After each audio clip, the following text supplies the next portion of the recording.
the strongest guild, with all the strongest members and mages, along with the rank 1 humanity hero who pointed his sword and declared that today they would slay the king, attack together. The Shadow Ninja and the Sunset Gunslinger were also in his party, everyone a top player. But then the Mushroom King, far in the distance, activated his hardening skill at the last second. The whole team had expected to easily farm this MVP, but the boss stood on business, keeping himself hard, long, and thick, losing only 1 HP. At his side stood the 3 mushroom generals. They responded to his command and dove straight into battle. The strongest guild was confused. They had never seen such a rare bunch of monsters gathered together. Some members felt insecure, while others were excited about today's loot and the phallic members in the enemy side, so they got ready. The Vanguard's sword shone bright but not brighter, bigger and juicier than the goddess of favors love. Fully buffed on both sides, the brutal fight began. Everyone used everything they had. Eventually, one by one, humanity's heroes began to fall. A meteor shower flattened the entire damn forest. The mushrooms had won the fight, but they've lost their king. That's when something unexpected happened. The same mushrooms that had just defeated the Tongue-Tooth 1 guild were now kneeling in front of this phallic-looking boy, because they had just discovered he was actually the new Mushroom King, the one who would lead them to greatness. Even Gao, the one shooter who also had a delicious human form, admitted that she could see from how hard this dude was that we would become big and sturdy. Our boy, however, was completely confused. After all, he was still human on the inside. Just a few months ago, he had been a loser in the human world. Just a loser with a mushroom haircut nerd who collected spherical figurines and played the same famous game every day. The day he finally decided to change his life and confess to his shoddy was the same day Truck-kun took another soul from our world. The second he opened his eyes, he saw a bunch of ugly snails. A system welcomed this phallic boy to the world of the brave. Right after a countdown, 5, 4, 3, every snail had already hidden itself. 2, 1. A portal at the end of the clearing started to glow, and from it poured a bunch of level 1 rookie players. Our boy instantly hid, confused by the arrival of these young thugs. The first rookie picked up a branch and killed a snail. A girl picked up another one, all cutesy, making the poor dude smile for a split second, only for her to snap its neck the next moment for XP. The brutality continued until one of the rookies was killed and slammed against a tree. That's when a daddy snail appeared, crying for its citizens. What the hell is going on? This old man with his promised mustache began destroying everything in his path, until a level 4 boy appeared to fight him. Our phallic guy stayed on the sidelines, cheerleading for the daddy the whole time, but in the end, another poor snail was killed. His neck was torn open, and the young blondie picked up the shell like a trophy. She was seeing the lives of the monsters. Our boy knew he was completely fucked.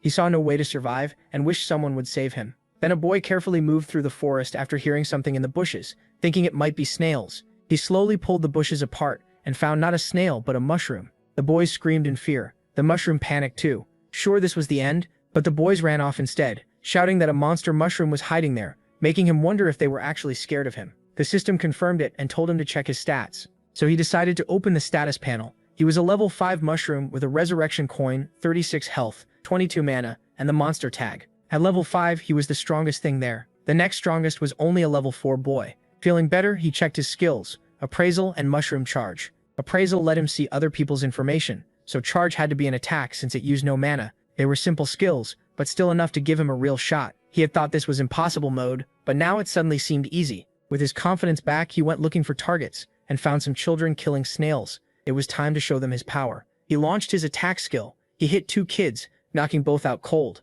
The boy and girl vanished, and he even got 5 experience points from each. Another boy stared, confused about what had happened. The mushroom turned toward him with bad intent. The boy was terrified. This kind of monster wasn't supposed to be here. He scrambled up a vine to escape. In a panic, he climbed as high as he could. A monster this high level had no business in the starter area. The mushroom looked up, not convinced height would save him. He jumped and bumped the vine with his head. He tried again, then even tried biting it to climb. Without hands, it was a mess, and he realized he'd have to wait for the boy to come down, so he hopped away from the vine. He pushed through the bushes looking for new targets, but then a rock flew at him. It struck him right on the head. The hit hurt, and he lost 2 health points. Wanting to know who dared attack the king of the forest, he saw the boy had come back with friends. The strongest only level 3. That could mean more experience, but it also made things a lot riskier. He braced himself and jumped forward. This was no normal mushroom, and right in front of them he used his move. Mushroom charge was active. The chubby boy's shield gave 8 defense, enough to survive the hit, but the shield shattered, and he yelled for the others to form up. The glasses boy and the girl moved to one side while the helmet boy took the other, and 2 of them started running into position. At the same time, the helmet boy threw another rock. It landed as a critical hit, and took 4 health. That pain made the mushroom swear he wouldn't forgive them. Then the glasses boy and the girl started throwing rocks too. The helmet boy kept up the same plan. Stones rained down on the mushroom. It really hurt. Each one took 2 health, and his skill was still on cooldown. The moment the cooldown ended, he charged again. The chubby boy pulled out another shield. The attack nearly got through, but the shield blocked it at the last second. Then the glasses boy rushed in with a sword. His friends shouted for him to kill the monster. The mushroom dodged most of it, but the blade still sliced the tip of his head. The pain was brutal. He realized what was happening. The weak could beat the strong if they worked together. The tank took the hits while the others attacked, and unless he struck all of them at once, he was finished. The children had surrounded him and kept pressing in. With barely any health left, he started throwing up from the pain. After all the hits, he finally collapsed. He was close to blacking out. The kids came over to make sure he was really down. Then they began celebrating their win over a monster mushroom. But the girl noticed she hadn't gotten any experience and asked if the others had. He had faked being dead to pull them all close. Then, furious, he struck back. That gave him enough experience to level up. With that, all his pain and injuries disappeared as he leveled. He felt amazing, strong, refreshed, unstoppable. He even started thinking he could stay there, max out his level, and clear every mission. But while he was dreaming about that future, lightning struck right beside him. It almost hit him, even though the sky was clear. Then he understood what was going on. An adventurer mocked the mage for changing classes recently and still missing. The mage was level 18. The quest said a monster was causing trouble among the Nemesis, but it was only a mushroom. The level 17 archer didn't care. She just wanted to finish fast and get paid. The level 12 warrior said coming back here with his 2 seniors felt nostalgic. To the mushroom, that level gap meant only one thing: death. The mage formed a lightning orb in his hand. Then he fired it at the mushroom. The mushroom panicked and barely dodged a direct hit, but part of the blast still clipped him. That alone took 14 health points. Magic users weren't supposed to be in a beginner zone, and behind him the spell had blasted through the trees. He couldn't beat this group. Running was his only option. So he put all his strength into charge to escape. He launched himself far away from them. The players were surprised the monster knew when to run. The warrior told the others not to worry. He'd handle it. He had just learned a new skill and wanted to test it on the mushroom. Swinging his axe, he sent a slash through the ground toward the monster. A huge wall of earth suddenly rose up and blocked the escape route. The mushroom crashed into it head first and lost 10 health. The system warned that his health was below half and he needed to be careful. The impact spun him through the air. In the distance, the archer lined up a simple finishing shot. Once she had him in sight, she let the arrow fly. It hit dead on, dealing another 23 damage. That was the end of his health. The arrow pierced through him and even smashed the earth wall behind him. His body dropped to the ground without moving. The system told him the game was over. His body kept bouncing from the impact until it finally stopped. The warrior praised the archer's aim and said she'd probably be recruited by the archers soon. She liked the praise and said she'd join the guild if the offer was real. The mage cut them off and told them to grab the mushroom's body for the reward.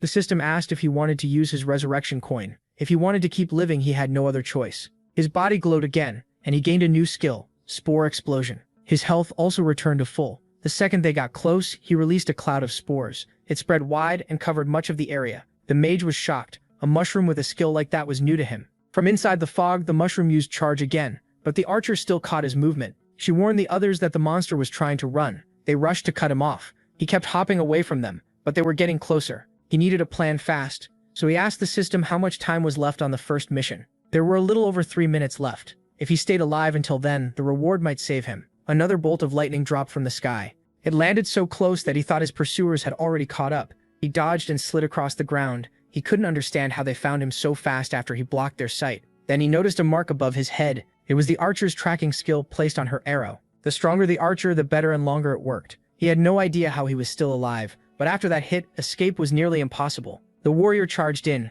hoping to end it quickly. The mushroom reacted just in time and avoided the worst, but the dodge was sloppy, and he lost his balance. He'd already used his coin. He couldn't die again. Pressed against a tree, he saw more attacks coming. Blades of wind sliced through the wood with ease. He was hit and lost 18 health points. He refused to die like that, so he used the spore cloud again. The mist hid everything once more, but the archer said it was pointless. She could still see the mark and drew her bow. Once marked, she could hit him even with her eyes closed. Her fingers loosened, and the arrow flew. It tore through the trees until it struck the mushroom. She hit him again, this time for 28 damage. Now in critical condition, his speed dropped by 80, and he couldn't use stamina anymore, since he couldn't recover. The players walked toward the fallen mushroom. A countdown kept ticking. They noted that it was a special monster since it could hide with its skills. Still, that wasn't enough. The mage got ready to finish him, and the countdown hit 1. The mission was complete. Time had run out. In the forest, birds suddenly burst into the air. The archer said their time was up. The mage said he'd been away so long that he'd forgotten, and the warrior asked what he meant. A huge teleport circle appeared above them. The mage yelled for everyone to run. A small mushroom came out of the circle. Then more followed. It wasn't over at all. This was just the start. Soon the sky filled with descending mushrooms. Countless of them rained down from above. The warrior refused to run, and thought the mage was overreacting. He swung his axe, and cut down several of them. There was no way he would pass up all that free experience falling from the sky. He used another skill and killed even more with its range. Their bodies piled up across the forest floor. It looked like endless free experience. The mage called him an idiot and said he didn't understand these monster waves. They had to leave now. The warrior called him a coward, saying the mage was getting experience too. If he wanted to leave, he could go. The archer added that the village had a protective enchantment, so he wouldn't die there, and could calm down. They left him behind, saying whatever happened next was on him. Watching them run, he mocked them for missing such a great chance. He was sure weak monsters like these could never beat him. But then a giant mushroom started coming through the portal. The warrior assumed it was just more of the same trash mobs. Then he saw the shadow clearly and realized it was far bigger than him. This mushroom had a huge mustache and wore a royal cape. It was the level 60 Mushroom King, who appeared every 7 days searching for a long-lost mushroom secret. The warrior cried out in despair. There was nothing he could do. The Mushroom King dropped on top of him and crushed him. After landing, he began interacting with the other mushrooms. The warrior was already dead. His body was sent back to the village, and that death wiped out all the experience he'd gained over the past few days. But the other two only wanted to escape, since they couldn't do anything against the Mushroom King either. The king looked over his tiny subjects. Badly hurt and worn out, the little mushroom thought all these monsters had appeared because of him. The king got ready to draw his sword. He raised it high and called out to the smaller mushrooms. They all began jumping like they were answering him. The little mushrooms celebrated, and the king jumped with them. The main mushroom's vision started to blur and fade. He didn't want to be ignored. He was a mushroom too, and he wanted their help. Before passing out, he saw a pig appear. At that point, he only wanted someone to save him. When he weakly opened his eyes, he seemed to be in a cave-like shelter. He was finally awake after everything, alive but with no idea where he was. Then he noticed mushroom pieces scattered around. Nearby, an animal was chewing on something, and he instantly thought the pig had killed those mushrooms. The beast kept eating, then suddenly turned toward him. Terrified, he looked away so he wouldn't draw its attention. The pig simply went back to eating. Maybe it had dragged him there to eat later. He had to escape while it was distracted. But when he tried to move, he noticed something horrible. The lower half of his body was gone. He thought the pig had eaten it. The pig started walking toward him, its tail wagging with excitement. Knowing it was close, he decided to play dead and wait for another chance to run. When it finally reached him, he shut his eyes. The pig stood there, staring at him. Its mouth moved closer, and the mushroom trembled. But instead of biting him, the pig spat up some chewed food onto his wounds. His health began to recover right away. He wondered if those mushroom pieces had been left there to heal him. As the pig moved off, he kept his eyes closed. Then it gently nudged his head with its snout. It actually seemed to like him. The pig was clearly taking care of him. After that, it lay down beside him, and he still didn't dare open his eyes. Before long, the pig fell asleep next to him. Moonlight came through a small hole overhead. The pig woke up alert, and the mushroom was gone. It started sniffing the air. It searched the cave, upset at first, but then found his scent trail. Trusting its nose, it followed the trail through the cave. Then it suddenly remembered something, and rushed back the way it came. Its little feet hurried across the cave just to put out the campfire. Soon the fire was gone. Meanwhile, the mushroom did everything he could to keep escaping. If he had to die, he'd rather be killed by a boss than eaten by a pig. As he ran, the ground shook, and he wondered if it was an earthquake. When he looked back, he realized it was worse. The pig was charging after him. Panic hit at once. It kept getting closer, and he knew he couldn't outrun it. As a last try, he used Spore Explosion to block its view. The pig stopped when the cloud appeared. It actually looked even happier. Then it flared its nostrils and inhaled all the spores out of the air. A few seconds later, the cloud was gone, and the fleeing mushroom was visible again. That was exactly what it wanted. He panicked all over again as he ran. Sure, the love-struck pig wanted to eat him. Out of options, he asked the system for help. It answered right away, and he asked if his last mission had been cleared. It had, and the system asked if he wanted to claim the reward. He said yes immediately. To claim it, he had to choose toughness or limbs. He wasn't sure which was better, but limbs sounded very useful. With them, he could fight the pig better and maybe run more easily too. Limbs gave him more ways to move, and the system asked if that was his final choice. He decided on limbs. His body started glowing. Small bumps pushed out from his sides until they became 2 tiny arms. The same thing happened below. While his eyes kept glowing, the change was complete. Now he had little feet to stand on, and tiny arms at his sides. This should have been his chance to run, but his new legs were so small he could barely move. His speed was awful. Those sad little stubs hardly counted as limbs, but he kept running, still scared and confused about what he'd done to upset the pig. She sped up after him, and as she got close, she jumped with excitement. Using her little hooves, she grabbed the mushroom and sent both of them rolling across the ground. The pig planted her feet and stopped. The mushroom lay beside her, limp. With the chase finally over, the piglet gently licked him. Scared out of his mind, he just hoped she'd make it quick. But the piglet only kept licking him. He opened his eyes and used appraisal to learn what she was. She was level 10 with 50 attack, and if she got too hungry, she could go into a frenzy. After seeing that, he checked his own stats. At level 6, he was way weaker, and even with better appraisal, the gap was huge. There was no way he could outrun her. Then the piglet seemed to notice something and fixed her gaze on the cave exit. Her stance made it clear something was wrong. She sniffed the air, caught a scent, and seemed to understand at once. Then she started circling, like she was trying to warn the mushroom. Not knowing what was going on, he figured that if she wasn't going to eat him, he'd leave while he still could. Then chunks of the cave started falling, and the whole place shook hard. It had to be an earthquake. Outside, creatures were moving through a crater at insane speed. They were so fast he could barely make them out. Each step made the cave shake. A stalactite rattled overhead, then its tip snapped off. Others started breaking too, turning the cave into a death trap. The piglet rushed for the exit, and the mushroom chased after her, begging her not to leave him before a rock crushed him. That desperate plea reached her. She turned back to help him. Racing over, she slipped past a falling stalactite. The hit shook the ground. If it had landed on her, it would have been bad, but she moved with amazing speed. Driven by sheer determination, she made it to him. She nudged him with her snout and flipped him onto her back in one motion. Now he had a mount.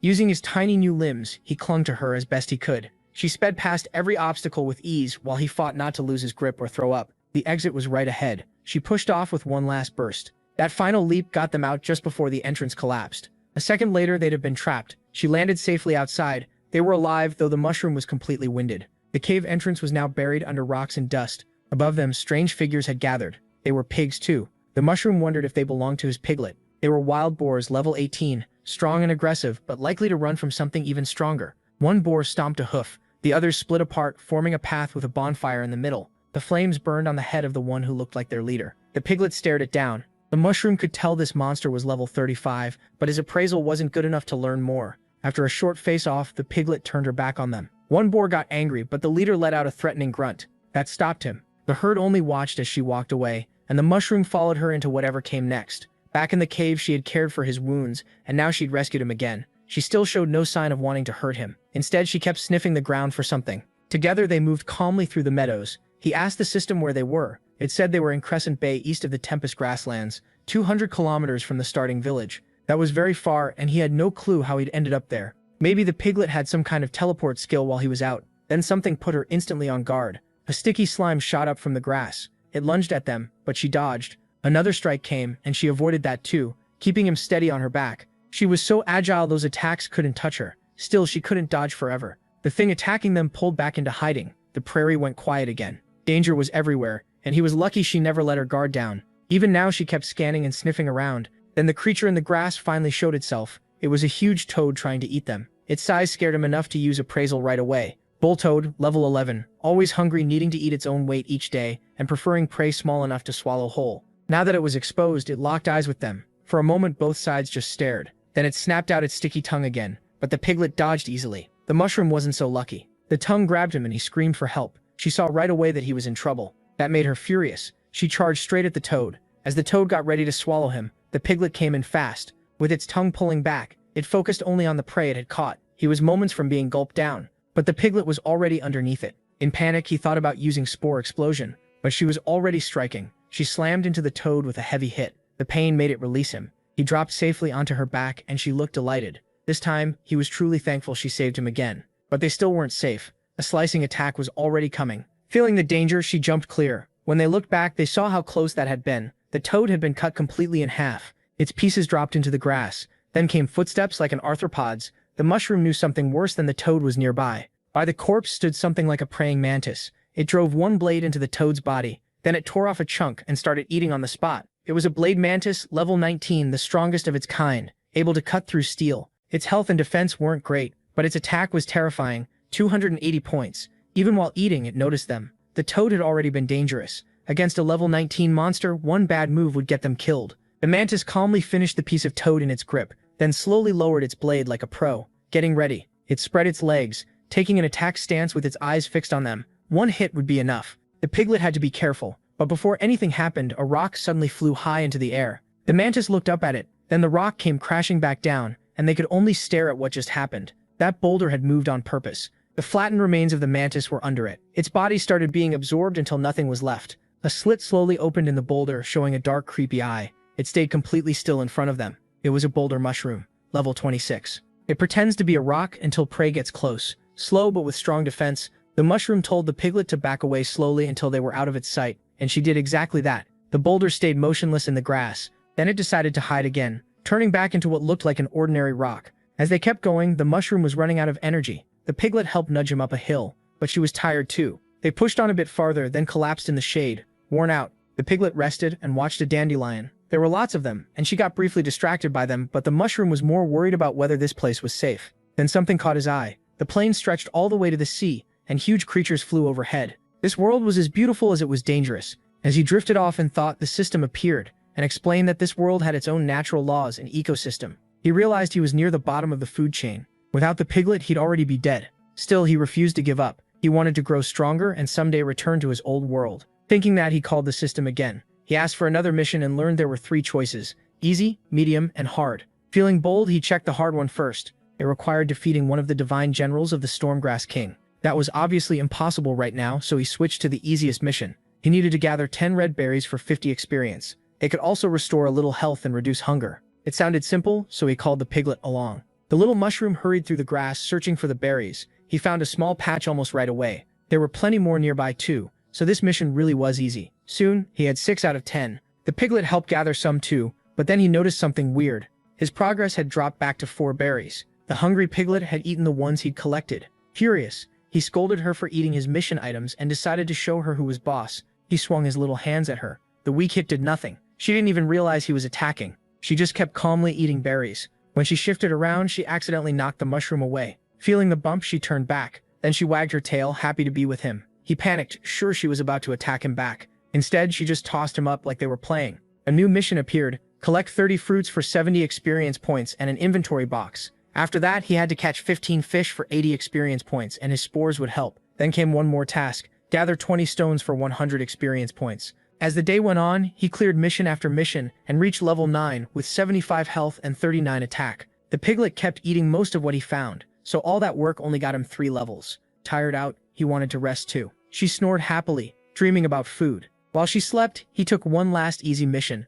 absorb everything he had collected for 200 experience points and an exclusive skill. This one also came with a special reward. At first, absorbing his items sounded like the easiest job all day. He opened his inventory to pull out what he had saved. A pile of food dropped out. The smell reached the piglet. She woke up at once, tail wagging. He told her she'd already eaten enough that morning, and this food was his. Hearing that, she looked crushed. As he got ready to eat, he glanced at her. Feeling bad, he tossed her the fruit in his hand. She really had looked sad. That tiny kindness cheered her right up. She even danced with joy over the fruit. Since he had a few extras, he shared them, but warned her to eat slowly, because there would be no more after that. They ate together in the shade, but when he bit into a stone, he cracked a tooth. He had no clue how to eat a rock, so he asked the system. When he checked the mission again, he saw no items had been absorbed yet. That confused him. He had already eaten 5 berries. The system hinted he should read the mission more carefully. It said absorb, not eat. Then it clicked. That giant mushroom from before had absorbed the mantis by sitting on it. Looking under himself, he wondered if he had to do the same. By night, the moon was up, and the items he needed were laid out on the ground. He sat on the fish. Right away, his underside started absorbing it. The mission was finally complete. Eating like this felt very strange. Still, it gave him enough experience to level up again. He reached level 10 and learned decomposition. Since mushrooms are nature's cleaners, he wondered what the skill actually did. It lets him break down matter to feed himself. Monsters up to level 20, plus even inorganic material. He understood it now, but after absorbing all that stuff, he was exhausted. Even though the mission was labeled easy, it felt more like a medium one. Nearby, the piglet slept happily with her apple. Watching her, he figured they had done enough for one day, so they rested until dawn. By morning, the piglet was ready to hunt down every apple she could find. His next mission was to kill 10 monsters in the area. Even the easy quests were starting to get harder. Still, he and the piglet were both level 10, so weaker monsters shouldn't be a problem. He called her over, and she seemed more than ready to start. But this world isn't a game. Monsters don't just pop up anywhere. As they moved on, the piglet noticed something, and both of them went on guard. They had found their first target, a slime. It was level 8, and the only way to kill it was by damaging its heart. After death, it turns into gel used in medicine. The two got ready to attack. The fight started at once. The mushroom charged first and slammed into the slime. The hit sent it flying. It was left dazed by the impact. He thought one more hit would finish it. Then the piglet rushed in for her turn. Her blow was so strong the slime burst apart. Afterwards, she landed like it was nothing. Then she turned proudly toward her mushroom partner. He was stunned by that show of strength. They were the same level, but he couldn't compare. Worse, she had stolen what should have been his first easy kill. Still, the system counted it toward the mission. He also got 9 experience points. The piglet spat out a stone. Then she tossed it to him, and he eyed it warily. Holding it, he examined the object. It was a team stone, filled with moon energy. When two beings recognize each other as teammates, they can share missions and experience. This was one of the stones they had gathered before. Now he and the piglet were officially a team, and he looked at her with surprise. She seemed a little upset about what happened earlier, so he apologized and promised to find her something tasty soon. That instantly fixed her mood. She started moving through the forest again. She searched all around like she was tracking something. He just hoped she didn't think teaming up meant nothing. but chasing food together. Still, he pushed the thought aside. She had proven she could be trusted. By then, they had defeated 4 monsters. All of them were slimes, and they had to run from anything stronger. This mission wouldn't be simple. As they kept going, he wondered where she was leading him and hoped they weren't lost. Then she stopped by a root, and part of the plant suddenly lashed at them. The piglet dodged just in time. Alarmed, he demanded to know what was attacking them. A pair of glowing eyes stared out from a dead tree. It was a level 18 possessed stump, a dead trunk fused with evil spirits, and resistant to fire. Once noticed, it attacked much more aggressively. Even so, the pair managed to avoid its strike.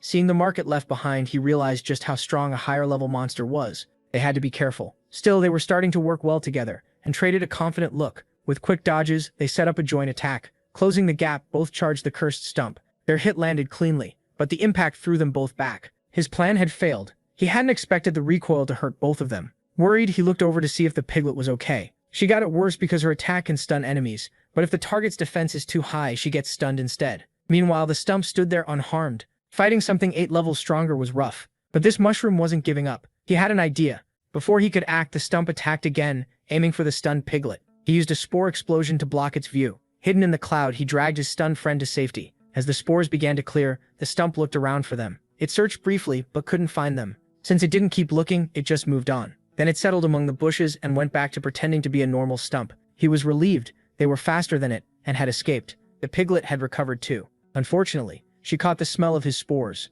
That made her go wild, and she rushed out of hiding to his horror. He struggled to hold her back before they got into even more trouble. Right then, she was being a terrible teammate. Instead, she happily started licking his cap. At that point, all he could do was beg her not to eat him. Half understanding, she seemed to suggest they look for something else, since they couldn't beat the stump. But he insisted it was all part of his perfect plan. Still hidden, he was sure the monster hadn't gone far. Small mushrooms began growing on the wood. Soon they fully sprouted. Like it had gotten sick, the stump started losing 5 health at a time. That was his cue. He ordered the piglet to attack. She agreed and got ready. Together they leaped at the infected stump. They struck with everything they had. This time there was no recoil, and they landed safely. The monster was defeated. He got 100 experience points, and the piglet got 70. That victory pushed both of them to level 11. He was thrilled this strategy should work on any stump they found in the forest. As his partner kept walking, he stopped to think. Then he asked her to wait, and she turned back. He climbed onto the defeated monster and pressed himself against it. He was set on absorbing every bit of it.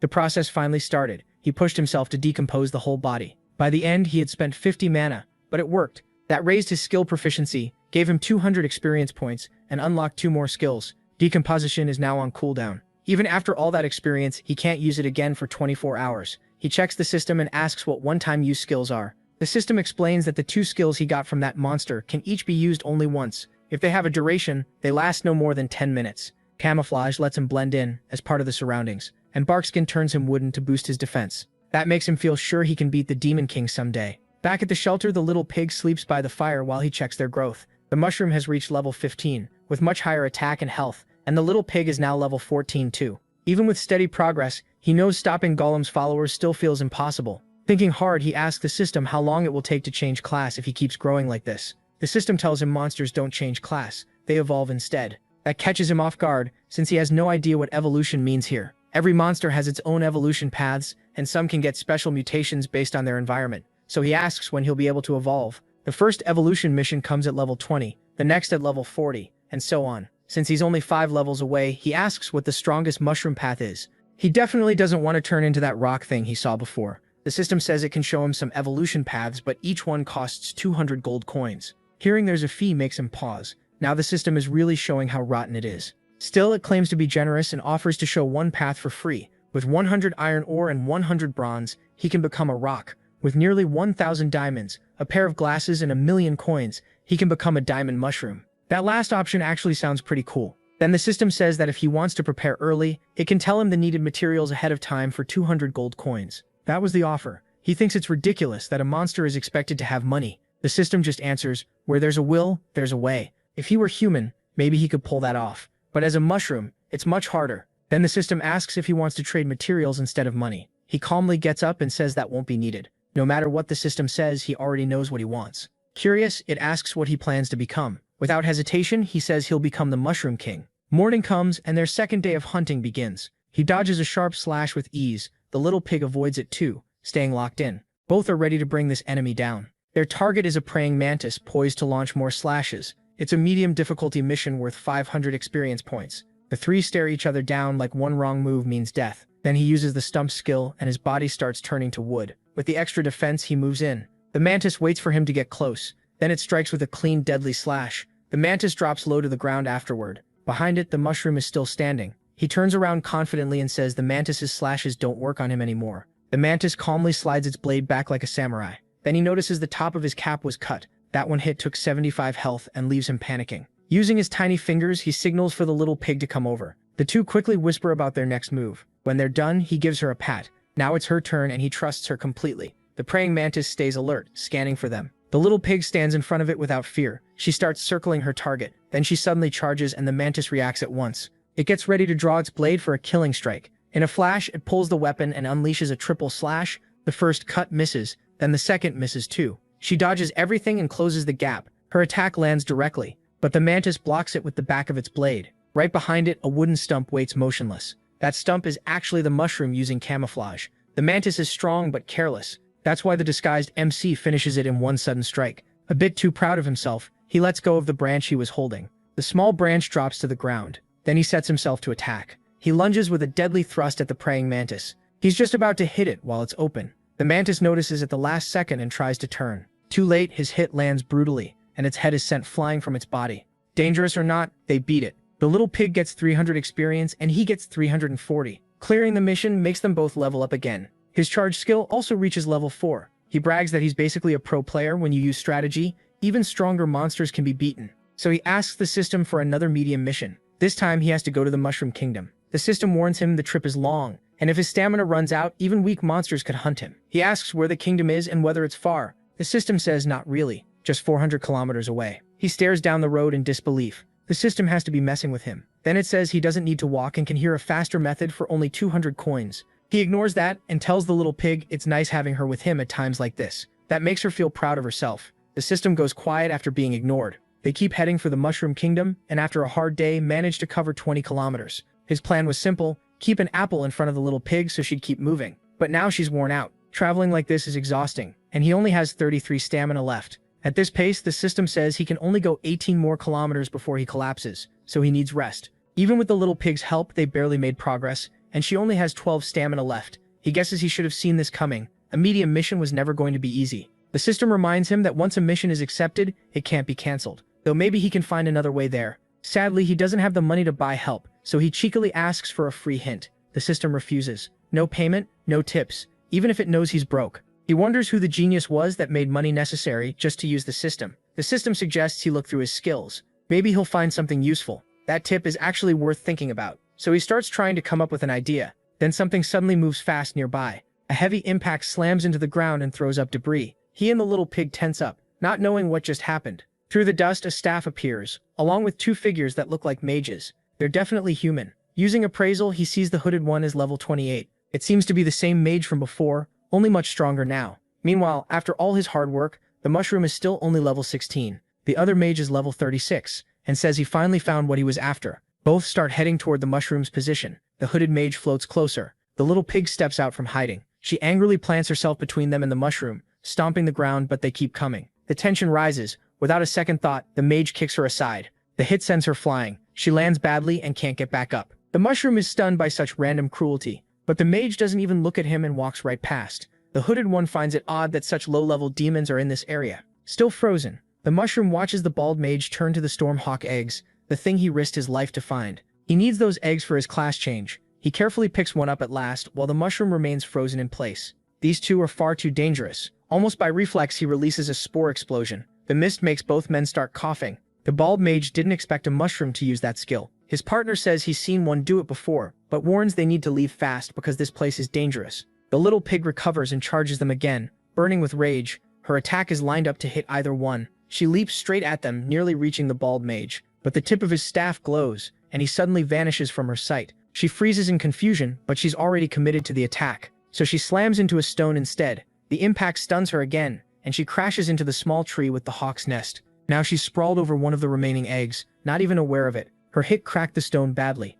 and those cracks keep spreading. The mushroom is terrified. If she hadn't charged, they might have still had a chance. As the mage studies the mushroom, he wonders if it's a rare variant, since it even has arms and legs. Then the tree roots lift one of the stones. That instantly puts both mages on edge. As a defense, the plant releases the tension in its roots, sending the rocks spinning wildly. Knowing the danger, the humans quickly back off. The mushroom also tries to stay clear. If he's too slow, he'll get smashed. So he uses charge to escape. He heads for the top of the plant, where the dizzy piglet is. He manages to reach her, but once he looks down, he sees how bad this really is. The root keeps spinning with the stone still attached. Soon it slams into another plant nearby. That makes the second plant react the same way. Now 2 boulders are spinning out of control. The whole place is getting more dangerous by the second. The chain reaction spreads, and more plants start whipping their roots around too. Stuck in the middle of it, the bald mage casts a shield to block the hits. The hooded one does the same, afraid of getting crushed. Even a small creature passing through gets caught by a boulder, and is clearly not surviving that. After a while, one of the plants starts twisting back. Slowly, the stones settle into place again. Its root wraps itself up once more. But a poor creature is trapped between the rocks. Right away, the roots begin draining its body. When everything calms down, the plant looks normal again, and the little creature is already dried out. Seeing that, the mushroom finally understands how close he came to dying. Beside him, the little pig is still dazed. The bald mage is furious about what just happened. The mushroom turns toward them. The hooded mage is already readying lightning. Even with his shield, the bald one got hurt, and that only makes him angrier. The hooded one isn't any happier. He's even missing some teeth now. Someone is going to pay, and the mushroom knows it's going to be him. The 2 humans start moving in, ready to attack. But then a flying creature announces itself high above. That alone makes them question whether staying is worth it. They had paid 1,000 coins to mercenaries to stall this bird, but the delay didn't last long enough. The bird dives at them hard. Its burning feathers come into view. It crashes down in a huge explosion that even blasts plants aside. Dust fills the air and both mages throw up ice shields. But the bird stays overhead, still aggressive and ready to strike again. Hidden away, the mushroom checks it with appraisal. His skill is weak, but he can still tell the creature is level 47. The long-haired mage runs out of mana and asks the bald one to cover him while he drinks a potion. But the bald mage is drained too, and can't hold out much longer. Their only choice now is a high-grade potion. It's their last shot. But before they can do anything, the bird lands a perfect attack. Now the bald mage has only half his partner left. This is definitely not how he thought things would go. At this point, there isn't much he can do, and the bird quickly swallows the other half too. The falcon finishes its quick meal, and turns its attention to the bald mage next. In a panic, he opens a portal with a magic circle. He grabs the biggest potion he has and chugs it fast. The falcon rushes him, hungry for one more bite. He's accepted defeat, but he won't die quietly. Its deadly claws come down fast. To save himself, he raises the hawk egg in front of the strike. The falcon stops at once, knowing its child is in danger. Even so, the heat singes his clothes and the pressure throws him back. His whole body shakes from an attack that barely even touched him. He spits up blood. People say high-level monsters are smart, and this proves it. The bald mage threatens to crush the egg if the falcon attacks again. That puts the falcon in a helpless spot. With his staff raised, he calls down lightning. A powerful bolt drops from the sky at once. Unable to fight back, the falcon takes the hit. It's strong, but the spell still hurts it badly. The shock leaves it paralyzed for a while. He only came for his second-class change, and this ingredient was hard to get. Now he can do even more. Take the ingredient and beat a powerful monster to vent all his anger. The falcon tries to move, but it's too weak. Stepping on it, he says this is revenge on everyone who ever called him worthless. To feed his ego, he keeps stomping the bird. He mocks it, saying that even a high-level creature is beneath him now. Once he's satisfied, he decides to finish it. He takes out a vial of poison, said to be as deadly as its maker. Then he breaks it open. His eyes shine with cruelty. He coats the tips of his ice lances with the toxin. Now he's ready to kill it. The ice stakes shoot forward, and the paralyzed bird can't dodge. The first pierces its wing, then the others stab into its body. The falcon cries out in agony. Now it's wounded and paralyzed, but that still isn't enough. If he keeps attacking, the falcon will die soon. Nearly out of strength, the beast stares at the egg in his hand. The gem in his staff starts glowing brightly. He promises that after killing the mother, he'll crush all her eggs too. Though it can't move, the falcon screams in rage. Lightning begins gathering above. Not far away, the mushroom's camouflage fades. The bald mage is sure his life is finally about to get better, but then something slams into his neck. It was the mushroom, hitting him with charge. The staff stops glowing, canceling the spell. The egg flies from his hand into the air. The falcon watches in panic, unable to save it. But the little mushroom catches it before it hits the ground. At last, the egg is safe and the falcon feels it. The mother knows that too, and now everything changes. She manages to move one wing and smashes the bald mage before he can defend himself. The hit sends him flying. He crashes against a rock almost out of strength. He doesn't understand what just happened, but he knows he has to run if he wants to live. A teleport scroll is already in his hand, but the falcon has no intention of letting him escape. A magic circle appears under him. The man starts burning alive. Soon his skin is gone, only screams and pain remain. Watching this, the mushroom is terrified by the dying bird's power. The flames roar, and from this battle the falcon levels up. Its feathers shine, its health returns, and it reaches level 48. Then it cries out across the meadow, showing its power. The force is so strong it even blows the clouds apart, and the mushroom struggles not to get tossed away. He stays under the egg, beneath the gaze of a creature he knows he can't beat. The mushroom stays perfectly still. The mother falcon keeps staring him down. Then unexpectedly the egg starts to crack. The crack slowly spreads. A tiny baby falcon comes out. Right away the little chick looks around. It climbs out and takes its first steps. Then it looks at the mushroom beside the shell. It almost seems to smile at him. Curious, the chick walks over and nuzzles him like it knows he helped. The big falcon is thrilled to see her baby born. Moved with emotion, she comes closer to it, but then notices something strange. The chick rejects her and kicks her in the face. Apparently it doesn't like all the attention. Calmly, the mushroom asks what she did to upset her own baby. Then two more small creatures approach. The mother, her chick, and the mushroom all turn to look. It's the piglet, carrying the other two newborn chicks on her back. That makes the mother falcon even more emotional. She moves in to nuzzle her babies, but those two reject her right away too. They're busy playing with the piglet like she's their real mom. The first chick goes back to the mushroom again. They may be adorable, but they're still dangerous. Soon all three chicks are playing with the mushroom and the piglet. Meanwhile, their real mother watches in despair. Her suffering is obvious. Seeing that, the mushroom starts thinking. Then he gets an idea. He starts walking and tells the piglet to follow. Together they approach the falcon mother. When he stops suddenly, the others bump into each other behind him. He faces her with the chicks beside him. She may be emotional, but her glare is still threatening. The warning is clear, but then one chick runs up and pecks her. That hurts her more than the poison ice stakes did. The three chicks gather together like they're protecting their tiny parents, but the mushroom steps between them and their real mother. He firmly tells them they can't do that. The chicks droop sadly after the scolding. Once he has their attention, he does a weird little dance and ends with a stone in his hands. With some effort, he breaks it. The chicks watch, confused, pointing at the falcon mother. He tells them she's their real parent and risked her life so they could hatch. That makes her tear up. Then he orders the chicks to behave and give her a hug.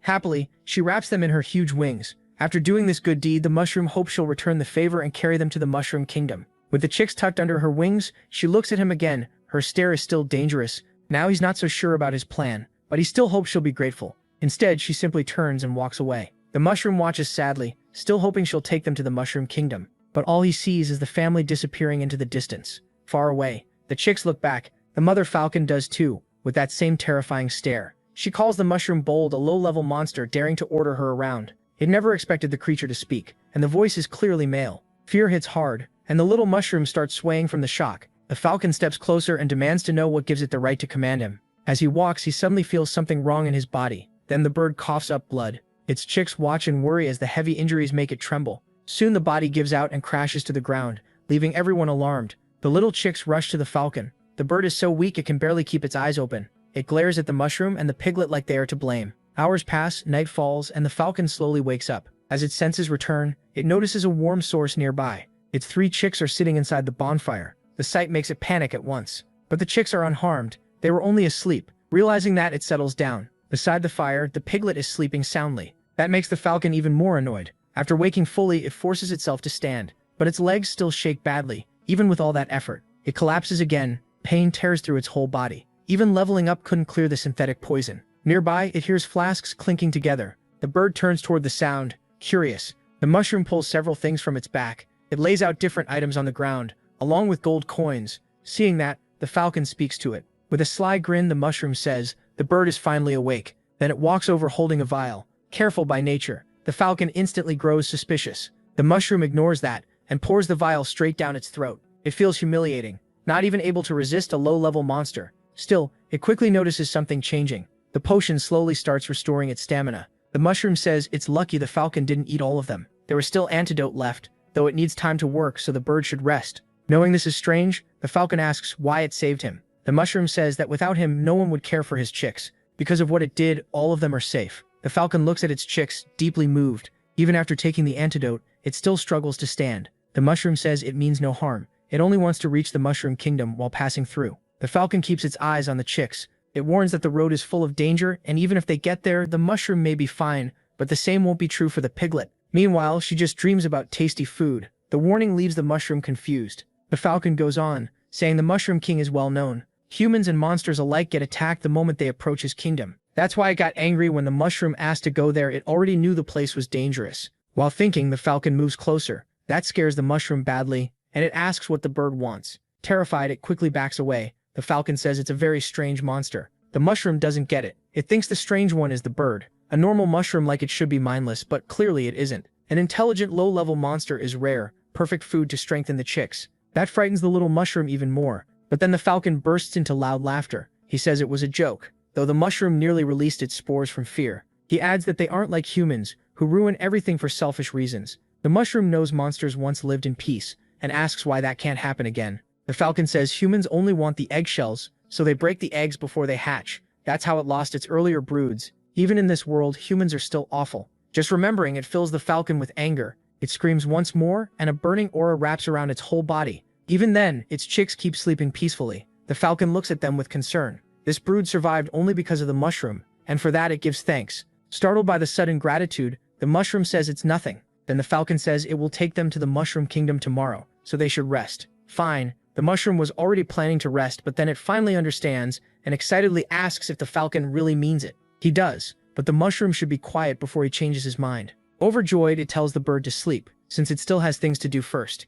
Suspicious, the falcon watches, wondering what this tiny creature is planning. There are plenty of ingredients here and it wants to test some before leaving. In its hands is gel from the slimes it captured. It mixes the gel into the potion. Beside the mixture, it sets down a stone. Then it climbs onto it and swings its big bag to get ready. Pressing its rear into the liquid, it uses the decomposition skill. It starts absorbing everything in the mix. Simple or not, it still takes real effort. Then it spits a liquid into a vial. It's so gross, the falcon can't hide its reaction. A little vomit drips from its mouth, and its rear is wet with the potion. Calmly, the mushroom walks over and says they'll need a lot of this. It's a stamina potion. Just thinking about drinking that makes the falcon burn with disgust. Now the mushroom has some items, a teleport scroll, almost 500 coins, and several potions. At dawn, the falcon is already flying. He moves smoothly through the air, carrying the mushroom and the piglet in his claws. The mushroom tells its friend not to be scared, and to listen carefully once they arrive. She answers with a friendly grunt. The falcon says they are close and need to get ready to land. He starts descending.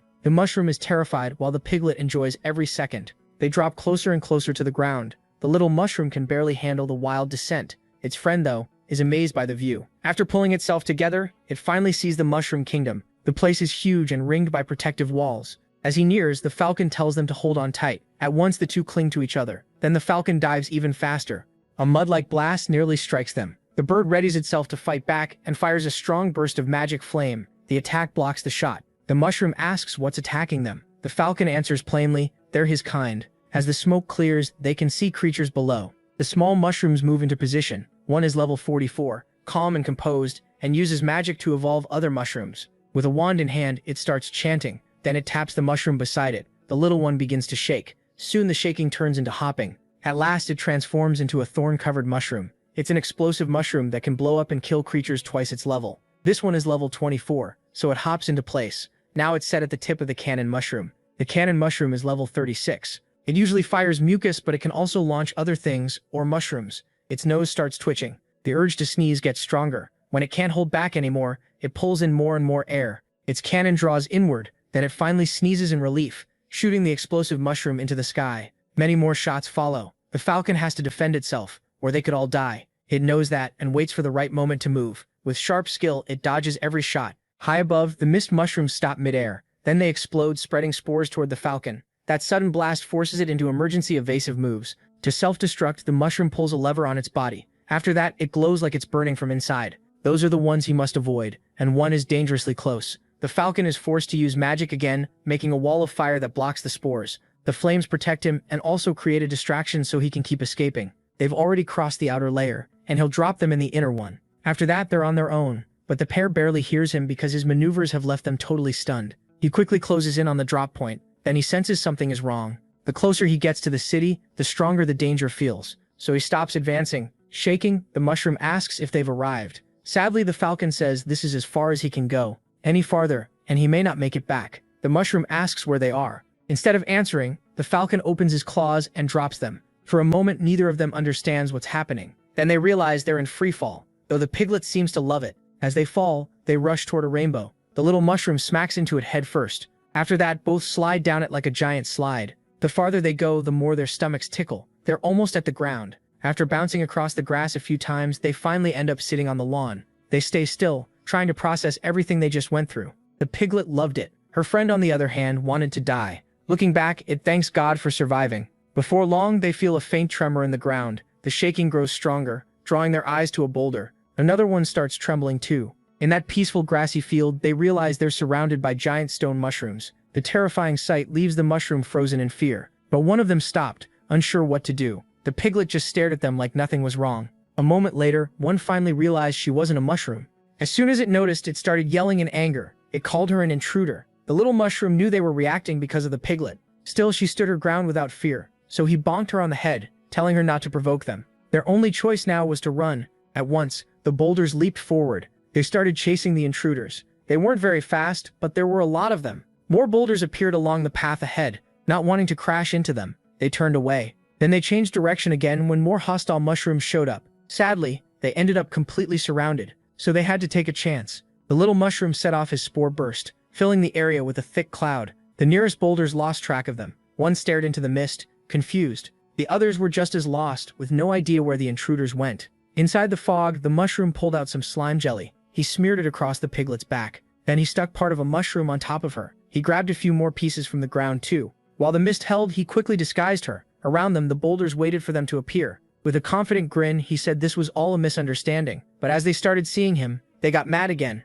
He asked them to relax and claimed they were one big family. That made the once hostile mushrooms hesitate. He then presented her as a brand new species. A piglet mushroom, though she clearly hated wearing all that stuff. The whole thing was too confusing for them to process. Then one of the mushrooms stuck to her came loose. It hit the ground and shattered. Still, they had no clue what they were looking at. So he calmly said she was shedding, and that it was normal for her species. They walked away slowly while the others just stared, unsure what to do, maybe even impressed. Once they got far enough, they broke into a run. They escaped only because those boulders were unbelievably dumb. Even so, he felt proud of the disguise. Most mushrooms would have fallen for it. Then a voice nearby said he was an interesting guy. That instantly put them on guard, and he demanded to know who was there. The samurai guessed he was a monster, being controlled by a human. Watching from above, he studied them with interest. From his appraisal, he identified him as Shadai Takenobi, a samurai, but got nothing else. He couldn't even see the creature's level, so cheap tricks wouldn't work. Noticing the appraisal, the samurai said only humans can do that, so his guess was right. Trying to avoid a fight, the mushroom insisted they were all mushrooms here,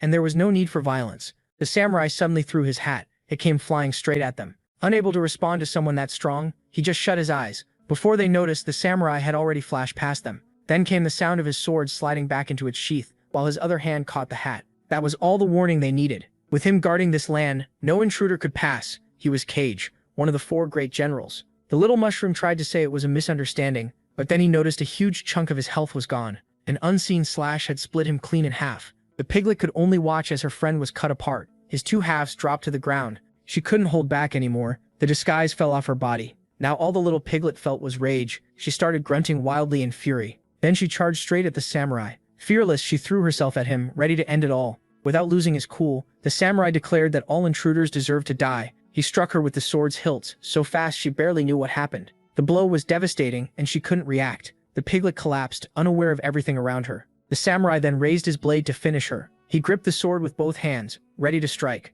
Just as he focused on ending her suffering, a trumpet suddenly sounded. The call echoed through the area and caught his attention. This wasn't a normal signal, and the samurai had to move fast. He dropped what he was doing and headed back to the city center. The ground shook hard, and even the boulders reacted. Left behind on the grass were the unconscious piglet and the mushroom's 2 halves. His tiny body still didn't move, but soon the gap between the halves started to fill in. Little by little, his body became whole again. He came back to life without knowing how. Still, he was sure he had died and he had no resurrection coins left. As he came to, he saw the piglet lying unconscious. Panicked, he rushed over to check on her. Trembling, the little mushroom feared she was really hurt. Even when he tried waking her, she didn't respond. Thinking he had lost her, he broke down crying. That made spores spill out on their own. The mist spread and then thinned quickly. He blamed himself for bringing her here. But then the piglet's nose started breathing in the spores. She suddenly jumped up and smacked him right in the face. She was awake and full of energy, like nothing had happened. It happened so fast that he still couldn't process that she was fine. The moment she noticed him, she happily rushed over, thinking he had died too.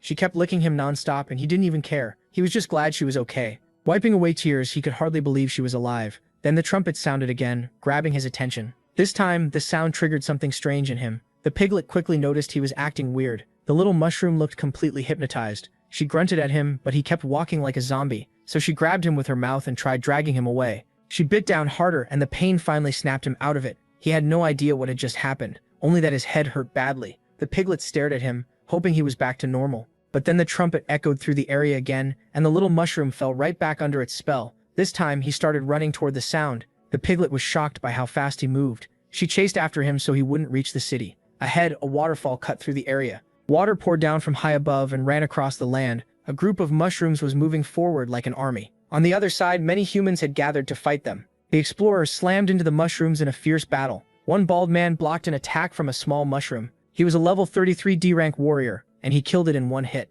A level 29 swordsman trusted that warrior to cover his back. His sharp senses kept him alert. With skill, he cut down several mushrooms, but with so many enemies, one small mushroom rushed him with a spear. Before it could land the hit, an arrow struck it. Its tiny body dropped to the ground. The one who saved him was a level 21 archer, warning him to stay focused and promising to guard his sides. He said this was no time to lose focus. The real fight hadn't even started. Then several level 19 mushrooms joined the battle. They had to defend themselves at once, because the enemies were using a swarm skill. A pair of hands started casting a spell. In an instant, all the small mushrooms were frozen into huge blocks of ice. Now they were easy targets. One got pierced by an arrow, another was cut apart by a sword, and others were crushed by shield spikes. The one who stepped in to help was a C-rank mage. His name was Taha, a level 38 ice mage, acting under the vice leader's orders. Then massive metal shapes started moving. They were level 41 mecha mushrooms. Unable to dodge, Taha raised an ice barrier, but the mushroom's drill smashed right through it. Caught off guard, despair filled his eyes. The others shouted in panic, helpless to stop it.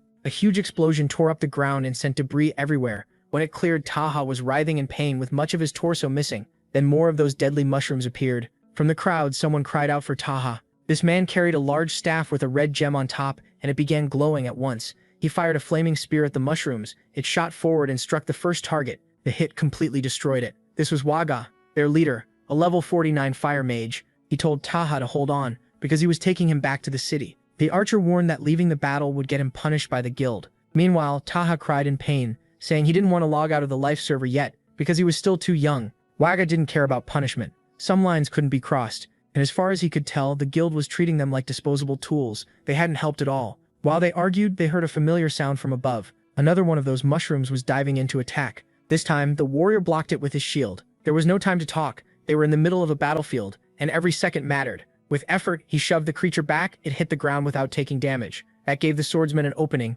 He stomped the ground and launched himself upward. As he came down, he drove his sword straight into the mushroom. Once the blade was inside, it started to vibrate. A moment later, the creature was dead. Waga urged everyone to retreat with him, saying they were just cannon fodder for stronger fighters, but the swordsman refused. He said this was how the guild chose the strong, and only fools would quit now. By then, the field was full of wounded people and broken mushrooms. To him, this was their chance to prove themselves by helping conquer the Mushroom Kingdom. The warrior agreed. He was old and still only D rank, but he'd fight with everything he had. The others charge in, following the swordsman. He dreams of being recognized as the Sword Saint someday. Wagia heard him out and stayed quiet. Even as leader, the bald man knows this driven young fighter is what's holding them together. The archer backs him up and says she believes in him. Then the mushroom blows its trumpet again. That strange sound puts everyone on edge. One fighter's wounds start to change. The trumpet is making them heal. The archer quickly warns them the monsters are regenerating. The small mushrooms get back up, ready to fight again. Everyone they killed is alive once more. Even the body the swordsman was leaning on starts moving again.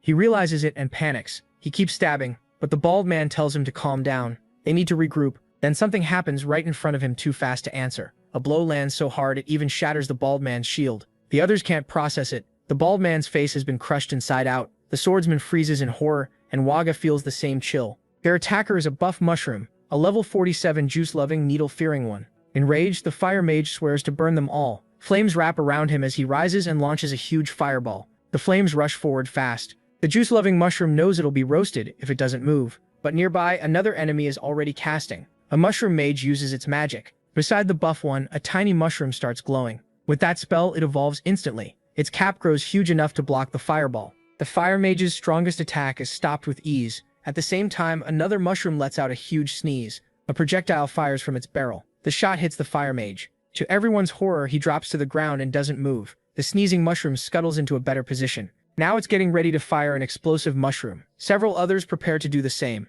A huge barrage is about to rain down on the humans. With danger closing in, an order goes out. Spread out and guard against the spores. Then the shots finally come. The prairie turns into chaos, while people above watch safely from a flying ship. The ship stays high over the battlefield. Inside are the guild's strongest fighters. Yubal, a level 69 rank, a sword general, asks Lilith if the target is ready. Using a crystal ball, she locates the Mushroom King. She's a level 62 beast tamer, and controlling a creature from far away while resisting the king's influence is hard. Nia, a level 64 ninja, tells her to hurry. People below are dying to create this opening. Weak or not, they're still his comrades, and it bothers him to just watch. Marianne, a level 68 high priestess, watches in silence, until a young man says her power shouldn't be wasted on low-level monsters. It's Borka, a level 67 gunslinger, and he says the priestess can't be used on cannon fodder. The ninja says they should go down now since the mushroom army is growing stronger, but the gunslinger reminds him this guild only cares about results. Feelings don't matter here. Until the leader speaks, they do nothing. On a throne sits their leader, Gilheim, a level 129 fire mage. Below, the mushrooms keep holding off the humans. One mushroom starts pulling hairs from its own head. It's a needle mushroom, and it's getting to work. Each strand hurts to rip out. Normal mushrooms gather around it, and as they come close, the small one gives each of them a strand. That triggers a change in their bodies. Tiny hands appear to hold the strand. Then little feet grow so they can move. Each one becomes a level 19 soldier. It repeats the process with all the small mushrooms nearby. There are so many that it has to rip out strand after strand. When it touches its head, it realizes the worst part: it has gone bald. Mad about losing its hair, it turns that anger into power. Its rage makes the hair grow back. The change is complete, and somehow it has its hair again. There weren't even more mushrooms to give it to. It just hated being bald. All kinds of mushrooms stand ready to defend the kingdom. Above them, the Mushroom King watches it all. Another unusual mushroom approaches him. It looks sinister. An assassin at level 27. Once close enough, it launches a charge attack. The sudden move makes the king turn, and the strike destroys something important. Lilith sees it happen through the crystal ball.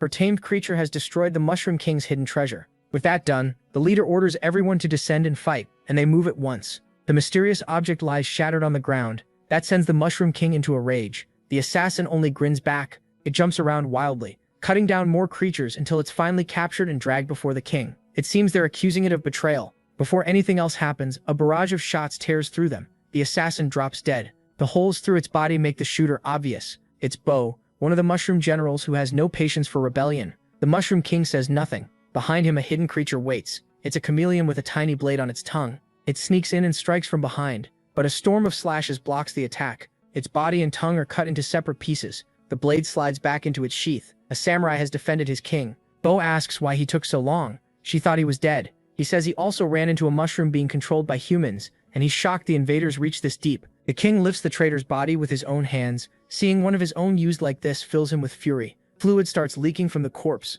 Then the body melts as the king absorbs it. Soon nothing is left. His cape shakes as he gives the order. His army will attack the enemy with full force. The piglet bites her friend, trying to stop him, but he keeps walking like he can't control himself. Ever since the trumpet was destroyed, something changed in him. Now a small mushroom is controlling his body. He has no idea what happened. He couldn't control himself at all. Ahead, the war between humans and mushrooms rages on, and curiosity pulls him closer. Small creatures keep coming out of a larger mushroom. They keep fighting, and their numbers seem endless while the human army weakens. Watching it all, he realizes just how huge this battle is, and how many kinds of mushrooms there are. From where he stands, he hopes the creatures can overwhelm the humans. As the fight goes on, more humans fall. Small as they are, these monsters can be brutal. The juice-using one unleashes its shaking rage on the humans. There are so many monsters that staying alive is a struggle. Frozen with fear, the swordsman says he doesn't want to die, and his mind is breaking like his sword. He doesn't care about being brave anymore. He just wants to live. Then the guild's strongest members finally descend. They have entered the battle at last.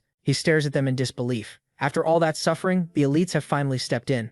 The blonde tells Marianne to pull the army out so they don't get hit by friendly fire, while the tamer gets ready. The gunslinger stays calm and whistles, and the ninja says the others have done enough. Now it's their turn to end this. Radiant and calm, Marianne begins her spell. Her staff shines brightly, light spreads over the battlefield. It's a mass teleport spell. The defeated swordsman is caught in it. A bubble forms around him and lifts him up. To the mushroom shock, every human is now floating inside a bubble. Wounded or not, all of them are being pulled out. The bubbles rise higher and higher into the sky. The mushrooms can only watch in confusion. Marianne's eyes shine intensely. A magic circle appears, and the rescued people vanish. The spell takes a heavy toll on her. But now not a single fighter from below remains. As the light fades, the confused mushrooms see only that small group of humans left behind. The blonde wastes no time and tells them to finish the enemies fast. One swing of his massive sword shakes the air. He plants his foot so hard it cracks the ground. His grip stays steady and strong. With a roar, he announces a devastating attack. Then he brings the giant blade down. A cutting wave tears forward, slicing through everything ahead.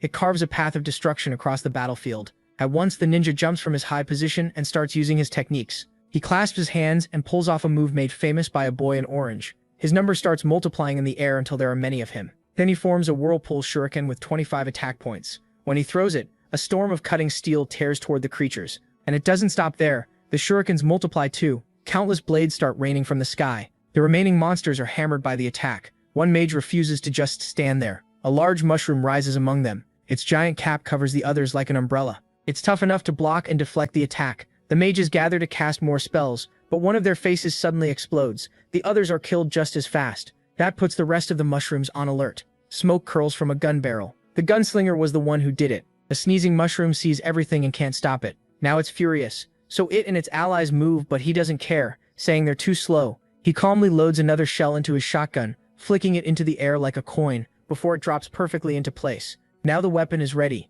He raises the gun toward the creatures. That single blast sprays out a cluster of smaller shots, like a storm of burning pellets. He stops the explosive mushrooms, and the shots don't stop there. They keep flying straight at the sneezers. With no way to escape, the creatures are torn apart. Then they catch fire and keep losing health. The rest of the monsters charge the humans hard. The tamer pulls out some makeup. She brushes a little onto her face. When she's done, she shuts the powder case. Then she opens a small bag and starts searching inside. Peeking in, she says it's snack time. A nasty growl answers her. A clawed hand shoots out of the bag toward the creatures. Its fingers close around a huge handful. The mushrooms that survive the first hit get caught in its grip. Then the hand quickly slips back into the bag.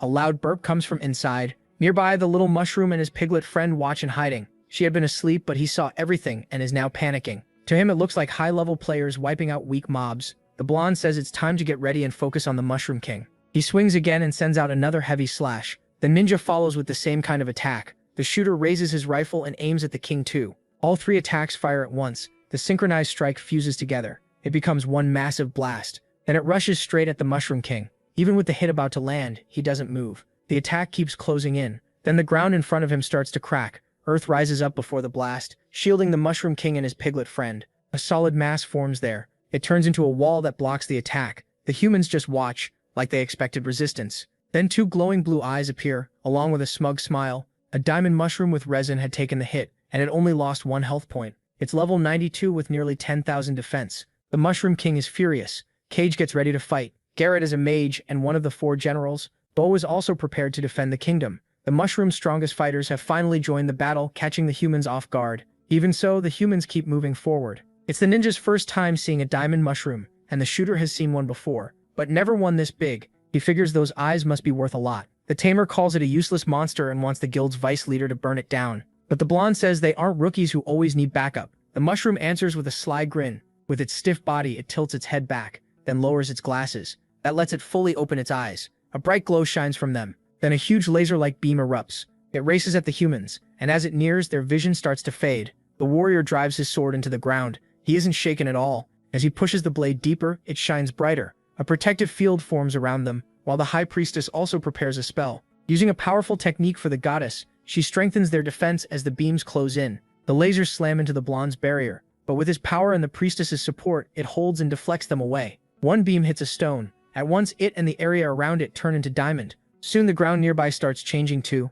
Anywhere the beams touch becomes diamond. Seeing all that, the shooter gets greedy. They'd be rich if they could take it. The mushroom keeps firing without pause. The priestess has to stay fully focused on her spell. The warrior is wearing down too. His barrier starts cracking, and his hands and sword begin turning to diamond. The barrage keeps pressing on, then slowly fades as the diamond mushroom finally stops. It stares ahead for a second, then it jerks its head back. Now it's wearing the coolest sunglasses around. It looks up and starts soaking in sunlight to recharge. Even after all that, the humans are still standing. But the warrior's hands and part of his sword are damaged. Panting, he realizes they would have died without the priestess. The tamer walks over, worried about his hands. He says he already tried potions, but none worked. Then the priestess steps in beside him. She kneels and places her hands over his. Wings spread from her back. They grow wider, scattering feathers. She focuses completely. Then she leans in and gently kisses the crystal. That gives him hope, and slowly his hands and sword return to normal. The ninja is amazed by what an S-rank priestess can do. Once healed, the warrior rises. He feels even stronger, and the ninja points out that in a boss team, damage isn't everything. The shooter tells them to stay ready. The fight isn't over. As they speak, a shot comes flying in.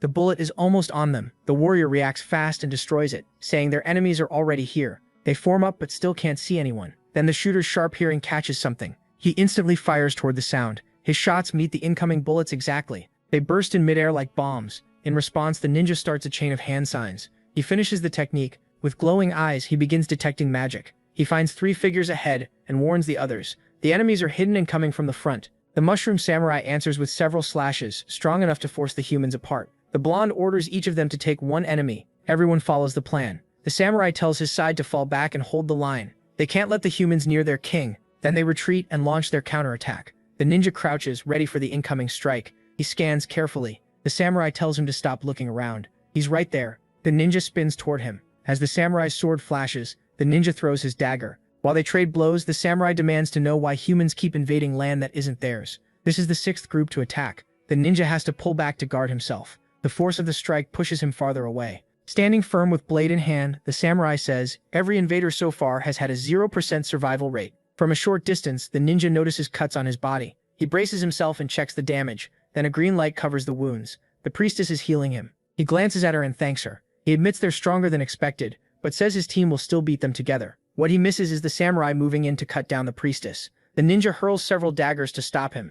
Now the samurai has to choose, finish the attack and die or defend himself. He smartly blocks the daggers. His eyes stay locked with resolve. Then another dagger comes flying in. The ninja appears near him and tells him not to run. This fight is his. They clash again in a rapid exchange. While the samurai keeps talking, the shooter lines up his own target. He wants his enemy fully distracted before he fires, but Bo catches him first. She appears behind him and asks what he's doing. Startled, he blurts out that he'll surrender. She answers with a merciless shot. It blasts a big hole into the stone, but not into him. That body was only a decoy, and now it's fading away. Bo realizes the trick. At the same time, projectiles are already flying at her from behind. She jumps at once to react. While moving, she fires several times. Her bullets collide with the ones coming at her. Her reaction speed is incredible. The human had thought he could catch her there, but Bo is highly skilled too. She fires one gun at the ground. The recoil launches her forward, so she can keep shooting. The gunslinger's attack nearly reaches the human. He barely dodges and avoids the worst of it. That move lets him ready his rifle. With a clean shot, he fires. This time he hits directly. But all he destroys is Bo's cigar, leaving him unsure if he misjudged her or if she slowed down on purpose. Still in the air, Bo uses her shots to steer herself. When she lands, she points both guns at him. But more projectiles are already coming for her. She shoots the ground again to launch herself upward. The force makes her spin wildly. While spinning, she keeps firing. Even then, the human tracks every bullet's path, but one shot suddenly slips past the others. That makes his heart jump. He has to react fast or lose his head. After dodging it, he pauses for a moment. She switched bullet types to catch him off guard. Botu says his firepower doesn't come close to hers. Still airborne, she unleashes a huge volley. The piercing rounds race straight at him. For a moment, he's stuck thinking about that word firepower. Then magic starts changing the tip of his rifle. The weapon transforms. Now it's a rotary cannon like a machine gun, and he wants to show her real firepower. He aims up and sends bullets swarming at her, like angry wasps. The sword warrior says he'll need the priestess again. He starts powering himself up in front of her. The gem on her staff glows hard. She begins stacking blessings on him. While she does, a mushroom mage sneaks toward her and prepares a deadly spell. Then something unexpected happens. A hairy hand reaches for it. Feeling the danger, the mage knows he has to move. He barely dodges without exposing himself. The beast tamer sniffs the air and says she caught his scent. There's nowhere to hide. Since she already sensed him, the girl points right at his hiding spot. Shocked, the mage steps out and says her real ace must be the monster in her bag. He moves down a little and slams his staff into the ground. A red tip starts pushing up through the soil. It rapidly swells into a huge body. It's a war mushroom, and he wants to see if her beast can stop it. Something at its tip tightens, then it spits out something like venom. The organic shots nearly hit, but she pats the bag and tells her beast it's time to eat. A snarling mouth pops out at once. The wolf-like beast gulps the goo down, then it slips back into the bag. The mage warns her not to feed her pet random things. What it just ate was venom. That actually confuses her a little. Inside the bag, the beast starts writhing. Then from the opening comes a burp-like sound. The mage asks what she'll do without her pet's help. But while he's talking, the wolf's hand shoots out to hit him. He can't understand how he's still alive. He throws up a shield to keep it from touching him. Even then, the hit is heavy. The beast keeps punching, and the shield is already starting to crack. Under it, the mage shakes from every blow. To avoid the worst, he jumps away from the shield he made. Even that strong spell can't handle the beast's raw power. Right in front of him, the shield is almost gone. Now the wolf's hand breaks through and finally lands a hit on the mage. The girl boasts that her beast is used to poisons from the guild leader, so this was nothing. At the same time, the warrior's power keeps rising. His armor can't take it anymore. He struggles to control that strength. The boost makes his muscles swell so much that the armor finally gives out. His sword glows with a golden aura. Ahead of him stands the mage who got punched by the beast, and behind that mage is the diamond mushroom. Certain he has the chance, he decides to cut them both down in one blow. He sets his sword and starts the attack. He spins around several times, then hurls the sword like a spear. The giant blade tears through the air. It moves so fast the ground splits under it. The The mage and the diamond mushroom are seconds from death, but right before it lands, something changes. The sword gets struck aside and buries itself in the ground. The mage feels pathetic. The one meant to protect him had to leave his throne to save him. The Mushroom King has finally joined the fight. He looks completely enraged. The warrior only smiles at that. He reaches out and calls his sword back. The blade starts to tremble, then tears free from the ground with force. A moment later, it's back in his hand. To him, that proves the king is seriously strong. He knocked the sword away with ease. Still, he mocks him, calling the king nothing but a big fat mushroom. Elsewhere on the battlefield, blades keep colliding. The samurai and the ninja are still going at it. After a while, the ninja realizes something. They've already fought 93 rounds, and he lost every single one. Each time he got hurt, a priestess healed him. So he figured he could just keep going until the samurai got tired, but the mushroom rushes him again. The ninja thinks he's going for the priestess, and reminds him that he's the opponent. In an instant, the samurai slashes with both blades. He calmly makes it clear he knows that the ninja was always his target.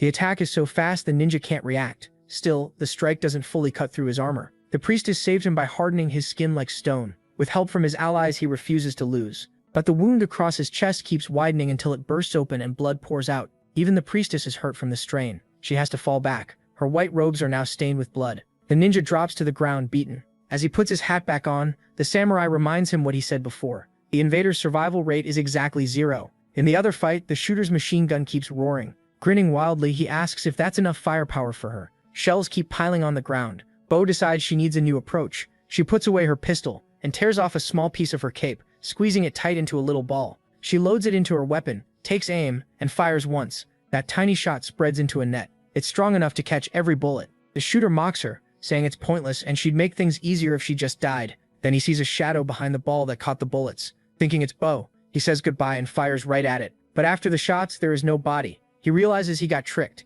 Then his sharp hearing catches something. The grass shifted from a change in the air. He knows he has to move fast. He switches weapons again, going back to his rifle. With it on his shoulder, he fires several shots, skillfully knocking away the bullets coming at him. Below says she hoped he'd be dead already, and for a human, his reactions are fast. He snaps back that trash won't hit him, but while she keeps firing, he wonders how she got into his blind spot so fast. Lighting a match, he says raw power and fire rate aren't everything for a shooter. That's basic. Her bullets slowed down because she was using fumble spores. As he gets ready to shoot, he says they're in a battle, and she talks too much. Belos coldly tells him to pay closer attention. That's when he realizes something is wrong. In the grass around him, objects have been planted. They're oddly shaped mushrooms. He has no clue what those stupid things are until one presses the button on top of its head. The rest do the same and release a blinding light. By the time he understands, it's too late. The flash blinds him. He has to get away if he wants his sight back. So he backs up, hoping his vision clears soon. Below senses that some mushrooms fire off intense light the moment they sprout. Now hearing is the only sense he has left to fight with. Even blind, he can still hear her and hopes she keeps talking. What he doesn't notice is more mushrooms growing around him. This time they look like they're packed with speakers. He hears them sprouting but can't tell what kind they are. Then a deafening blast erupts from them. The sonic wave is strong enough to damage his eardrums. With his senses wrecked, he has no clue where Bull is. Some mushrooms release an ear-splitting sound as soon as they grow. Desperate, he clamps his hands over his ears. He tries to retreat, stepping back from the noise. He's totally disoriented, and as he backs up, he steps on a certain mushroom. It starts growing at once. The sudden growth launches him into the air. Just as Bull planned, he gets bounced from one mushroom to another. Some of them can shoot up to huge heights in an instant. After all that, he finally crashes back down, still dazed, but now a different kind of mushroom surrounds him. He slowly starts opening his eyes. His vision is still blurry, but he realizes the grass isn't all that's around him. As his sight returns a little, he tries to stay calm. He only needs one clean shot. Angry, he slams his fist into the ground. That makes the mushrooms around him react. He's furious that mere mushrooms have pushed him this far. The ones in front of him begin making strange sounds. Then they start swelling dangerously. Dark orange clouds burst from their caps, and the others release the same thing. They're explosive clouds, deadly ones. The blast wave throws him back, sending him crashing through more of them. These mushrooms read the intent of living beings. If someone's harmless, they release healing spores. If hostile, they explode. Since he's full of killing intent, he sets off one blast after another. He rolls across the grass until he ends up near Bull. Even now, she can't understand how pathetic humans think they can invade their kingdom. But lying there, he sees her getting close as a chance. He jumps up with his rifle, saying humans only have hope because monsters are stupid, but he can't pull the trigger. His finger is stuck. Wall watches and takes a drag from her cigarette. He's furious, feeling like the mushrooms always know where he'll be. He can't even lift his feet from the grass. Those mushrooms are oozing a thick goo, and it's covering his whole body. As Bull walks closer, she steps into the goo too. She lifts her foot, stretching it, but it doesn't trap her in place. There are 40,000 kinds of mushrooms here,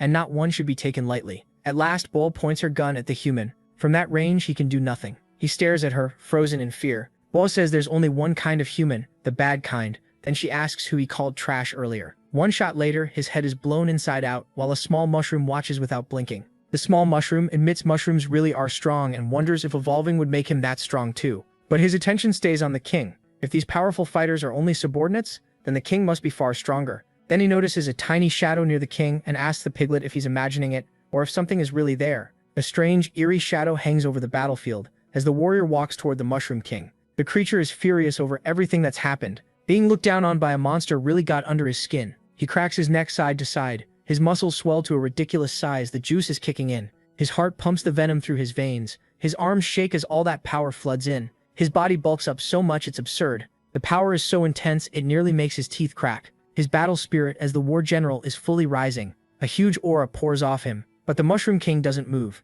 After all that, only smoke hangs in the air. His muscles get so hot they start smoking.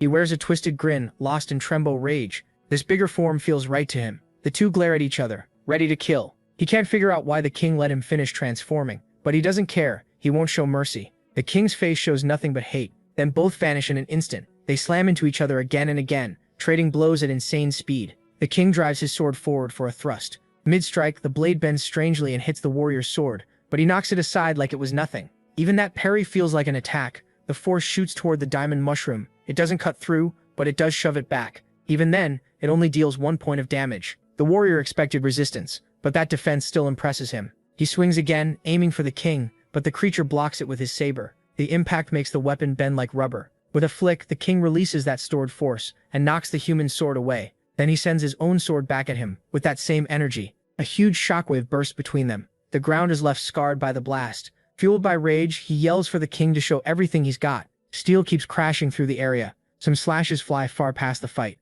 One heads straight for the small mushroom, and the piglet. He feels his flesh start to split, then reacts fast, shoving the piglet aside and dodging. The two tumble across the ground. Just watching this fight nearly gets him killed again.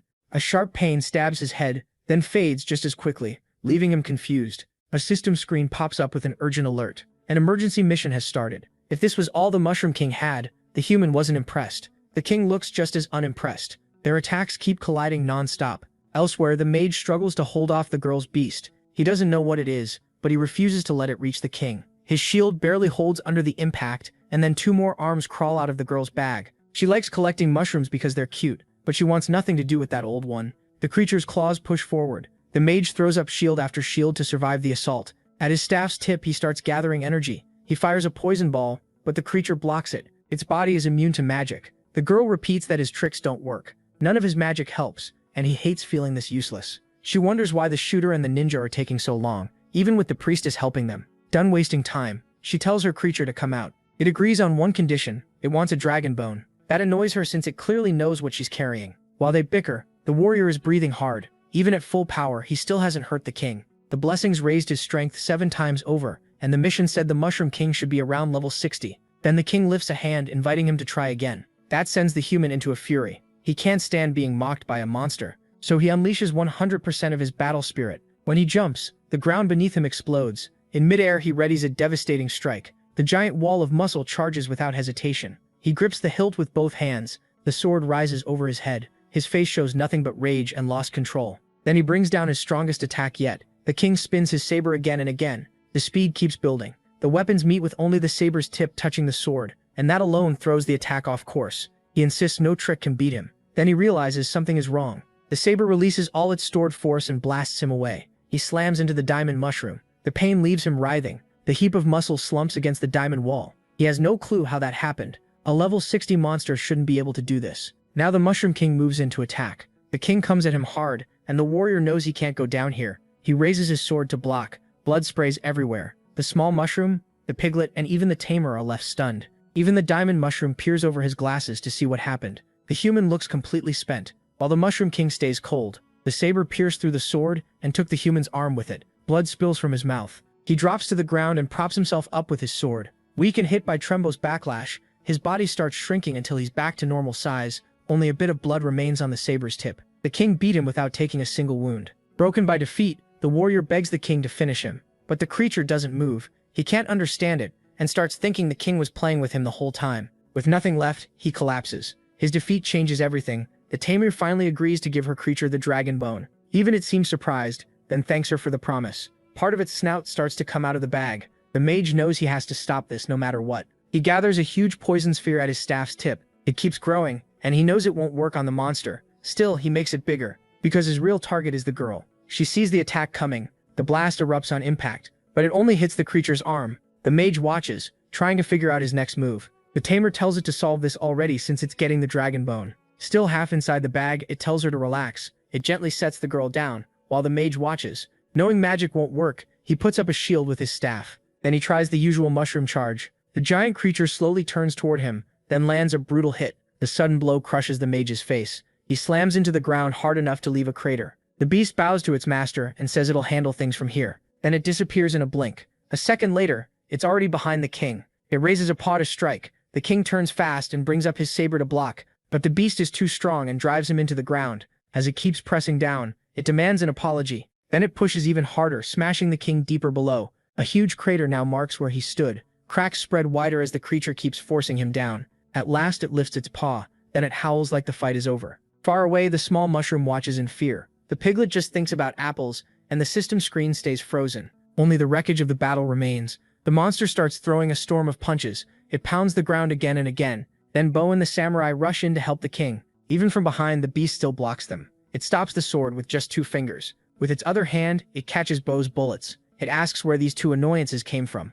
The samurai says they're its opponents now. Bo recognizes it as the creature that killed the 4th great mushroom general Locke. Then the priestess teleports in behind the girl. She brings the 2 fallen fighters with her. She says she'll help the tamer in this battle, but the tamer refuses. Her beast can handle them. The creature says it's killed plenty of weaklings and doesn't remember their names. The samurai pulls free while Bo fires again, but the beast is so fast it disappears. Their attacks hit the ground instead. That puts the samurai on edge. Bo feels the same. Before she can even spot it, she gets hit. The samurai immediately grows alarmed. The wolf appears behind him and asks what he's looking at, but the samurai already has his blade set. Before the strike lands, he slashes back, sending a flying cut at the wolf. The impact is strong enough to knock it back. It even leaves a small cut on its hand, which surprises it. Now the 3 mushroom generals stand together. Behind the samurai, the mage casts a detection spell across the area. The magic spreads fast, reaches the beast, and links his senses to the others. The spell shares what he knows. Bo gets the information, and so does the samurai. Seeing them work together, the beast smiles. Within 50 meters, the mage can track its movements and pass them on, so the wolf smirks and starts to move. Its outline begins to fade until nothing is left. Even with the spell, the 3 realize it simply disappeared. The mushroom mage can't make sense of it. The beast is moving beyond the range of his magic, and that makes it even faster. Suddenly, it strikes and lands a hit. Bob and the samurai stand back to back now. He knows he can't win alone. Anxiety shows on Bud's face. They're surrounded by a monster moving at insane speed. Its claws close in on them. Bud raises both pistols to defend herself. She fires a rapid burst at the wolf. At the same time, the samurai counters with his swords. The little mushroom knows they're outmatched and wonders how strong this wolf really is. Then the system pops up again with an emergency mission. He wants to keep watching, but the screen is in the way. It's an epic quest. He found one of Golem's servants and has to erase it. The prize is a resurrection coin, a lottery ticket, and 200,000 XP. The reward feels way too big, and there's no way he can do it right now, so he tries to shove the system window aside. A mission like that has to be a mistake. He just wants a clear view of the fight.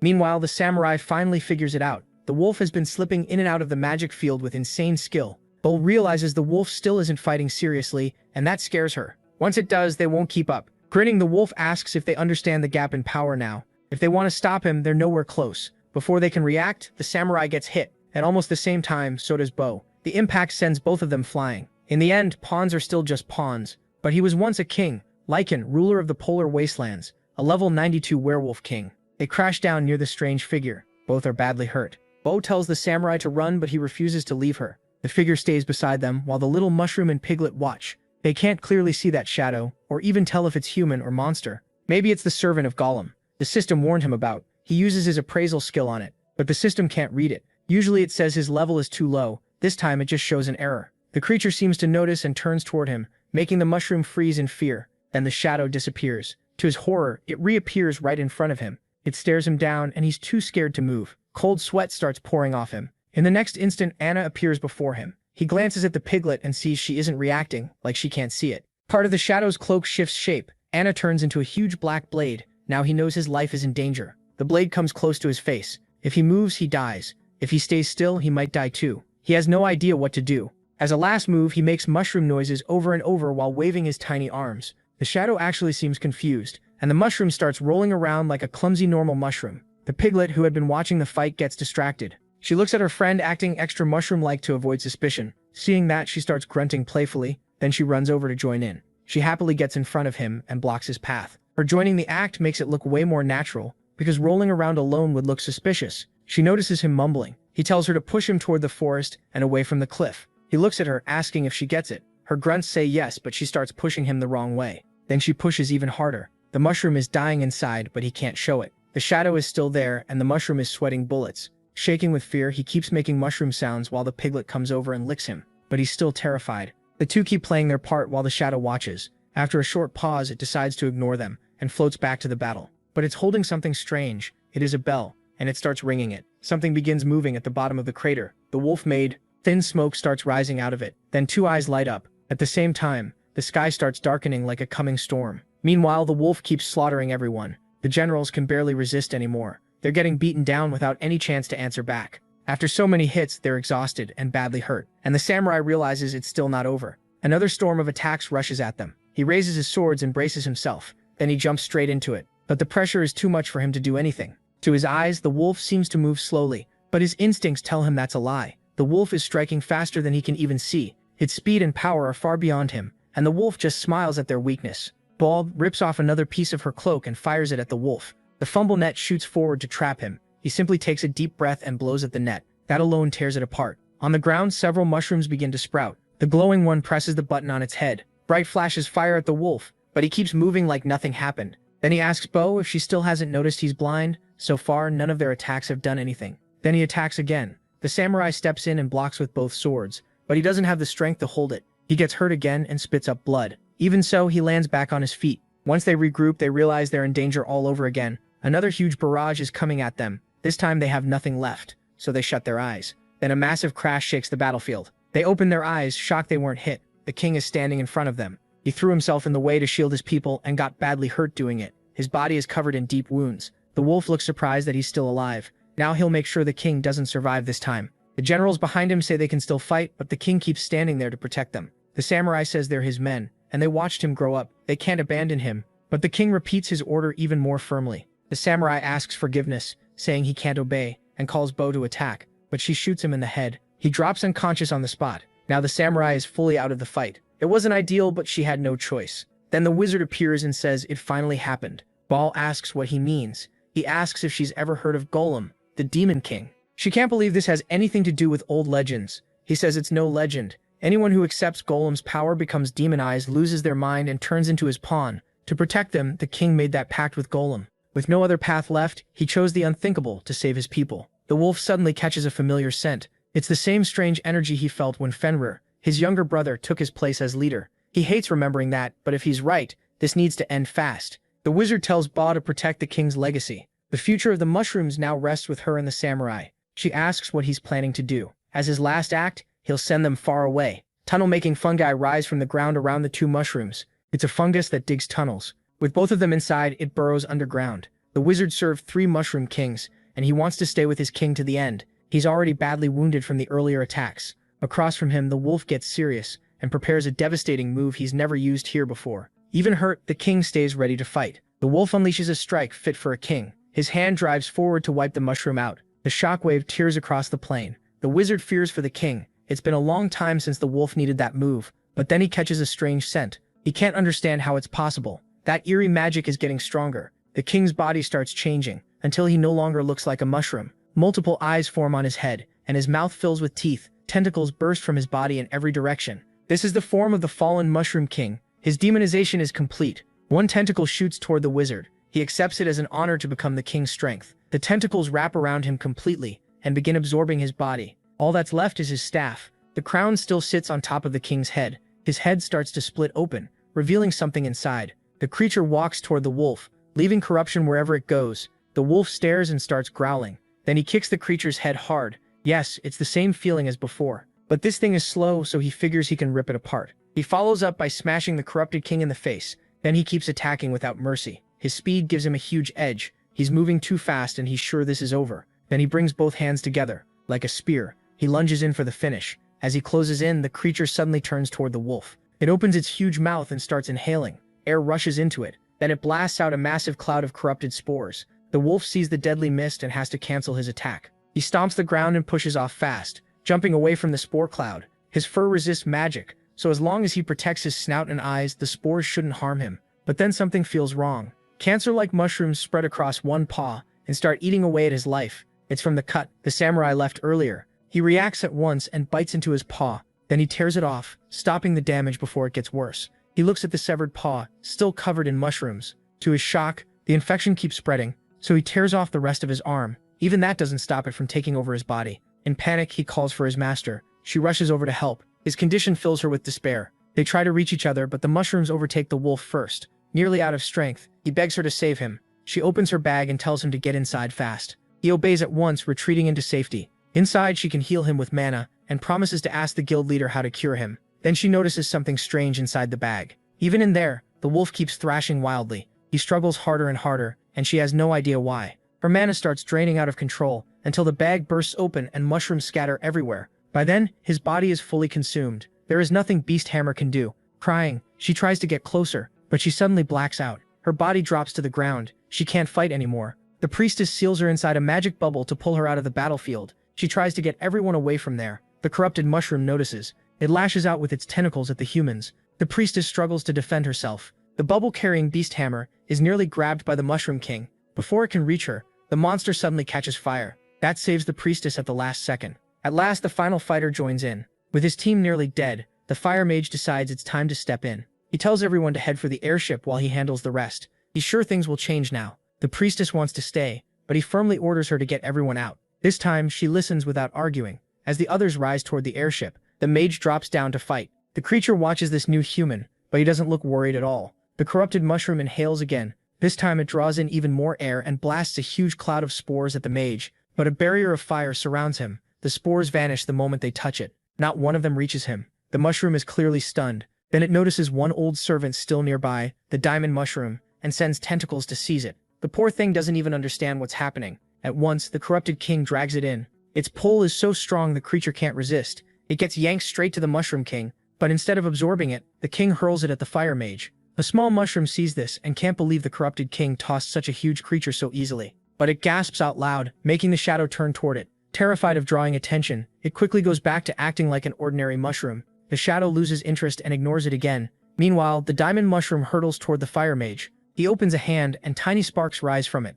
A creature appears, yawns and asks why it was summoned. It's half asleep and totally confused. Without explaining anything, the mage throws it right at the danger, and it screams in panic. Once it understands, it complains that this stupid human always summons it without warning. Strong flames wrap around the diamond mushroom as the fire spirit's magic takes hold. She gives one command, burn it. The flames surge and swallow the mushroom whole. It can't do anything but burn. When it's over, she gets 2 diamond mushroom eyes, perfect material for magic items. With the job done, the fire spirit calls the human an idiot and starts kicking his face. He dismisses her right away. Useful, but way too annoying. Then a mass of corrupted mushrooms suddenly rises behind him. The Mushroom King grins horribly. It climbed up by making mushrooms spread upward. Now in range, it leaps at the fire mage. Its abdomen splits open, revealing a second mouth big enough to swallow him whole. The jaws snap shut, and the mage is swallowed instantly. With him inside, the corrupted king crashes back to the ground. In the distance, the dark shadow simply watches. The monstrosity slowly stands again, then drags itself across the battlefield. Smoke covers the area, and it seems to think the fight is over. But then its body starts swelling from within. The mage is still alive. It looks down in alarm as the bulging grows worse. Its body shakes so hard it can't even walk. The swelling becomes too much to contain, and after a moment it explodes into pieces. Among the gore stands the mage, alive thanks to Phoenix rebirth, and beside him lies the Mushroom King's crown. With the battle finished, he picks it up. His rewards from this fight are the diamond mushroom eyes and the crown. Even so, some tentacles still twitch in the remains. A level 60 monster forced him to use his strongest card. At least no one saw it. With the loot in hand, he rises into the sky away from the corpse. Then he looks down, planning to erase every trace of the battle. Above, the sky twists like a storm is forming. Burning stones begin falling like meteors, and the small mushroom watches in fear. Everything below is destroyed and swallowed by fire. The evil shadow lets out a disappointed sigh. This wasn't the result it wanted. Then, just as mysteriously as it came, it leaves. Beside it, the little mushroom can only hope it's really gone. Now alone, he nudges the piglet and tells her to wake up so they can run. She slowly opens her eyes. Since she missed most of the fight, she has no clue what happened. Then they notice the meteor shower and run with their tiny feet. Each impact explodes, and one shockwave is enough to fling them far away. He can't believe this is happening. There's no way they can outrun something like this. Meteors are falling everywhere. The piglet answers by biting his hat. Determined, she decides to save her friend. She starts digging with everything she has. Soon they are underground, while fire and destruction rage above. The devastation doesn't stop. The corrupted mushroom never had a chance. The whole kingdom turns into a sea of fire, and nothing nearby can escape being burned to ash. One by one, even the biggest mushrooms catch fire and crumble away. Everything is being wiped out. Then something moves inside the rock. Two balls of packed earth roll down the slope. When they hit the ground, they crack open, revealing the mushroom and the piglet, nearly roasted alive. Both are dazed. Then the system announces they have reached the mushroom kingdom. Right away, both level up and recover their health. Now thinking clearly, he looks over all the ruin. What used to be bright and full of life is now a dead wasteland. One spell from the fire mage erased the whole kingdom.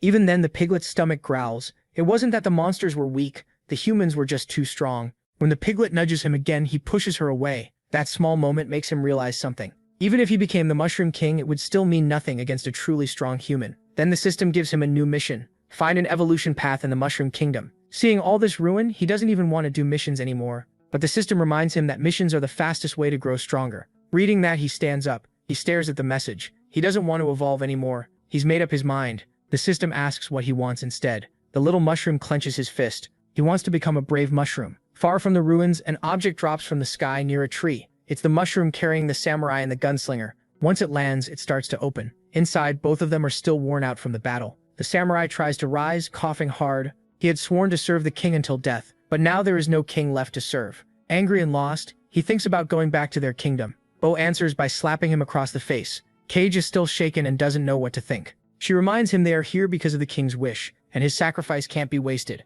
But without the king, Cage doesn't know what he's living for. Frustrated, he punches the ground. For a moment, they sit in silence. Both are still weak, and Bo leans against the tree. She tells him that if he wants to die, he can do it after they finish their mission. After blowing out cigar smoke, she reaches into her pocket. In her hand is a golden object. They still have to fulfill the king's final wish. It's the king's legacy. Whoever is recognized by it earns the right to become king. That's their mission now. Hearing that, Cage forces himself up. Bo is right. Their journey isn't over. The two look toward the horizon, hoping for better days. Meanwhile, the small mushroom faces a new problem. The system reports an error because monsters can't change classes. As he rides through the forest on the piglet, the same message keeps popping up. Tired of it, he asks the system to show the map so he can see how far they are from the beginner village. The system finally shows their location. They've been traveling for a full day, and if the map is right, they should reach it after one more day. Then the error pops up again.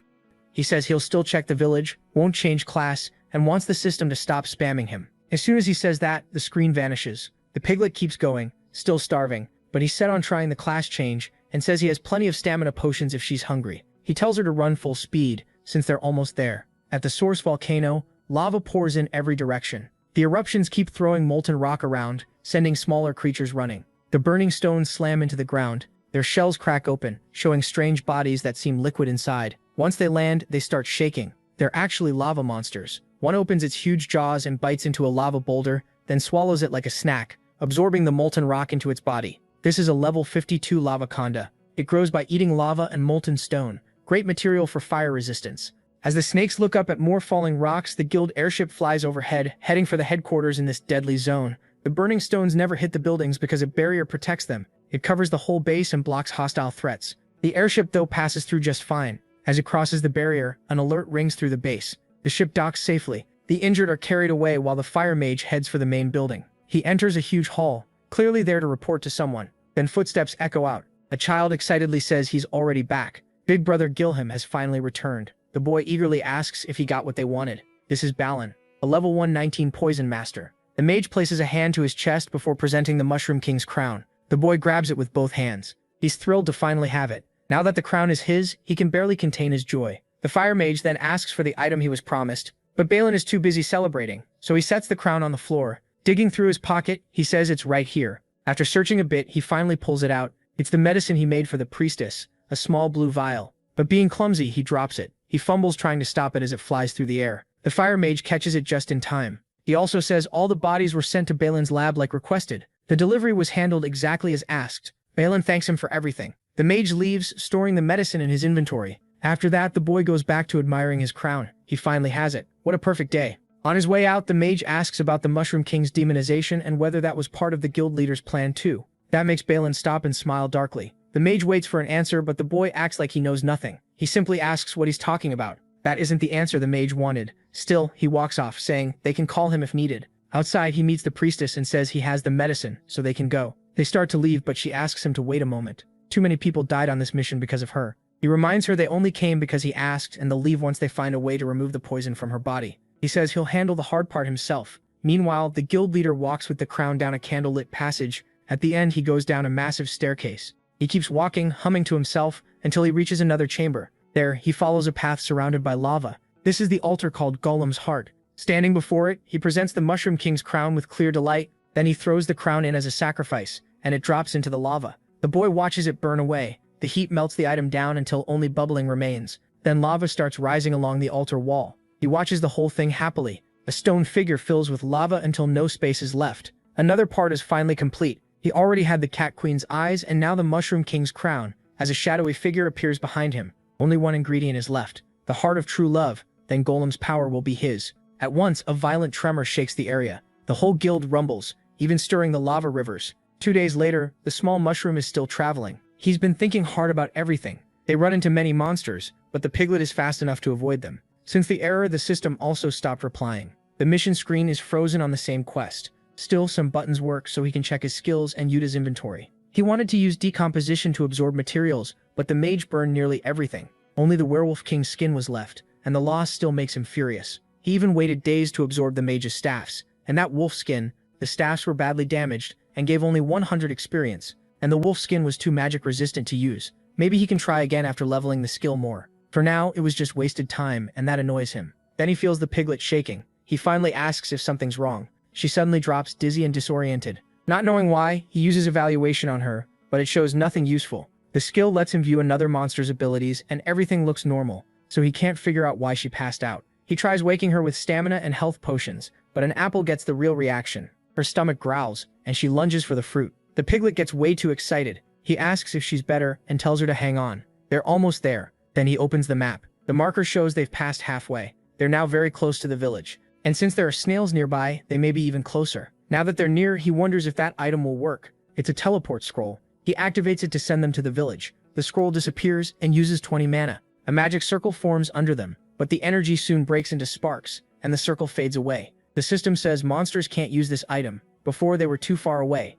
Now monsters just aren't allowed. Without replying, he goes back to the mission screen. But he still doesn't want this quest. He's set on becoming a brave mushroom. Even if the scroll failed, he doesn't care much. He's not in a rush. If anything, this seems like the perfect place to farm experience from newbies. He pats the piglet, telling her to keep moving. But she doesn't respond and stays still. He asks if she's okay and whether she wants another health potion. He tells her to hold on a little longer, he'll fix her problem soon. What he doesn't know is that they're being watched by pigs from her herd. Their leader stares hard at the piglet. A while later, MC realizes he isn't alone, and after more walking, they reach the portal where the newbies appear. The mushroom hides in the bushes while the piglet lies there unconscious. He uses evaluation on the portal. It's a gateway to the village made by the 6 original braves who sealed Golem, and it teleports people away when they're in critical danger. That's why those players didn't die when he beat them. Now all he has to do is wait. Soon, the portal starts glowing, and a player's hand comes through. The kids rush out excited to level up by killing snails. One little girl grips a stone ready to attack. She smashes a snail so hard its eyes pop out.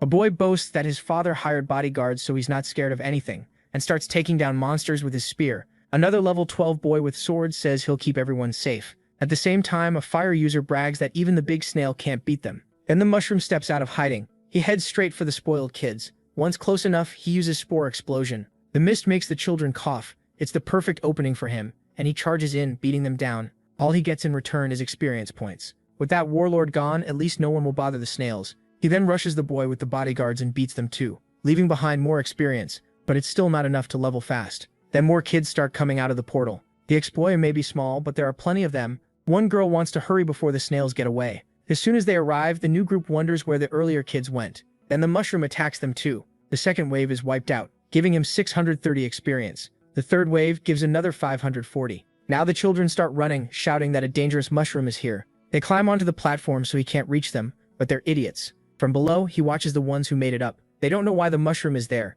but they feel safe since they think he can't climb. They're wrong. He can jump right up to them. The children panic. By the 4th wave, he gains another 720 experience. When night falls, he makes a campfire and gives his friend dinner, a health potion. She looks at the little vial but won't drink it. That makes him ask if she isn't hungry. He checks her status and everything looks normal. She carried him for days, so her stamina should be low, but he'll handle the grinding for both of them. Since he can't sleep, he keeps checking the system. This time his own stats. After farming newbies all day, he's already level 18. Level 20 is close. His stamina is low too, but he's too tired, so he'll use potions tomorrow. He leans on the piglet and tells her goodnight. She's half asleep and barely reacts, just staring at him for a moment. Her vision blurs from exhaustion, and she starts imagining him as a grilled mushroom. She almost takes a bite, then catches herself. Shaking her head, she refuses to do that to her friend. Even with her mouth watering, she tries to sleep again. They rest by the fire, but her stomach won't stop growling. Not far away, the other pigs are watching, and their leader is furious. He keeps staring at the piglet and the mushroom.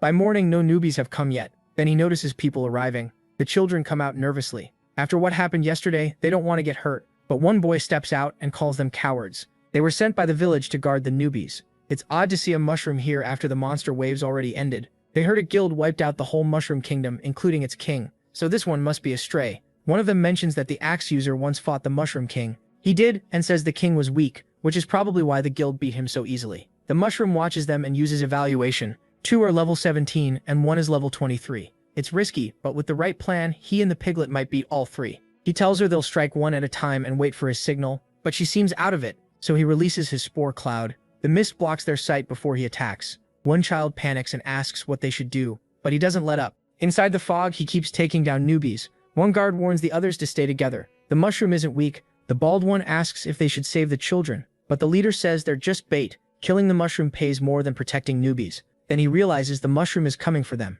The bald man raises his shield, but it does nothing. The shield shatters, and the hit sends him flying. One enemy down, the long-haired one is shocked by how strong the mushroom is. In the mist, the piglet gets into position to help her friend, but her stomach keeps twisting and she doesn't have the strength to move. Then one man swings his axe fast enough to blow the mist away. Now he spots the piglet on the ground. That excites him. Her meat is worth a lot. The long-haired fighter rushes in to finish her off. He's set on killing the monster. His spear gets dangerously close, but the mushroom moves first. He slams the long-haired man away, warning him to stay away from the piglet. The hit launches him back. On the ground, he admits the mushroom really is strong. He drinks a health potion to recover. The strongest one tells the weakest to leave, but the long-haired man insists he can still help. The mushroom tells the piglet to get up. The enemies are closing in. She doesn't answer, so he wonders what's been wrong with her. Her eyes gleam as she looks at him. That soft little backside looks way too tasty to her. Her sight blurs again, and she sees him as a perfectly grilled mushroom. The piglet falls into a trance. One human thinks his ally doubts he can handle both monsters, so he pulls out an item. The long-haired one asks what it is. A secret weapon, the berserker potion. He drinks it at once. His level starts rising fast. The little mushroom watches in alarm. This just got worse. The effect only lasts 10 minutes, but that's plenty. The human jumps to level 38. Forced into a corner, the mushroom decides to use his trump card too. He turns and runs, telling the piglet to follow, but the human swings his axe and cracks the ground. The shock throws the mushroom off balance. As they fall, earth walls rise around them. That terrifies him. He and the piglet are trapped, and the walls are too high to escape. Worse, the humans are inside with them. This couldn't be worse. The powered-up human pauses, deciding whether to kill the piglet first or crush the mushroom. He steps back to think, while the others look forward to the reward. Meanwhile, the piglet still sees the mushroom as food. Her hunger pushes her into a frenzy. Foaming and wild, she gets ready to eat. More time passes with everyone trapped inside, until someone screams for the monster to stay back. Then the walls explode apart from a huge force. One human probably won't survive. He crashes down in the ruined area, and his dying body gets teleported away. The other can't understand how he lost, even with the berserker potion. The piglet stomps on his stomach in rage. Then she bites his clothes and shakes him around like a toy, before tossing him away. His body crashes into the trees. Too injured to stay, he's teleported back to the village. After winning, the mushroom reaches level 21, and the piglet reaches 20. He's stunned. He never knew she was this strong. Now only the two friends are left in the clearing, but her stare is still terrifying. He gets scared, not knowing why she's looking at him like that. Drooling, she turns toward the little mushroom. She's ready to fill her stomach. Trying to understand, he uses evaluation on her. Her satiety is at 0, putting her in berserker mode and giving her 500 extra attack. In this state, she keeps losing health and can't think straight. He finally understands the potions never fixed her hunger. Backing away, he tells her to calm down and promises to find food, but she already picked her meal. Sweet and chilled, he can't believe she wants to eat him. She lunges at him for a bite. Not waiting to find out, he runs. Now he's fleeing from a starving, enraged pig. He dodges her first charge and she slams into a boulder instead. Even so, he has to keep running. He has no idea what to do. One hit and he's done. Meanwhile, her health keeps dropping. As time passes, she gets hungrier. The potions worked for him. If he'd known, he would have gathered food for her. Then he finds a huge pile of apples. It looks suspicious, but the starving pig behind him doesn't care. This is his chance to get her to eat something else. She charges again. He dodges, and she crashes into the pile of apples. From a distance, he watches the fruit heap. He's incredibly nervous. Then the top starts moving. He keeps staring, hoping she's okay. The apples keep shifting. At last, the piglet pops out back to normal. Seeing her eat and calm down, he finally relaxes. He's happy to wait until she's full, but he wonders who left those apples. Once she's done, they head back to the portal. He wants to sneak into the village and learn what it takes to change classes. He moves toward the portal, while the pig leader keeps watching from hiding. From the shadows, the chief pig has already killed several humans to protect the two clueless friends. The mushroom gets a chill, and his hands shake with nerves. He's about to enter the beginner village. He thinks it's full of weak newbies, so once inside, he'll be the deadliest thing there. Confident, he steps through the portal. Right away, he bumps into something. It's a warning sign about danger. The whole portal area is fenced off, with barriers stretching all around. Then a paper blowing in the wind smacks him in the face. It's a flyer. When he reads it, he panics. It warns that dangerous monsters were seen nearby. He freezes, unable to understand how that happened. As he keeps reading, he starts sweating. The language here is the same one he knows. Maybe it's because he was transmigrated. He's always understood human speech, so he keeps going toward the village. Through a gap in the wall, people keep coming and going. There are lots of them, all guarded by armed sentries. Everything seems peaceful, until he notices one bird isn't normal. It screeches and dives at the crowd. It's a high-level monster. People run for the village in terror. One child is about to be eaten, but a storm of arrows kills the creature first. Watching all this, the little mushroom is shaken. The guards are clearly very strong. He forgot that villages and cities usually have near-invincible protectors. Now he has to rethink everything. Meanwhile, the piglet cuddles an apple. Seeing that gives him a great idea. People are saying dangerous monsters keep showing up nearby, and even a level 40 warrior got beaten. Among them is one strange figure holding a wand with an apple on the end. The odd figure is just about to pass through the gate, but a guard suddenly tells him to stop. He freezes for a second. The guard warns him not to litter, and says to throw the apple away properly. The mushroom says nothing, standing still with a fake mustache made from the piglet's fur. They are disguised in wizard robes, and the apple wand is how he guides the piglet. To him, the disguise feels brilliant. After getting farther in, they reach the village center. There is a potion shop, a blacksmith making weapons, a stand selling grilled monster meat, and even a huge library. He had only seen places like this in games, so seeing it for real feels completely different. Now he has to learn how class changing works. So they keep moving through the crowd until they spot a small group of people. He goes over to find out what's happening. They are reading a notice about dangerous monsters outside the village. It also says class changing needs 10 shells each from red, blue, and green snails, plus 1 shell from the big snail. That reminds him of something he heard earlier about the big snail shell. The kids complain that with monsters outside, only rich people can change class now, since the big shell costs 50 coins, and there is no way around it. The ceremony is later this afternoon. They are frustrated, especially since they are even looking for a level 60 player to handle a monster. One boy says, "This isn't a normal mushroom. It's smart and full of skills." Hearing that, he realizes why fewer people are outside, and he's glad he never met that level 40 warrior. The divine tree will release class change energy later today. Ready to leave, he moves the apple, but the piglet trips. Now both of them are exposed in front of the humans. The mushroom instantly panics. Some people nearby glance over, and even workers notice them. Scared, he curls up and shuts his eyes. If the sentinels came, he would be finished. But everyone just keeps going, completely ignoring them. People assume they belong to some rich owner, since mushrooms and pigs like that are expensive. Once he realizes no one is attacking, he notices there are monsters all over the village. One snail is carrying bags for a woman. A candle cat rides on its owner's back, and there are other monsters around too. If everyone thinks he is a pet, this gets much easier. Then he spots a famous cat, sitting on a boy's head. The boy walks ahead with his monster team, and the mushroom follows him. He stays in line and tries not to stand out. Then he notices something useful. A sign points to the village chief's house. He signals the piglet to follow. The two slip away from the other creatures. Crossing the open area, they head toward a rock. Hidden there, he tells the piglet their target is right ahead. Two players pass by, chatting about store sales in the village. They also say they want to join a guild soon, so leveling up gets easier. One regrets not choosing priest, since guilds always want them, but his friend says tamers should not think like that. The third strongest person here is a tamer. He has even subdued human angels and demons. Those are creatures other classes avoid, and the boy says reaching that level may be impossible for them. Hearing this, the mushroom gets curious about angels and demons in this world. Then they point at the village chief's house, saying it brings back old memories.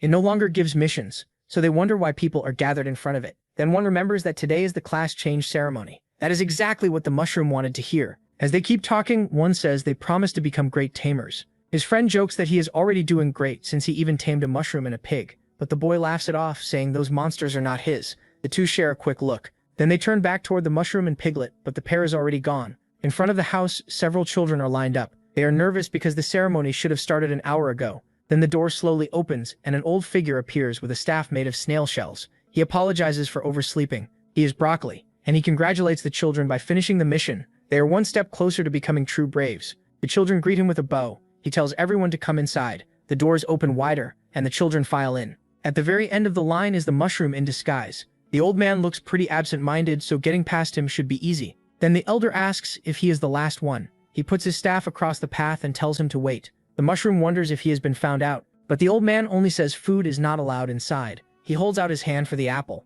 so he takes it for himself. Inside the robe, the piglet gets mad. The mushroom grabs her ears, trying to calm her down. Without the apple, guiding her is much harder, and keeping her moving straight becomes a struggle. When he reaches the hall, he is stunned. The divine tree is enormous. Books surround it, and its branches fill the whole room. From outside, he never imagined the inside would look this grand. Its trunk even seems to have a woman's shape carved into it. The children stare at it in awe. The old man tells them to place their materials before the tree so they can begin. When they take too long, he snaps at them to hurry, and the mushroom notices he suddenly seems much more lively. Once the materials are set down, they must pray to the tree for help and come back the next day for the result. The children put the snail shells into the pot and start praying. The tree's leaves begin to glow, and soon some drift down around them. Then the old man notices someone in the back still has not started. It is the mushroom, just standing there. The old man tells him to put his ingredients in the pot now. He will not repeat himself. The mushroom asks if he can offer something else, since he has items worth more than snail shells. But the elder insists those exact items are needed, and asks if he came just to make trouble. The mushroom starts tugging the piglet's ears, making them back away. The old man now feels like a totally different person, but the mushroom still doesn't understand why the snail shells matter so much. Then the system pops up, his last mission failed, and a new one has appeared. The little mushroom goes quiet as he reads it. This is the last thing he wanted right now. The old man notices the writing is in the monster's language and steps closer. Humans should not be able to hear that, so he orders the mushroom to show who he really is. But the mushroom is still focused on the system. Then he finally registers what the old man said about the monster's language, and by then, the old man is gone. He is confused for a moment, then understands. The old man is about to attack. At the same time, the system screen starts glowing hard. The light is so bright, the mushroom shuts his eyes. Then a burst of strange light fills the room as the old man's staff slams down and cracks the floor. But the figure speaking the monster's language is gone. The old man pauses, thinking over the disappearance. The system announces they have been sent to the penalty space. The mushroom and piglet crash onto a platform. After the impact, he slowly gets back together. He has no clue where he is.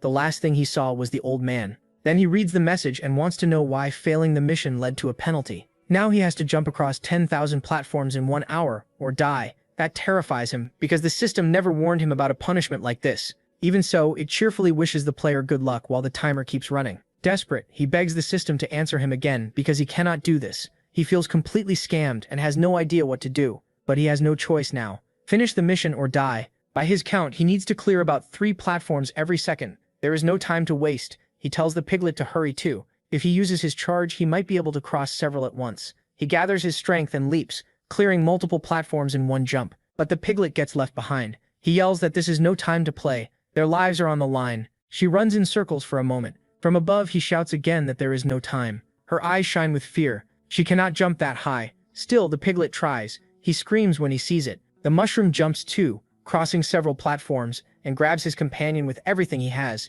but he tires fast. He is not as strong as she is. It drains him badly. With 42 minutes left, he has only reached 1,170 platforms. Still, he pulls out a potion and says there is no time to rest. It restores 50 stamina points right away. With the piglet on his head, he tells her to hold on tight and starts jumping again. The wild leaps make her shake in fear. Then, in the middle of a jump, she sneezes to his horror. That ruins his momentum, and he drops down several platforms. The fall costs him health, and he realizes he might die before finishing. Looking down only makes it worse. There seems to be no bottom. He is lucky to land on another platform. He tells the piglet that was dangerous, and next time she has to warn him before sneezing. Sweetly, she shows that she will. He can only hope she means it. Then he gets ready to keep going and drinks a few more potions. Even so, the height still terrified him. The piglet on his head started dozing off. With a little over 30 minutes left, he still wasn't halfway there. He drank more potions. Sweating and worn out, he kept going. At 22 minutes left, he was still jumping from platform to platform. As time passed, all that jumping leveled up his charge skill and sped him up. Even carrying the extra weight helped train it. Now one jump could clear 10 platforms. With only 2 minutes left, just one final platform remained. The problem was the gap was too wide to cross while carrying the piglet. So he tells her to stay still. They can't risk a mistake now. He refuses to lose to this penalty. Gathering every bit of strength, he jumps. They're so close to escaping that place. They rise high, but halfway through he realizes it still won't be enough. Both of them drop back onto their platform. Even with all that effort, he wasn't close. He tells the piglet to hold tight. They're going again. He braces himself and tells her to get ready too. Then he charges at the platform again. He tries over and over, but every attempt fails. Now only a little over a minute is left, and the piglet is getting nervous. After so many failures, he has no idea how to do it. Still, he decides on one last try. He sets himself on the platform once more. This time, he truly believes he can do it. He'll pour everything into this jump. The piglet focuses too. Less than a minute remains. She licks him to cheer him on, but it only distracts him. Then the piglet climbs off his head. He's confused, but she gently nudges him. Her eyes are full of courage. He realizes what she wants, and he hates it, but she looks at him kindly. Forced into the hardest choice of his life, he breaks down crying. Then he moves to the platform's edge. He gathers all his strength. Without the extra weight, he reaches the platform. This time it was easy. Maybe the system just wanted to sharpen his skills, but the piglet wasn't there for the final step. Since this was his task, he asks if she'll be punished too. The answer is worse. When the penalty ends, that world disappears, and anyone left behind dies. That is the last thing he wanted to hear. Only 42 seconds are left. From above, he looks down at his loyal friend. She stares back at him, worried. His eyes say only one thing: sorry. He stands near the portal, staring at the way out. At last he moves to jump, but instead he leaps back down. The landing costs him 20 health. The piglet is stunned by what he did. After everything they've been through, there's no way he'd leave her there. The piglet is upset by his choice. She shoves him while he shakes with a mess of emotions. Tears pour down his face, but after all this pain, after she saved him and stayed by his side, he can't live knowing he abandoned her. Either they get out together or not at all. The piglet understands his decision. Only one step is left, and she's nervous. Still, if he wants to try, she won't stop him. The little mushroom trembles. This will be his strongest jump yet. No mushroom has ever jumped like this. Soon they're already halfway up. Their momentum keeps carrying them higher, just a little farther. But the force pushing them up is gone. The two begin to fall. He panics. The jump failed. Only 12 seconds remain before it's over. The piglet shuts her eyes in fear. The clock keeps counting down. The mushroom is scared too. The system warns him that time is almost up. He's overwhelmed, thinking he's really going to die there. Then he opens his eyes and remembers he can still do this. Just like the explosive mushroom launched itself forward, he suddenly gets an idea. Only 5 seconds remain. He grabs the piglet's paws with both hands. Now it's all down to determination. He puts every bit of strength into it and unleashes a massive spore explosion. Time is almost gone, but they're rising. They have to keep going up. The spore cloud lifts them even higher. This is now his spore jet. With 1 second left, they're almost out. The piglet crosses the portal right as time hits 0. The system finally congratulates him for clearing the penalty. After passing through the portal, they crash into a new area. He gets hurt when the piglet lands on his head. Looking back, she seems thrilled about what happened. He can barely process her cheerfulness. He almost died seconds ago, and she's already smiling. They notice the glowing sky and the tree figure. Still annoyed, he asks if finishing the penalty means he's finally free to do what he wants. Even though only an hour passed, it's already night. With no one around to stop them, it's time for the class change ritual. But what he says leaves the piglet frozen. She hangs on every word. Back then, she took it deeply, thinking they'd stay together forever. He notices and asks what's wrong, urging her on. The piglet looks at him with love. Then she runs to him happily. From what the old man said, those ingredients are needed. He just can't see how those items connect to a class change, or how they'll make him brave. Inside one pot, there's a shell. A green dot drops into it and gets absorbed. That makes him stop and think. After a moment, he finally gets it. He pulls the mushroom shell out of the pot, then tosses the empty pot aside. He repeats it with another full one, dumping it after taking out the contents.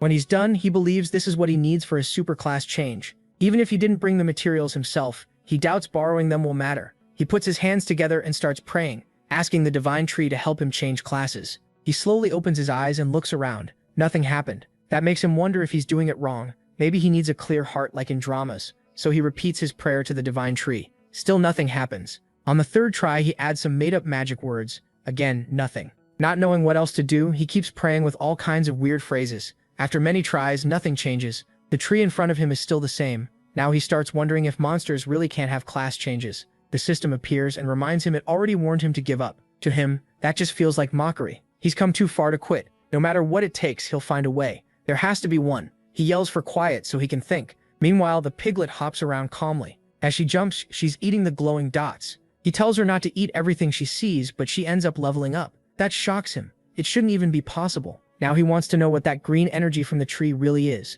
One lands on his head, and he finally understands. It gives 50 experience points. He grabs one and uses evaluation. It's condensed magic power, and since it comes from monsters, humans can't absorb it directly. Then it clicks. Humans use mushroom shells as a middle step. The secret isn't the snail, it's that condensed energy. Once he figures that out, he tells the piglet to leave some for him. Now they focus on one thing, eating as many green orbs as they can. Their levels shoot up fast, and soon they run out of potions. Even after taking in so much, his movement is still bad, and he tires quickly. He suggests the piglet drink stamina potions too so she won't wear out. But she just keeps eating green orbs non-stop. Checking on her, he's stunned. The piglet is already level 28. That only makes him feel worse. Since she's growing faster than he is, it's hard to beat someone who loves eating this much. Being a mushroom really puts him at a disadvantage. Still, there has to be some way to absorb all that energy. Curious, he calls the system. It appears and repeats that monsters can't change classes, but he asks if anything in his inventory might help. He's level 27, and nothing there stands out. So he studies his skills and starts thinking. His eyes stop on the skill window. Decomposition is available. He looks at the divine tree. Since he's already here, he figures he has nothing to lose. He steadies himself, then jumps with all his strength, using Spore Jet to go higher. At the top, he pulls off a smooth move and lands perfectly on the sculpture's head. The piglet looks up, worried. She's scared seeing him so high up. He tells her to sit back and watch. She listens and keeps her eyes on him. The little mushroom closes his eyes. Pressing himself against the tree, he apologizes for what he's about to do. Then he activates decomposition and power starts pouring out of him. Because the tree is organic, the skill grows even stronger. His body glows brightly as he pours everything into it. The piglet watches nervously. Using all his strength, he shouts. The system warns that this much energy could cause unknown changes, but he's too deep in to stop now. He's set on absorbing it all. The longer it continues, the more his level rises, and the more refined his skill becomes. Green orbs drop from the leaves, but instead of drifting away, they flow back to the source. The magic is no longer being released. Now it's all being absorbed straight into him. Soon the leaves start wilting, and even the branches begin to dry out. Despite the warnings, he tells it to keep going. Below, the piglet stays worried. Overwhelmed by all that power, he cries out. The magic spreads through the tree figure, and even it starts to age. As its magic is drained, the whole tree withers. Still, he keeps the decomposition going. It takes everything he has. When the decomposition ends, part of his body is pulsing. The energy is so huge he has to force it down, even as the strain starts to hurt. The piglet gets even more worried about her friend. Then a small flower starts to bloom. Even with all his effort, the mushroom feels something beginning to come out. Now the piglet is getting nervous. There is simply too much power to hold in. Just as expected, the flower fully opens. The mushroom screams in pain through the whole process. Then beams of power burst out of him in every direction. This transformation is clearly brutal. The mushroom starts glowing with intense magic. The beams ricochet everywhere, and the piglet tracks them until one suddenly turns her way and hits her. The blast sends her flying. Even with all the shaking and noise, the old man stays asleep. He only turns over and keeps snoring. But a rune on his wall begins to glow. The seal on Golem's left hand is weakening. The magic beam keeps bouncing until it spreads into the sky like a shooting star, crossing the starting forest and passing over the pigs, making their leader turn back. Near the two mushrooms carrying the king's legacy, a heavy impact strikes.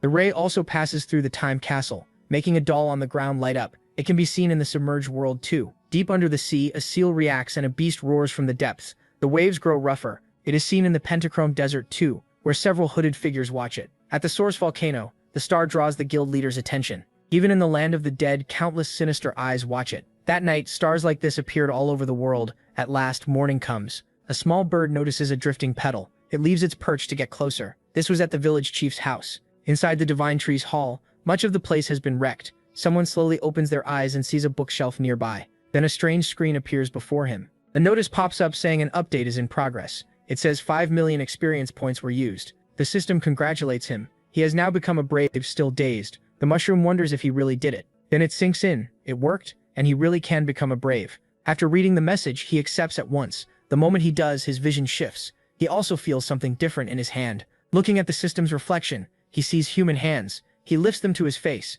After everything, he has finally become human again. It feels so unreal that he wonders if he's dreaming. Then he looks down and notices something even better. His eyes light up with joy. The one mushroom he needed is back on his body. Realizing that, he shouts in happiness. Now he just has to find the piglet. When he tries to stand, it feels weird. After being a mushroom for so long, one hand touches something soft. He gently rubs a plush snout. His flat hand feels the piglet's head swaying side to side. Then he notices there seem to be two heads. Curious, he looks down. Beside him is what he thought was the piglet, and the sight makes him freeze. A nosebleed instantly hits him. He has no clue who this woman is. This is the mushroom police. And yes, this scene looks suspicious. Censorship is needed here. Mistakes fade, but regret lasts forever. A woman is lying beside him, totally at ease. He thinks he must be hallucinating after turning human again. Then he remembers the piglet was struck by the beam. At last, she starts waking up. He quickly tries to apologize, saying he did not see anything. But she jumps at him, happily calling him the mushroom. That is not the reaction he expected, especially when two large soft piglets rush at his face. She hugs him tightly, overjoyed. Meanwhile, those two piglets nearly stop his heart. So yes, this really is the piglet. The two piglets press right against his face. Flustered, he pushes her back. She is too innocent for him to take advantage of this, and still call himself human. She hugs him again and says he smells nice, leaving him stunned. Outside, people are talking about last night's meteor shower. He notices there are people outside the house. If humans or monsters see the destruction here, that could become a problem. He turns to call the piglet, but cannot keep staring for long. He quickly opens his inventory and finds a cloak to cover up with. Luckily, he has clothes so they do not look indecent. The piglet happily sniffs the clothes. While thinking about the people outside, he decides his only choice is to use Spore Explosion and flee in the confusion. Since the area is big, he has to put his full strength into it. His hands and feet tense up from the effort. After straining hard, he uses Spore Explosion, and only a weak puff comes out. Nothing else happens. The piglet stares at him, confused. He has no idea why his abilities are not working. He nudges her away and says this is no time to play. He is trying again. Grinding his teeth, he pushes even harder. Again, all he gets is a tiny puff. Panicked, he thinks he has lost his powers, so he calls the system again. The system says his new body means he must relearn his skills, starting with missions. The first is killing 10 level 20 monsters. That only annoys him more because the system always answers with missions. Then saying they may have started badly, it asks the player to choose a name. Of all the surprises, this is one of the worst. He never expected to have to make his own name. Frustrated, he snaps that the system is doing this on purpose while people are outside, and complains it only ever asks for money. The system replies that it has never received any money from him. He calms down and decides he should trust himself. The name he picks is Dumo. After confirming it, he just wants to check his inventory. There has to be something useful inside. Most of it is just food and potions, but there is one special item. The system also tells him to be kinder now that he's human and has feelings. In his hand is a teleport scroll. If it works, they can reach the fountain in the city center. He still is not sure he feels fully human, and then he hears the old man's usual line about oversleeping and being late. He does not know if the scroll will work, but he has no other choice. Using 20 mana, he activates it. A magic circle slowly forms beneath his feet. He desperately needs it to work this time. The old man is getting closer. The piglet says something for no real reason. This time, the magic circle keeps glowing. The old man is almost at the Divine Tree Hall, and MC and the piglet are still there. He walks in, already talking to the children about materials. Blue light shines across the mushroom's face, and the old man stops in shock. The whole hall is overturned. Broken things cover the floor. The place is a disaster. Even for the village chief, one of the strongest in the area, this is strange. A boy mentions a bright flash came from here last night. The old man slams his staff on the ground. He says the ceremony had fewer people, so the tree's energy became too dense and caused this mess. Then he tells them to come with him to the tree. He has done this for years and says it is nothing serious. If needed, he can fix it. But then he notices something is very wrong and is left stunned. The divine tree has completely dried out. Even the children are shocked. The tree now looks ancient, with dry, bare branches.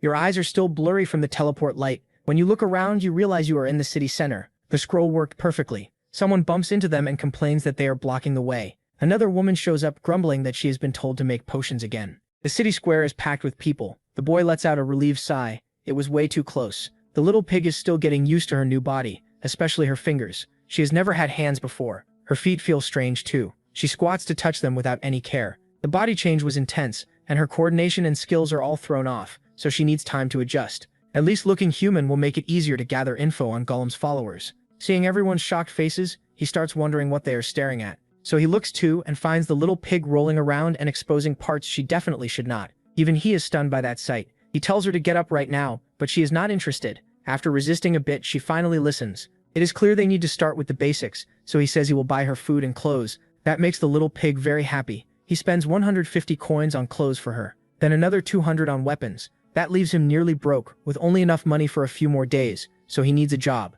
In that way, being a monster was easier. While he worries about that, the little pig tugs on his clothes. She wants a skewer, and this time he gives in since they can still afford food. Later in the room they rented, the boy keeps staring at the system. The little pig is fast asleep in bed while he adjusts to his new body. It still feels strange getting used to this form, but he also thinks it is pretty nice. He did not expect to look the same as before, but he is glad he still looks human. Besides a few coins, he still has items he picked up. He just has no idea how he even got those branches. He guessed those branches came from the divine tree when he used decompose on it. After checking his stats, he saw they weren't worth much, so he decided to focus on learning his new body instead. He was level 58 with plenty of HP and mana. His first thought was that the system had bugged out. There was no way he had gained 30 levels without feeling stronger, so he wanted to check if his friend had changed too. He tried using appraisal on her, but nothing happened. Since the system couldn't bring back his old skills, he at least wanted answers. It repeated that a human body worked differently from a monster body, so he had to sense magic through his own body. Thinking back to last time, he knew that hadn't helped much.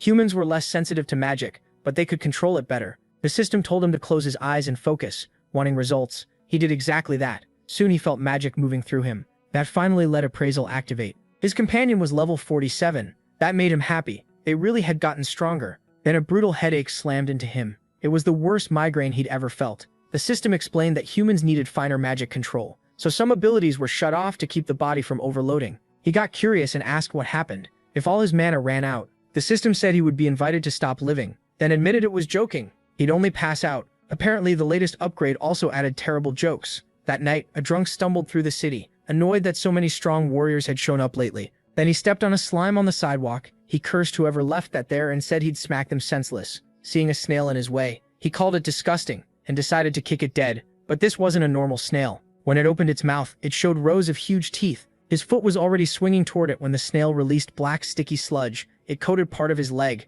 He was outraged that such a weak-looking thing attacked him. But when he tried to shake it off, it spread higher and began eating him alive. He flailed and screamed for help. It was already too late. The hell snail had chosen its meal. It devoured him completely until nothing remained. Nearby, the little mushroom slept peacefully, unaware danger was coming. The black sludge started slipping under the door. Then it crept down the stairs, heading for the protagonist. The creature had finally found the source of the divine tree's power and squeezed under the door, leaving slime behind. This was the one it had been searching for. It studied the two sleepers carefully, because they were the ones who had ruined years of its work. Morning came at last. As sunlight appeared, the creature knew it needed to hide. The light burned its body on contact, and it bitterly thought that power should have been its own. It swore to make them pay. The protagonist and the little pig kept sleeping. The creature slipped away, admitting they were lucky today, but it would remember their faces. In his dream, the boy watched the little pig. To his shock, she stood on two legs. Then she reached behind her back and started unzipping something. A person seemed to crawl out from inside her body. Then a hairy leg appeared,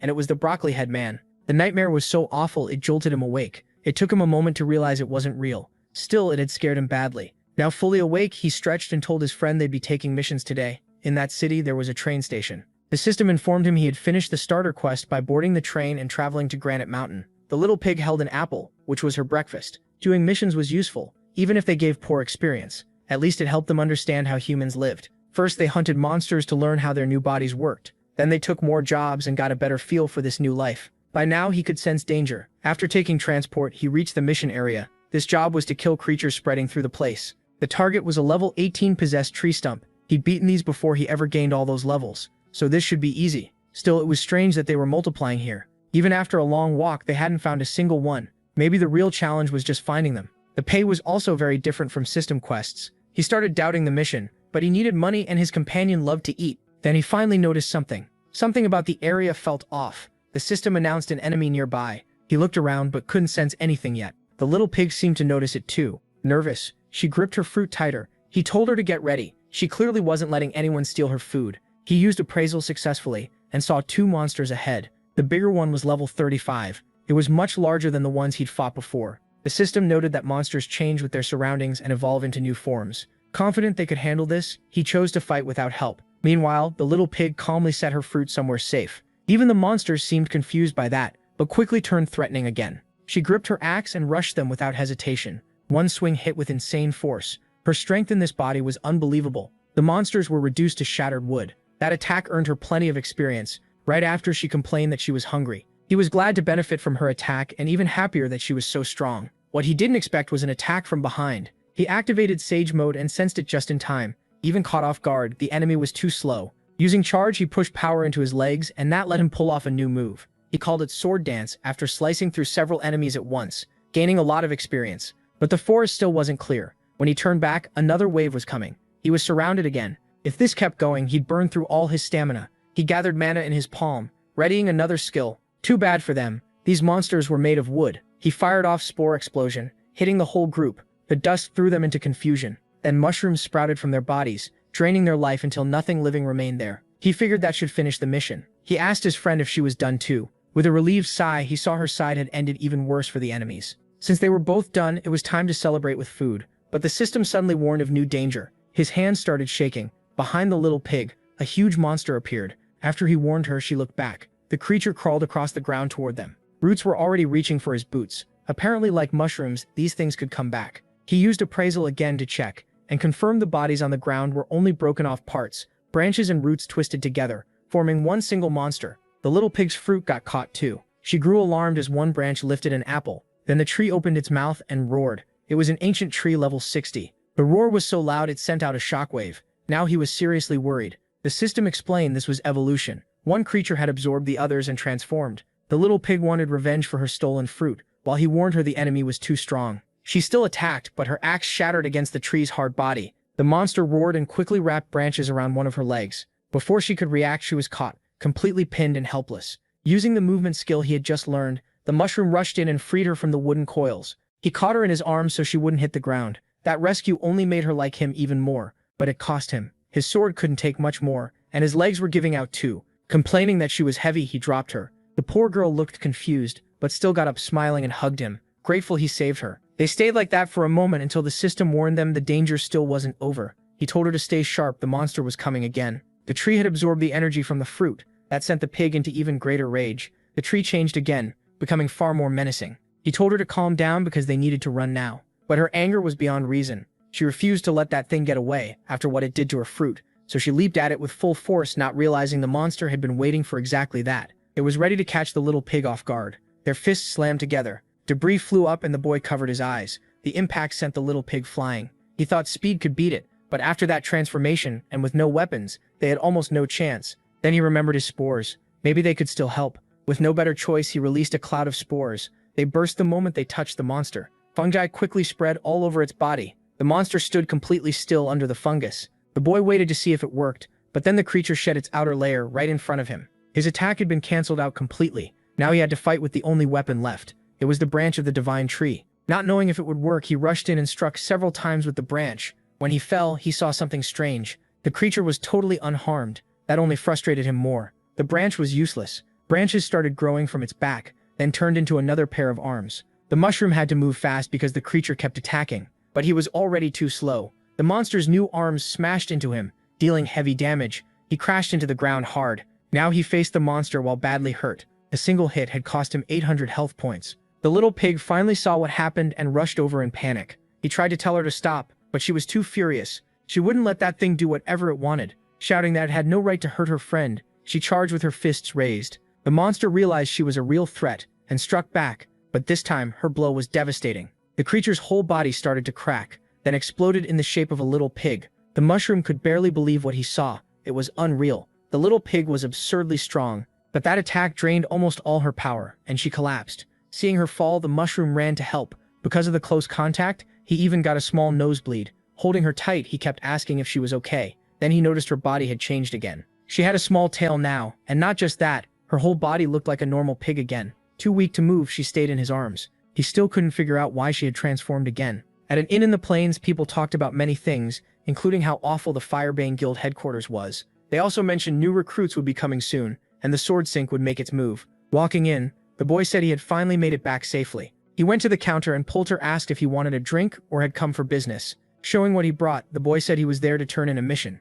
Inside the bag, the man found the monster's mask. Realizing it was the ancient tree, he said the reward would be ready right away. He handed over a pouch full of coins. The boy was shocked by the amount, but the reward had been tripled since that creature had stayed on the list so long. The other adventurers were quickly impressed by the kid. Thankful for the money, he asked if there were more jobs available. Smiling, the man said yes. With a snap of his fingers, a scroll appeared in his hand. It held the full list of jobs. Only A-rank missions were left since the easy ones were already gone. Jarl was supposed to capture a few criminals, and he could probably find a party for it. Less reward but safer. The problem was that if his mana ran out, he'd turn back into a monster, making him a target. Still, he needed to join someone to learn more about Gollum. With little choice, he accepted the mission. Poulter said others had taken the same job and asked if he wanted to meet them. Thanking him, the boy said he'd rather work alone. The man warned that even though it was A rank, the danger could rise at any time. The boy said that was fine and thanked him for the warning.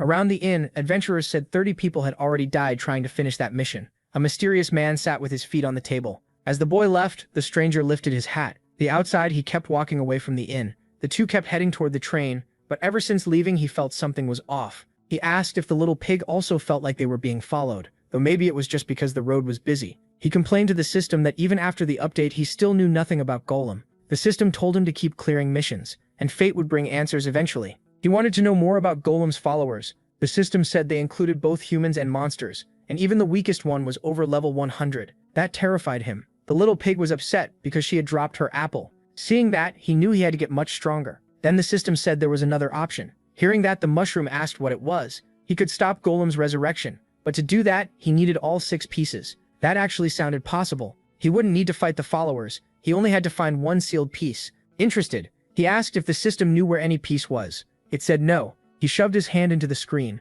and the system asked what he was doing. The boy said he knew how this worked. The system liked money, so it should just name a price. But after the update, it didn't care about that anymore, and really didn't know where any piece was. All it knew was that the pieces were sealed in places full of energy. As he kept asking what places fit that, the system suddenly warned him of danger. A group of adventurers stood on the other side of the road. They called out and asked him to wait. They wanted to talk. Before answering, he used appraisal. The archer was only level 49, and the fat man joked that carrying that much gold must be hard. The swordswoman was level 56. Their leader, level 63, invited him to join their team. Compared to monsters, humans could be worse, and out of the 3, the leader was the only real threat. Turning them down, he said they could have the money. He didn't want to fight. The fat man then told him to leave the pig too, so he could walk away without trouble. That set him off at once. He would never abandon his friend, saying he'd wasted his chance. The woman rushed him. The mushroom moved fast to dodge the strike. She noticed he was defending himself with a tree branch, and then got caught by a brutal kick. The blow launched her far away. She slammed into a tree and was out of the fight. The fat man wasn't letting that go. He shot several poison arrows at the protagonist. At once, he activated Sage Mode and a Spore Blast. He used the attack to launch himself forward. Dodging the arrows, he closed in fast. Now close enough. He was ready to beat that loudmouth down. His charge hit so hard the man's insides twisted. At last, the arrogant fat man paid for what he said. The kicks were so strong they smashed his body against a boulder. Now only one was left. Without stopping, he fired spores at the last thug. He wasn't going to let that man say another word until he felt his ankle get tied up. That was a very bad sign. His body was yanked into a tree, and the crash cost him some health. The thug mocked him, saying he should never cut someone off while they were talking. He found it amusing that the boy could use spores, but against him they were worthless. The swordswoman had recovered too. The mushroom noticed that her blade wounds carried poison. Enraged, she swore she'd make him suffer for the rest of his life. Her poison blade was made from the fangs of a venom beast. Poison arrows came flying at him again. The boy blocked with his branch. Then one tentacle grabbed the little pig's paw and pulled her from his arms, making him panic. He realized just how much she meant to him. Truly angry now, he gave them one last warning. Let the little pig go now. The branch in his hand began to shine, but the thug didn't take him seriously. A second later, one of the toads met a horrible end. A mysterious man appeared holding the little pig. He calmly walked over to the boy and returned her, saying he'd handle the rest. Happy to have her back, the boy thanked him, though he had no idea where this cowboy came from. The criminals knew he was strong. He had dropped one of them with a single shot. The bandit leader could barely hide his anger. The cowboy simply said he was a traveler passing through. The mushroom used the chance to grab his coins again. He didn't hesitate. If the cowboy said he could handle it, then he was leaving. The bandit leader tried to threaten the cowboy, but the man already knew who they were. They had been criminals for a long time, and now justice had caught up with them. Their sentence was death. Night came, and the mushroom rested in his room with the little pig. If not for the cowboy, he might have died that day. He thought his level made him strong, but he was still nowhere near the truly powerful. He wanted to beat Golem and get back to Earth, but when he looked at his companion, his feelings got more confused. She had burned through all her mana to protect him, and he had almost lost her again. He had to get stronger so he could protect her instead. His friend kept sleeping peacefully. He got out of bed and called for the system. He reached into the screen to pull something out. The system hated that. Holding the branch of the sacred tree, he remembered how strange it felt when he poured mana into it. Its description said it needed magical power, so in private he decided to test his idea. The branch lit up at once. At the same time, it kept draining his mana. Determined, he summoned every mana potion in his inventory. The sacred branch shined even brighter. Meanwhile, the little pig slept on. The boy struggled to keep the branch glowing. It ate through all his mana until tiny patterns appeared on its surface. The markings spread fast, and a bright light poured out the windows before fading away. The system congratulated him for successfully binding himself to the branch of the sacred tree. It had now become the mushroom rapier. He hoped it worked, because he was completely spent. Out of strength, he dropped the rapier and went to sleep. When he felt the little pig trying to wake him, he mumbled for a few more minutes. He tried to push her away. Then he opened his eyes and saw it was morning. Next to him, the little pig was already back in her human form. That made him panic. A huge nosebleed came right after. The two then headed downstairs to the main hall. He asked her not to lean on him so much,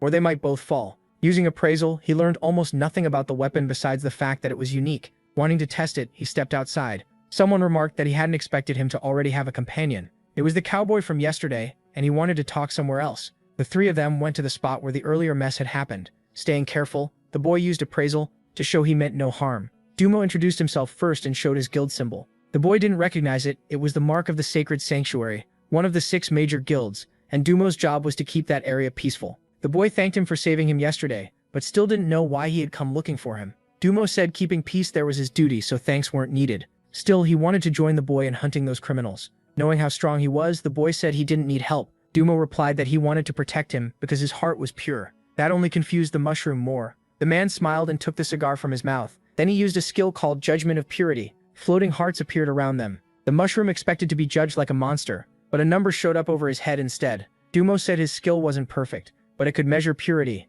and after 2 months the boy was the first one to meet the standard. Then he looked at the little pig and got even more shocked. She had a full 100 purity points, which was unbelievable. The two still had no idea what he was talking about. Dumo said he'd only seen purity that high in saints. Still unsure of his motives, the boy realized Dumo wanted to protect them because of their purity. Even if they didn't fully trust him, he could still help. The little pig got distracted by ants on the ground, totally fascinated by them. Dumo said he could deal with the criminals alone, but he wanted people he could trust beside him. The sacred temple stood for justice and only worked with people who had high purity. The boy still couldn't understand why the criminals would hide in a place so easy to surround. Dumo explained that after the Mushroom Kingdom fell, the Mushroom Ruins became a criminal hideout filled with traps. One enemy used swords, another used guns, and besides the traps, they probably had escape routes too. Dumo wanted to team up because of their purity, and said he felt safe with people like them. Even then, the boy was still suspicious as Dumo reached out his hand. He called himself a scout of justice, who only fought for good, said all the treasure could go to the boy, and quietly used a persuasion skill.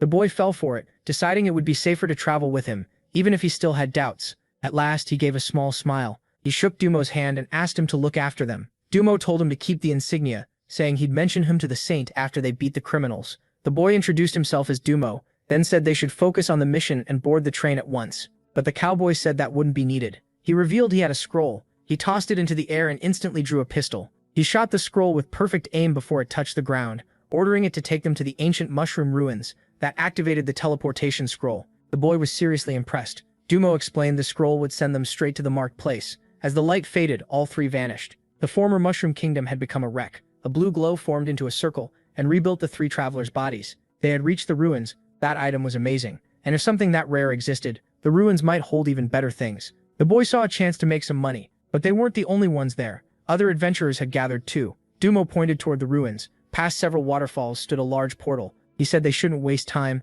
and should head there right away. A crowd of adventurers waited outside the portal. They recognized Dumo's emblem from the sacred temple. Seeing someone from such a major guild there surprised them. Some wanted to follow him into the ruins and use his strength to avoid trouble. From their reactions, the boy realized just how important the sacred temple was. That made him more confident they could handle this. The small group moved to enter the portal, but Dumo stopped and asked why no one was going in. It wasn't that they didn't want to. They couldn't. A magical barrier blocked the portal, and it hadn't been there on his last visit. The little pig kept happily eating her apples. The boy stepped up too to inspect it. A large magic circle was carved into the portal. Then a harsh voice told everyone to move. The boy turned to see who it was. A man with a hammer called them weaklings and said he'd smash the barrier himself. The boy quietly told his friend they should stay away from people like that. Dumo only watched. The brute powered up his body and raised the hammer. He was sure raw force would break the barrier. Then he slammed it down with a crushing strike. The shockwave sent the water surging. The portal shook, and the man thought he'd fixed everything. Some onlookers were impressed by his power,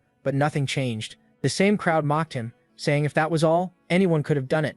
Veins bulged on the bald man's head. He snapped that if they were so talented, they should try it themselves. And they quickly acted like they hadn't said anything. Tummo said he'd test it too, but the musclehead told him not to bother since even his own strength failed. Tummo calmly asked him to move. The man tried to act tough, then noticed the cowboy's emblem. Since he was from a major guild, the brute assumed he thought he was above everyone else. Once the path was clear, Tummo walked forward without a word. That only made the bystander angrier, and he decided the cowboy had to be weak, so he swung to test this arrogant man himself. He put everything into the attack. For a moment, it looked like the cowboy would be crushed. The boy panicked for him. But before the hit landed, Tomo drew his guns. One bullet was enough to blow the hammer apart. Only fragments were left. The crowd was stunned by that absurd display of power. The brute looked like he'd nearly messed himself. Using a piece of the broken hammer, Tomo put out his cigar, and the terrified man dropped to the ground. The mushroom and the little pig hurried after him, asking him to wait. The bullet he fired was still stuck against the portal, but slowly its force ran out until it lost all momentum and fell into the water.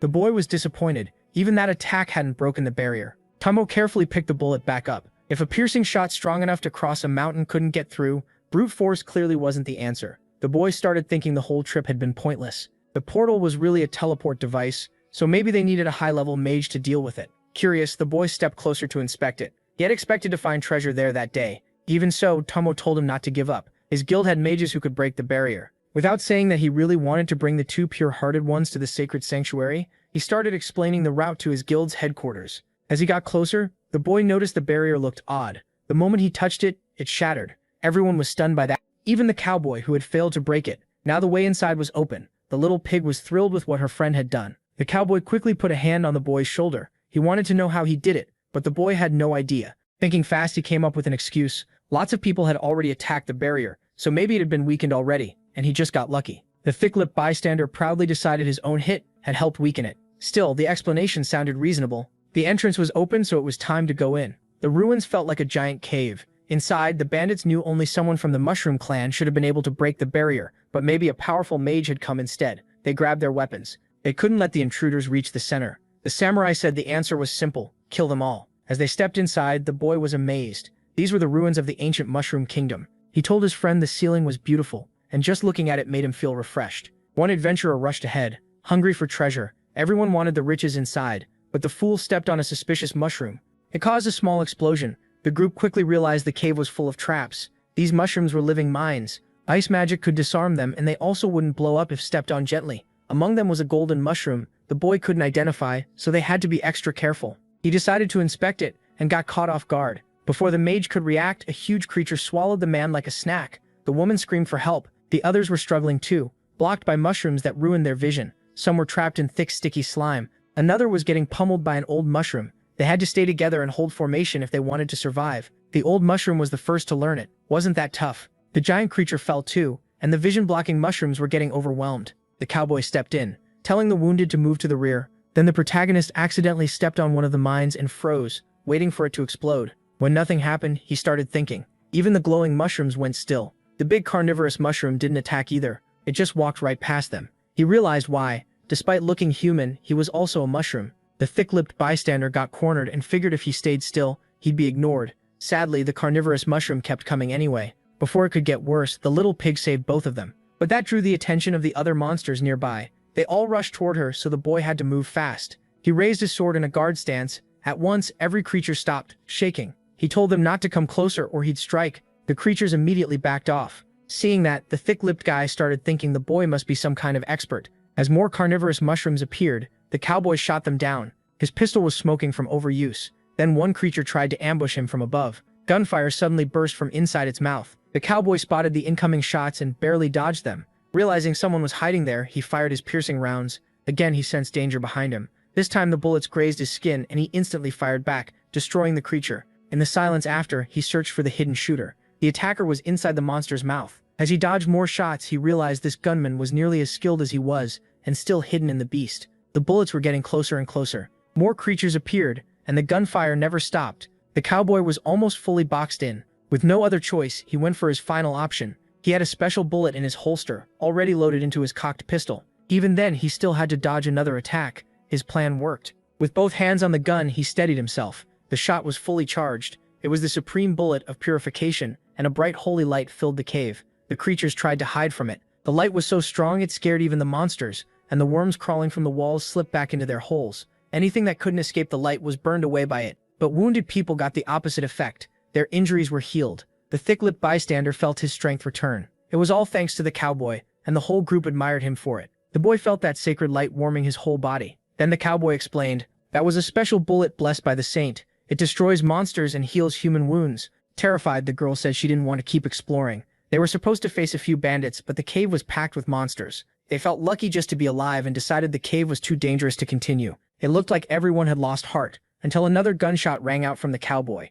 He said defeat only lasts for a moment. Their mission was to purge the world of criminals, and the survivors were enough to win. If they kept going, nothing could stop them. One adventurer answered that he was only there for treasure. Risking his life for justice was for idiots. The cowboy said he wasn't like them. He came to protect peace and punish criminals. People who chased only riches would always stay weak. That speech offended most of them, but he kept going, saying greed had already made them throw away their dignity. Fighting beside him was their chance to earn it back. Still, no one looked convinced, especially since they weren't armed like he was. Seeing that, he said that was exactly why they would never stop being weak. One adventurer grew more annoyed as the cowboy told anyone who wanted to run that they could leave now. But for those who stayed, he swore to protect them with his life and take none of the treasure. Then he used his persuasion skill again, making his words hit even harder. He kept feeding the crowd grand promises. In the end, they were moved and started believing him. They began to think they really could win if they stayed united. Then a huge hammer slammed into the ground. The thick-lipped bystander chose to stay. That pushed the others to decide too. Many were already leaning that way, and they agreed to capture the bandits and clear the cave.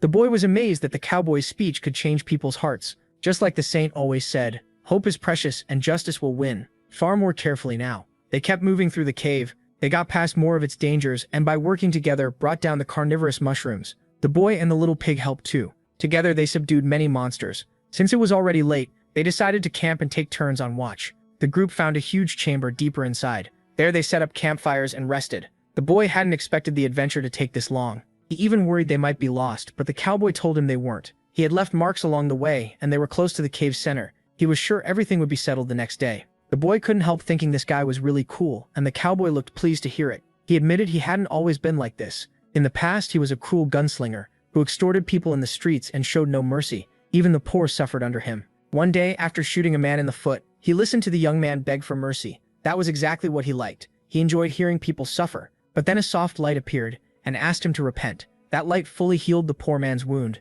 which only made the gunslinger furious. The saint told him violence would never give his life meaning. Meeting her was when he finally found his purpose. She offered him a chance to repent and be saved, but in return he had to spread hope and justice across the continent. He didn't know why she chose him, since he saw himself as a worthless man who had done terrible things. The saint said she saw real value in him. That made him question his whole life. Her presence was amazing, and her guild made healing potions that adventurers depended on. The cowboy said he wished he were a priest, and that all he could offer was fighting, but that was enough if it helped him spread justice and peace. That short story made the boy admire him even more. While they talked, someone snuck up on them. It was the thick-lipped bystander. The boy jumped when he noticed him standing so close. The man had come to apologize for earlier, and he offered them the meal he had prepared before entering the cave. The boy, clearly nervous, said that wasn't needed. Kindness like that felt strange, coming from someone so huge. Then he noticed the food looked really good. The little pig caught the smell and got very interested. She instantly snatched it from the man's hands. Then she started wolfing it down like an actual animal. The boy quickly scolded her and tried to teach some manners. At the very least, she needed to act a little polite. But before he could stop her, she had already finished everything. She even licked up the scraps. Then, very delicately, she repeated, "Manners." While licking sauce off her finger, she rubbed the rest right onto the boy's face with her slobbery pig hand.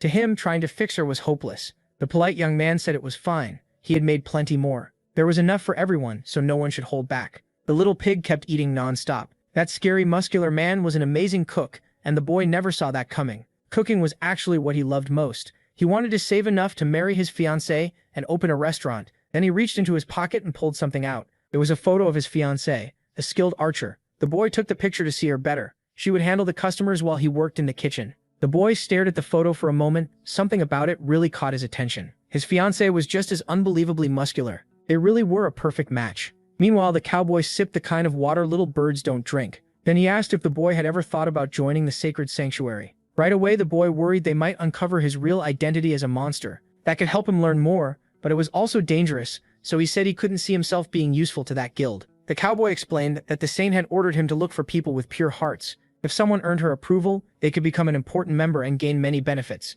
The muscular man congratulated him. Chances like that were rare. The boy had no idea, since he didn't know much about guilds. The well-mannered giant said even people hiding under rocks knew the great guilds. There were 6 major ones. First was the Warriors Guild of the Sword Saint. Another housed the priests of the Sacred Sanctuary. There was also the Beast Tamer group, the Tamers Alliance. The archers belonged to the spirits of the forest. The Mages Guild was called Firebane. And last came the Bandits Guild, the Pirates of the Sea of Thieves. These were first-class guilds, though many smaller ones existed too, including his own, which honored noble people and friends of Tremblogne. The smaller guilds had less power and fewer resources, while top guilds could control huge areas. Now the boy understood Firebane was one of the biggest. The Mushroom Kingdom had stood no chance against them. That made the cowboy's offer even more valuable. The boy said he was still figuring out his future, so he declined, but really he was scared of being exposed. The kind giant said that was normal. Not everyone wanted adventure. Some just wanted to earn money and live quietly. He added that a guild competition would happen next month, so if the boy wanted, he could join then and pick one that fit him. Using that opening, the boy asked if anyone knew about the demon god Golem and his seals. The muscular man thought it was only a myth, but the boy figured that if Golem could return, someone had to be guarding those seals. The cowboy immediately took interest and asked if he'd ever seen one, and where. The boy said he'd only heard stories and had never seen any seal himself. Still, if that being ever came back, everyone would need to stop it. The cowboy listened closely. With confidence, the muscular man said the strongest guilds would never allow that. His own leader was a veteran fighter too. Then the little pig nudged the brave giant, asking for more food. The boy tried to stop her, saying she'd already eaten enough and shouldn't be greedy. But the man just smiled and said it was fine. His meals didn't raise stats, but if they made people happy, he had plenty left. That made everyone want another serving, so they all ate happily. The cowboy was impressed by how genuine these people were. Around the campfire, they shared a warm, peaceful moment. The muscular man even started an arm wrestling match with the little pig. He was insanely strong, but the little pig had almost unreal power. The mushroom boy acted as referee. Both of them stared each other down with total confidence. When the countdown ended, the match began. The little pig turned out to be ridiculously strong. The kind giant was left speechless. Even the others couldn't make sense of it, but they still cheered for her victory. While everyone played around, the boy noticed the cowboy kept to himself, so he went over to talk. He said it would have been nice if the cowboy joined them. Without his support, none of this would have happened. With a small smile, the cowboy said it was fine. He had only done what the saint asked to bring hope to people's hearts. Now everyone was enjoying the campfire together. Later, the fire died down and the adventurers went to sleep. While sleeping, the muscular man dreamed of an overflowing cup of juice. Nature was clearly telling him he needed to pee. He got up and moved as quietly as he could.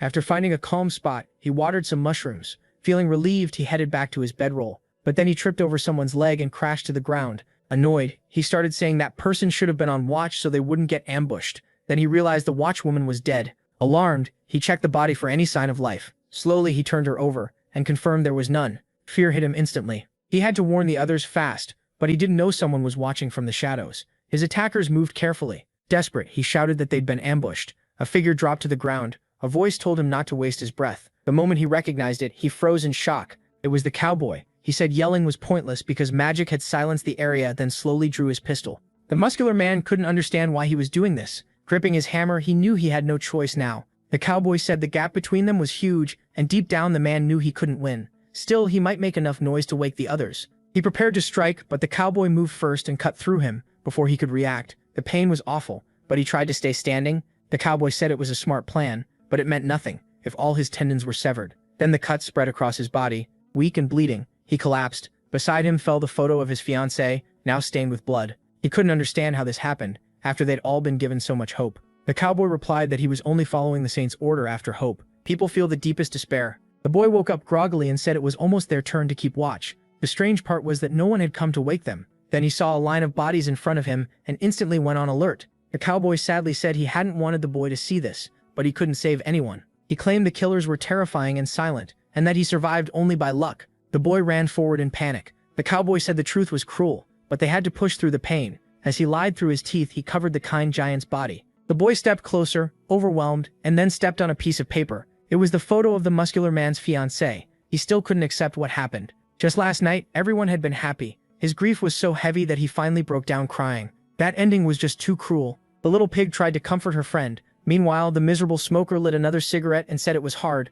but they had to stay strong. They had to hunt down the killers and avenge their friends. He swore he'd bring them to justice, all while using his persuasion skill. The boy agreed they had to avenge them. Seeing his condition, the cowboy warned him not to let emotions take over. The boy said he understood, but needed a few minutes to say goodbye to the muscular man. The cowboy agreed and said he'd wait farther ahead. He walked off, leaving the grieving boy behind. Kneeling beside his friend, the boy held the photo of the woman he loved. He prayed the man could rest in peace and promised he would be avenged. Then he placed the photo over him. If he ever met that woman, he'd tell her what happened. He set the picture so the man could face his beloved as he rested. That's when the boy noticed a mark on the photo. It instantly sparked his curiosity. The trio kept moving deeper into the cave. Every now and then they were caught off guard. They kept moving through the cave, dodging dangerous creatures on the way. Even the wasp-like mushrooms couldn't stop them. Their march continued. Soon they ran into a group of angry old mushrooms. The cowboy fired piercing rounds at them and dropped them easily. He thought it was odd how these creatures kept attacking when they clearly couldn't win. Then he started to think they were only targeting him. The boy guessed they might sense his power, making them attack harder. Maybe so, but they were wasting too much time, and there was still no sign of the bandits who could control monsters. They had to keep moving before they got surrounded again, so the trio pressed on. Then the boy noticed something strange on one of the bodies, something he couldn't ignore. The wound on the creature had a very specific mark. It was the same spiral from the photo. Right away, he realized he might be getting played. The cave walls were covered in mushrooms, and one kind could record what happened. Its lens-like eyes caught everything. The sharpshooter knew the enemies were coming and said they had to kill them fast. Her partner answered with the edge of his blade. Reaching a huge gate, they finally entered the cave's center. Blade reaching a massive gate, they finally arrived at the center of the cave. The boy was stunned by how massive it was. While he stared at the gate, the little pig tapped his shoulder. She was starving. She hadn't eaten since waking up. They hadn't planned to stay this long, so they were out of food. He tried to calm her while the cowboy listened. The treasure had to be behind that gate. The saint would be happy if he came back with money, and the two he had fooled. He put his hands on the door and tried to open it. He was ready to use all his strength. The cowboy shoved with everything he had until his palms got sweaty, but the gate didn't move at all. Instead, it seemed to drain his strength. Maybe breaking it was the better choice. He stepped back and drew his weapons. If he couldn't open it, he'd destroy it. He fixed his eyes on the target, then fired several piercing bullets. The shot slammed into the gate and shattered on impact. Still, they did some damage until the gate started healing itself. It was made of many fungi, and they could fully repair the damage. The boy was shocked. The gate could stop the cowboy's bullets and regenerate too. But that weapon had other uses. Changing the form of his pistol, he switched attacks. Now it became a slashing weapon. He sent sharp strikes flying at the gate, leaving shallow cuts. Seeing that, the boy broke into a cold sweat. Now he was sure the cowboy was a killer. He needed to get away without making it obvious. The cuts tore part of the gate apart, but it regenerated again. That still wasn't enough. The boy asked for a chance to try. He leaned over and whispered to the little pig. The cowboy lowered his weapon and asked what he was planning. The boy said he wasn't fully sure, but he had a special move he could use with the little pig. He placed both hands on the gate. This was a skill only the two of them could use together. Then he told the cowboy he was too close and might get hit. He needed to stand at least 30 meters back and trust him.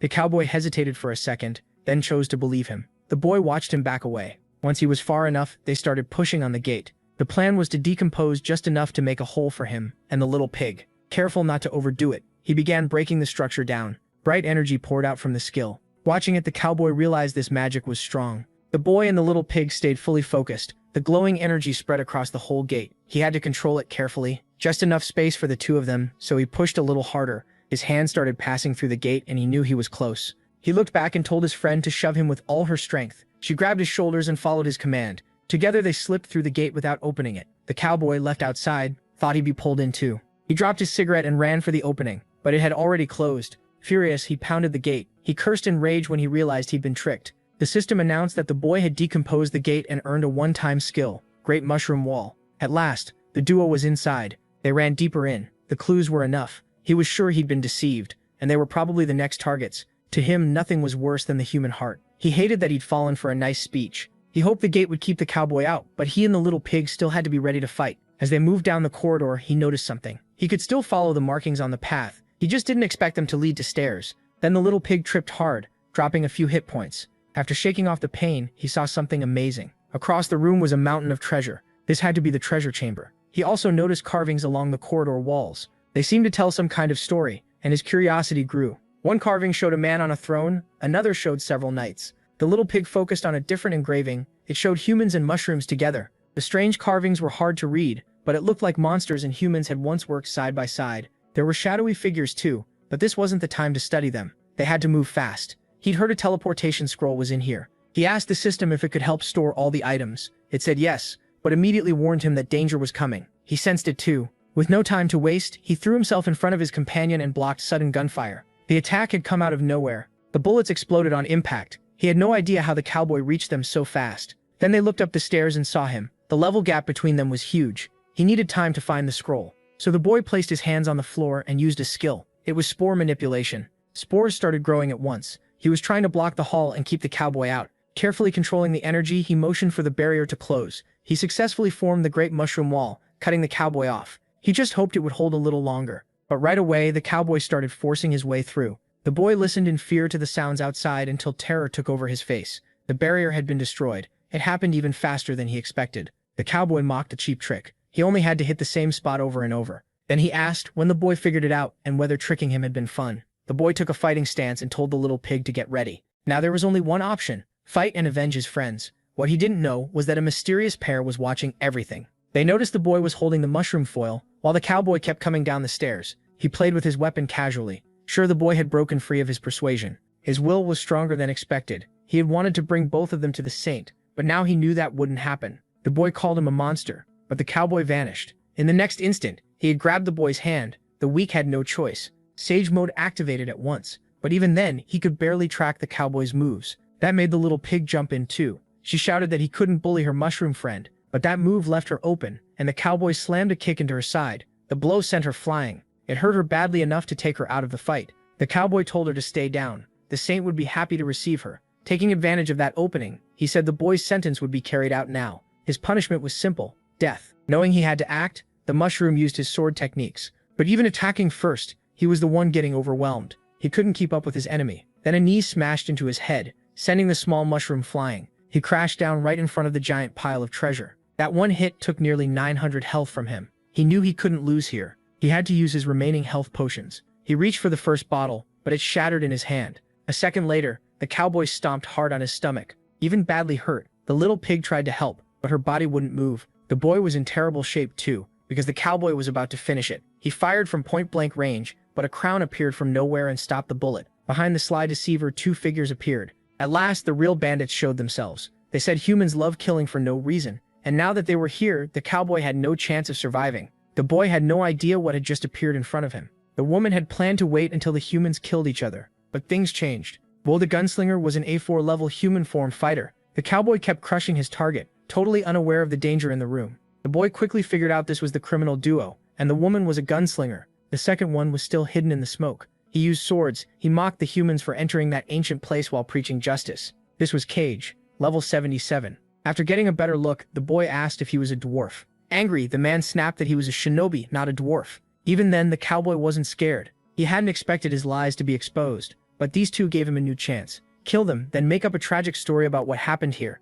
His blade attack was blocked by the samurai, and the cowboy got worried when his weapon's blades shattered completely. The samurai wasn't impressed, and told him to go back to cutting potatoes. Then he rushed him with a fierce attack, slashing the liar over and over. The cowboy hadn't expected the duo to be this strong. To protect himself, he changed his weapon again. It turned back into a gun. He fired several armor-piercing rounds at them. The samurai and gunslinger were barely bothered. Dodging the shots was easy for them. Even so, the cowboy used that moment to put some distance between them. The gunslinger mocked him. He could use both guns and blades, but sucked at both. The cowboy answered with a nasty smile. The bullet suddenly curved back toward them, but the gunslinger looked like she expected it and only showed disgust. The samurai was already ready to cut them down. She called that skill pathetic again. While she attacked the cowboy, the samurai destroyed the bullets. Now even more injured, the cowboy knew for sure he was far weaker than the two of them. Not knowing why they were there, he decided the only thing that mattered was escaping alive to warn the saint. The boy got a little strength back and hurried to his companion. Even badly hurt, she kept mumbling that she had to protect the mushroom. He told her to hang on a little longer. He had a potion for her. He pulled a small vial from the system. Once she drank it, 400 health came back. It was enough to help her open her eyes wider and see her friend in front of her. The little pig instantly hugged him with all her strength. She'd been scared for him, and the hug was so tight it actually hurt a little. After noticing he'd blacked out, she started wondering what had happened. Meanwhile, the gunslinger and samurai kept overwhelming the liar. His goal had changed. He just needed to survive. From his holster, he pulled a special bullet and loaded it right away. He was ready to use another trick. That was a transmutation curse bullet. The saint herself had blessed it. Strong human enemies would fall before it. Losing patience, the samurai said he'd finish this now, but a strange light began changing them. The samurai's body started to transform. The same happened to the gunslinger and to the little pig and the mushroom too. The light healed their wounds, but also cursed its targets by turning them into monsters. The gunslinger saw her body had returned to normal. The samurai looked at his hands and realized he had changed too. Still confused, the boy saw he had become a mushroom again. Looking at his friend, he saw he wasn't the only one. She looked pretty happy to be a piglet again. The cowboy said the change was temporary, but he had plenty of time to kill them first. Now they could taste real despair. They didn't know these bodies, and they were low-rank monsters again. Too bad for him. The samurai started smiling. He said he should thank the cowboy, who still had no clue what he'd done. The gunslinger agreed. The only one who should be scared now was the cowboy. Drawing his swords, the samurai said he'd show his thanks. The cowboy felt it at once. His enemy had become even more dangerous. A huge attack came from the samurai. It was so fast the cowboy couldn't react. He was completely overpowered. The samurai's idea of gratitude was sending him quickly to the next world. At last, he could sheath his swords. The cowboy was deeply cut down. Defeated, he couldn't understand why becoming monsters had made them stronger. His body was wrecked. He didn't want to die. He still wanted to stay by the saint's side. With his last strength, he reached for his emblem. The moment he touched it, he started absorbing all that despair. The boy and little pig moved toward the samurai and gunslinger, but he felt uneasy and didn't know what to do next. Then he remembered that this same samurai had almost killed him before. It really looked like they were about to finish off the protagonist. Worse, he and the little pig had no way to defend themselves. The samurai stepped toward them, the boy tensed up, and the little pig got ready to fight. His sword was already set to strike, trying to save himself. The mushroom boy blurted out that they were the same race. The samurai froze at once. His blade dropped, losing all strength. Even that was enough to terrify the little mushroom. Then the samurai fell to his knees like some unseen power forced him down. Even the gunslinger came closer to see what was going on. A golden light appeared above them. The samurai's body stopped obeying him. He thought maybe it was because he'd stayed human too long. But his pride wouldn't let enemies walk away. He grabbed his sword again and charged, but the crown shined even brighter. The little pig and mushroom tried to shield themselves, and again the samurai's knees slammed into the ground. The crown had placed itself between them and their would-be victims. He still didn't understand what was happening. The gunslinger watching it all was impressed too, for now the little pig and mushroom were still alive. She nudged her friend so he'd open his eyes. When he saw that golden light, he couldn't believe it was that thing again. The crown stood before him. The little pig was fascinated by the golden glow and started messing around with the object. She even tried to lick it, too amazed to stop herself. Seeing that, the samurai was deeply offended and called it unforgivable. He rose in fury, ready to kill the little pig. By reflex, the mushroom begged him not to, and the samurai froze in mid-attack, still refusing to quit. He tried to stand again. He pushed so hard the ground started cracking. He managed to raise his sword and tried once more, but his body still wouldn't move. Even though they were safe for now, the mushroom was still worried. The samurai kept struggling to attack, but his body refused to obey. His pride wouldn't accept letting two enemies escape. After dozens of tries, the mushroom was starting to get bored, but every attempt still failed. With no more fear, the little pig went back to playing with the crown. The samurai realized his people's relic was about to be defiled again. Her tongue was almost touching the sacred object, and he screamed for her not to do it. She licked the crown anyway, cheerfully mocking his helplessness. With his pride crushed, he collapsed. That was the sacred inheritance of the mushroom tribe. The gunslinger just watched while smoking her cigarette. It seemed her idiot friend still understood nothing. This was all because of that guy. Even the little mushroom was surprised. It took him a moment to realize they meant him. He said they were wrong because he had no clue what was going on either. But while he said that, the royal crown started moving toward him. The little pig tried to grab it, but the crown clearly had its own target. It settled on the chosen one's head, then it shined brightly and was fully absorbed into the mushroom. The system congratulated the player for getting a heritage item. He instantly panicked when he realized he'd absorbed the crown. Then his fear vanished, and his eyes began to glow. His body floated, his eyes shined brighter, and a crown mark appeared on his cap. Both the gunslinger and the samurai watched closely. The little pig had no idea what was happening either, and soon the mushroom gently dropped back to the ground. Still dazed, he shook his head and got a system message. He had finished the mission, become king of a whole race, and gained many new benefits from it. He was eager to check his stats now. He was a level 60 mushroom king and much stronger. It was hard to believe any of this. Still furious, the samurai couldn't understand how a human had been accepted as king of the mushrooms. He demanded the rebel return his tribe's inheritance at once, forcing his pride back up. He tried to attack the new mushroom king, but his body failed halfway. The little mushroom hadn't expected that either. He was a bit slow on the uptake. The gunslinger raised both guns and said the samurai would never hurt that enemy like this. Nervous, the little mushroom suggested they talk this out calmly. She ignored him and fired anyway. The little mushroom was terrified, but what exploded above his head looked more like a celebration. Fireworks lit up the cave. The gunslinger was pleased. They had finished the former king's mission by finding his successor. Knowing that, she walked up and bowed before the little mushroom. She took off her hat and greeted the new mushroom king. The samurai beside her still couldn't accept it. The little mushroom was just as confused. He still couldn't believe he had become king of an entire race. Elsewhere, the sacred sanctuary stood in a beautiful place. Rose petals covered the area where several people had gathered to meet the saint. The soft music finally stopped. She knew the cowboy had arrived, hoping his soul could rest in peace. The symbol on the object was glowing brightly. At last, they had enough. Femri said the cowboy had also found the final ingredient they needed. With a smug tone, Kamazat said no one would think he was smart if he kept stating the obvious. The old man didn't like that and asked if the bat wanted a fight. Barbaro, who looked like a priest, asked if it was all confirmed. The saint said yes. The last ingredient had been secured. A dreadful symbol appeared on the water mirror. Before leaving, she said their meeting was close, and everyone had to play their part. She told the bat to keep watching those people. The young man already knew his role. Barbaro was ordered to watch the other guilds and report the Sword Saint's movements. He accepted the task. Only the old man got no order, so he asked what he was supposed to do. The bat mocked him, saying he was just a guard dog and should act like one. Angry, the old man called him a rat with wings and threatened to teach him a lesson. The bat stayed calm and said it was time the dog learned a few lessons instead. The two were about to start a violent fight. The saint quickly calmed the old man, saying his presence made her feel safe. That praise pleased him. The time was near, and she was sure they would win. She only hoped the great demon would accept their offering. Soon they would present the pure heart, the final piece needed to break the seal, the head of someone truly pure-hearted. Those seals were in the land of the dead. A bird flew toward a glowing stone. It landed on top of it and looked around curiously. The other stones were glowing too. The tiny creature turned toward them. They were shining just as brightly. That made it ask if its friends were there. Then its beak slowly changed shape, like a sound amplifier, and it announced that the meeting was about to begin.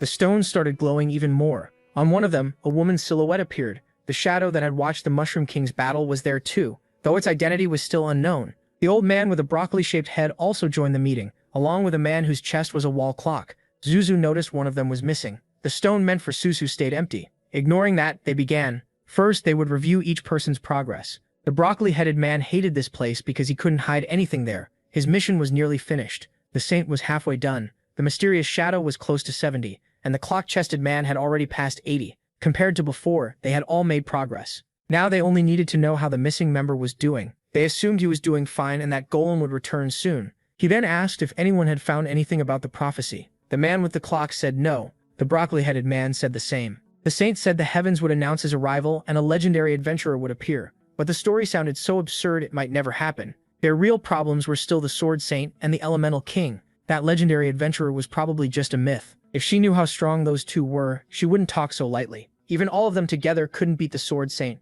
and Zuzu hadn't shown up in 30 years. Maybe he wasn't even alive. Until they knew more about the Elemental King and the Sword Saint, no one could afford a mistake. They had to move carefully. The Saint had forgotten that the broccoli-headed man had once lost to the Sword Saint. If that still haunted him, it might be useful. He snapped back, telling her to mind her own business because her lackeys were useless. The creature stepped in and reminded them they were allies. The shadows still stayed silent. The clockman guessed the broccoli head might defeat the Sword Saint once he broke the seal he guarded, but the creature said they couldn't know that. As far as she knew, the Secret Tree's plan had failed, which meant trouble for absorbing Golem's power. Hearing that made the broccoli-headed man furious. The creature worried she had said the wrong thing. The saint called it shameful and said the broccoli might be their downfall. He warned her again to stay out of his business. He had his own answer to the problem, and if she interfered, she would regret it. After saying that, he vanished. The saint said she'd love to see him try that with her. The silent shadow left as well. The creature was disappointed. They had hoped the others would stay and play. At least one of them, anyway. The clockman realized he would soon owe this creature a favor.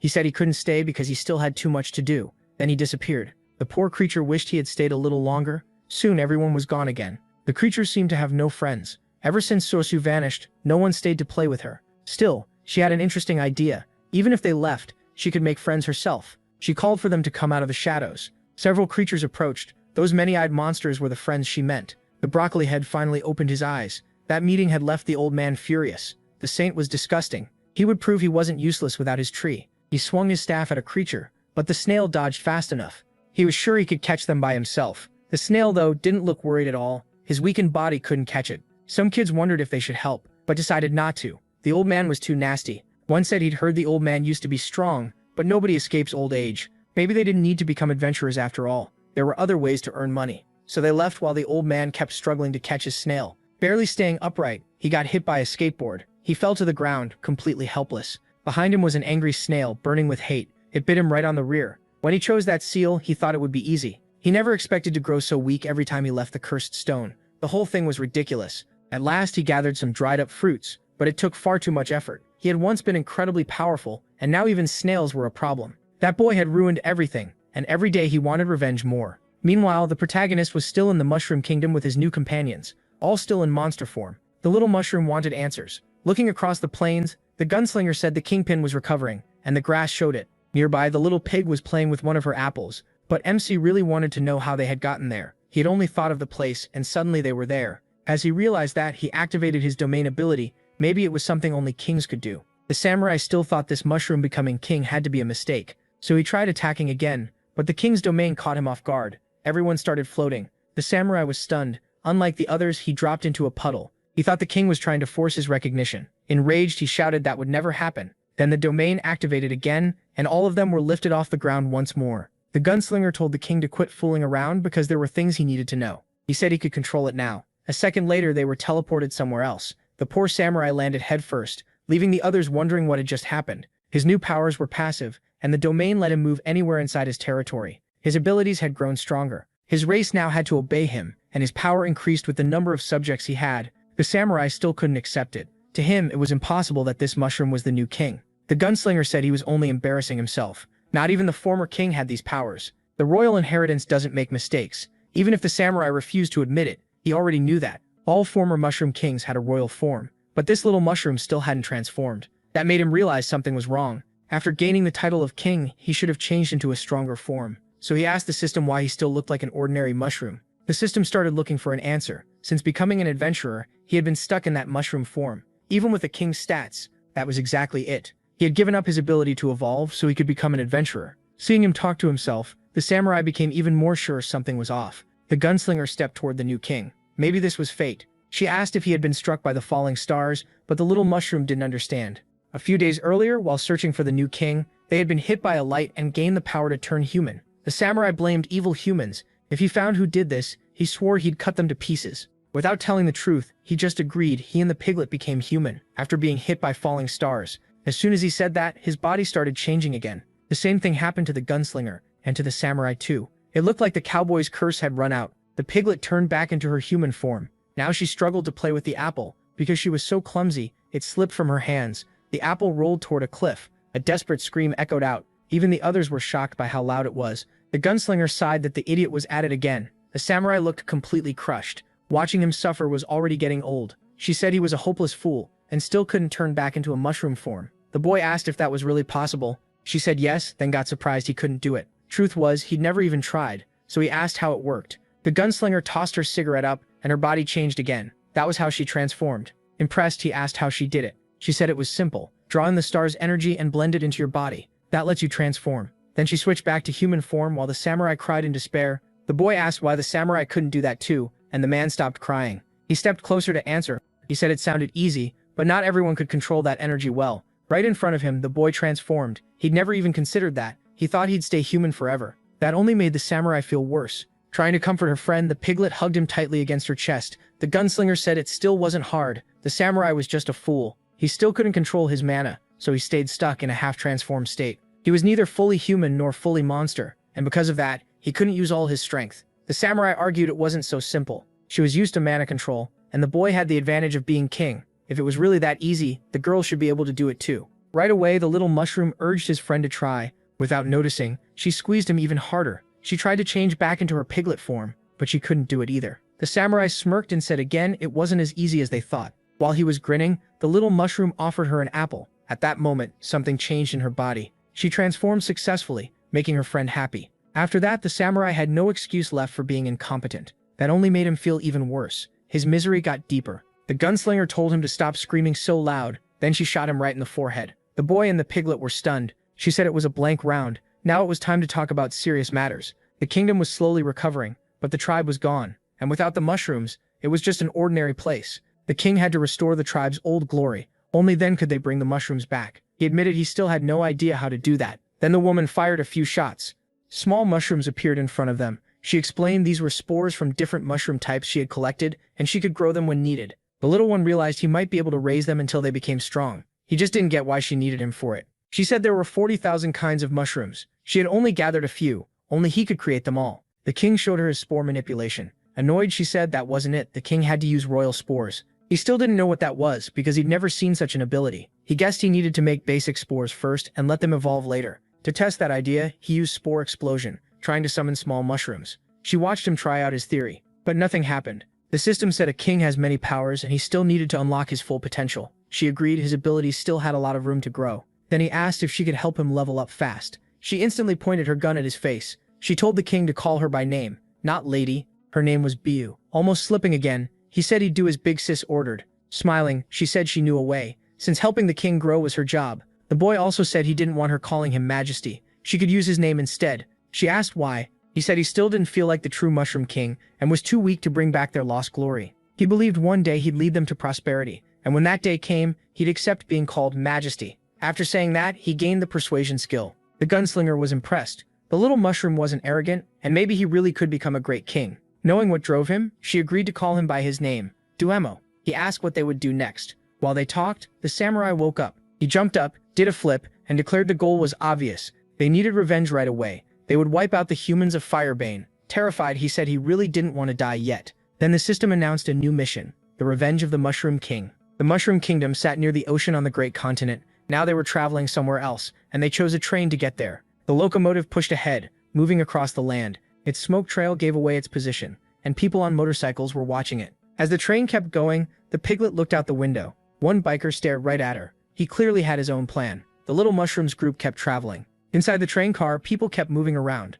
The passengers seemed drawn to something. It was the gunslinger's beauty catching the men's eyes. That made the samurai angry, especially since his odd looks got him ignored. The gunslinger was happy traveling outside the kingdom was much easier in human form. The samurai said that in his real form, he'd be faster than the train. Even though he kept talking about revenge, he didn't even know where Firebane's headquarters was. The train was headed for the volcanic region. They'd get off nearby, then take rising platforms to their destination. Hearing that, the little mushrooms started wondering what those platforms were. Then a man with a glass of wine walked up to them. The gunslinger noticed him, and so did the little mushroom. The smug fat man asked why such a beautiful woman was sitting with commoners and invited her to join him in the luxury section. She didn't even look at him, just told him to go away. Glancing aside, the fat man assumed she was choosing the ugly man beside her instead. He sneered that the guy looked like he crawled out of a filthy cave. Before he could say anything else, the samurai drew his sword. One slash cut through the wine glass and the fat man's head. Only when the head rolled across the floor did his men realize what happened. The little mushroom was stunned. The head kept rolling through the carriage before finally stopping.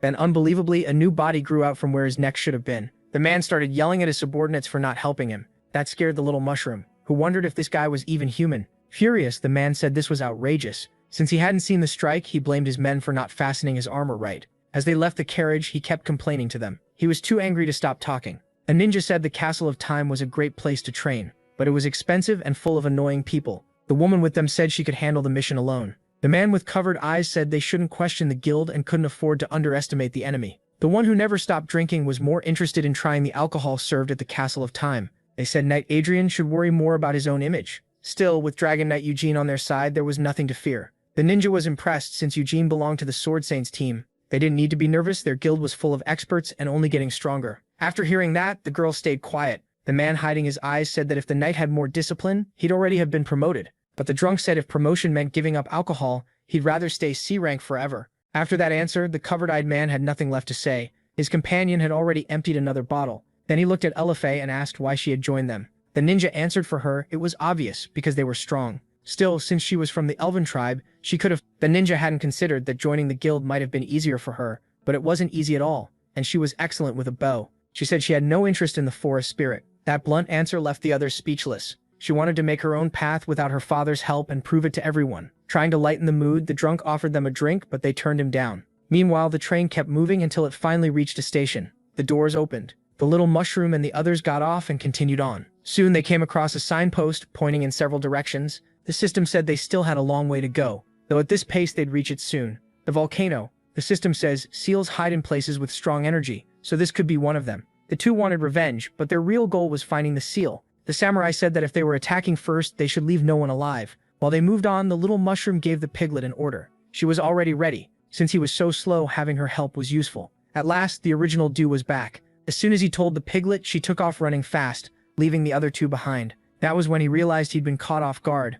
The samurai had already caught up and asked what he thought he was doing. Even if he hated it, he was still the king, so the samurai would train him like the kings before him. The little mushroom didn't expect that. If they wanted to beat the humans, he and the gunslinger alone wouldn't be enough, so the boy had to learn to fight. A little scared, he asked what kind of training this was. The samurai answered that hell on earth was starting right now. Terrified, the little mushroom tried to change his mind. The gunslinger tried to calm him down, saying Cage had trained the last king too. Meanwhile, the women rested on a small mushroom cart. They were resting peacefully there. The system warned that the boy's stamina was almost gone. He said he couldn't keep going and begged the samurai for a break. As an answer, he got smacked on the head, and it hurt. Quitting wasn't allowed. The training would end only when he passed out. Totally worn out, the boy said he'd reached his limit, but the samurai said he still didn't get it. He stops only after collapsing. While hitting him again, he told the boy to call him teacher. That made the samurai happy, since training gave him the perfect excuse to bully the new king in revenge for being forced to kneel so long. But the boy was already completely spent. His stamina hit zero, and he collapsed back into his mushroom form. The samurai sighed that this was as far as they got.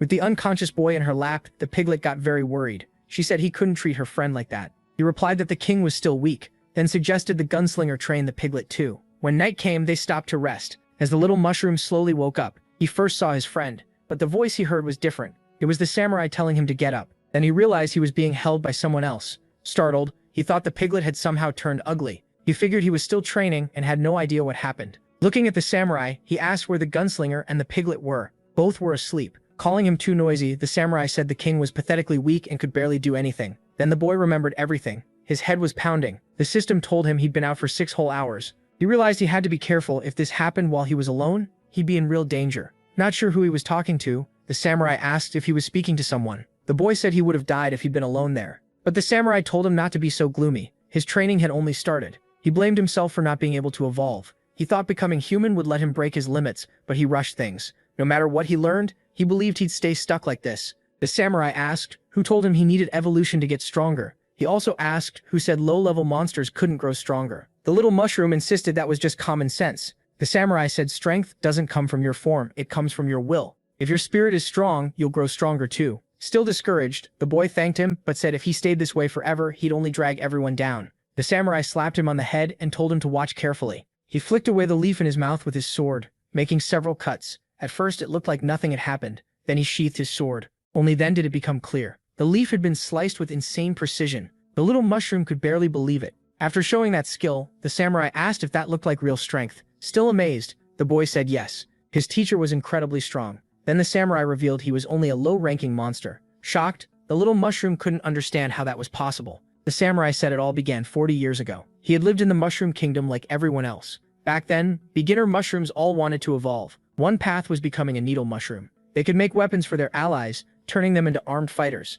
But one mushroom was different. His needles were too soft. He wanted to help, but his needles were useless as weapons, and his allies couldn't use them. Because he couldn't help, the others mocked him. Ashamed, he ran off to hide. Then one day, humans invaded the kingdom. The king ordered everyone to defend their land. On the enemy side were several dangerous adventurers. Among the mushroom troops was that so-called useless one. Using all his courage, he charged an adventurer, but his needle did nothing. It wasn't hard enough to work as a weapon. Since he was basically unarmed, the adventurer beat him down easily. Even so, his companions still worried about him. Injured, he got back up again. He grabbed another needle and rushed back into battle. The adventurer mocked him, calling him weak and stupid, saying leaders shouldn't even bother with monsters like him. Sword in hand, he moved in for the kill. But at the last second, someone saved the mushroom. The sight stunned him because he saw a mushroom using a sword. That mushroom's arrival made the adventurer's retreat. He was much stronger than the humans and saved many of his allies. The more he watched that samurai, the more amazed he became. Later, barrels of wine were sent to the front, and the guild leaders said they needed it to beat the mushrooms.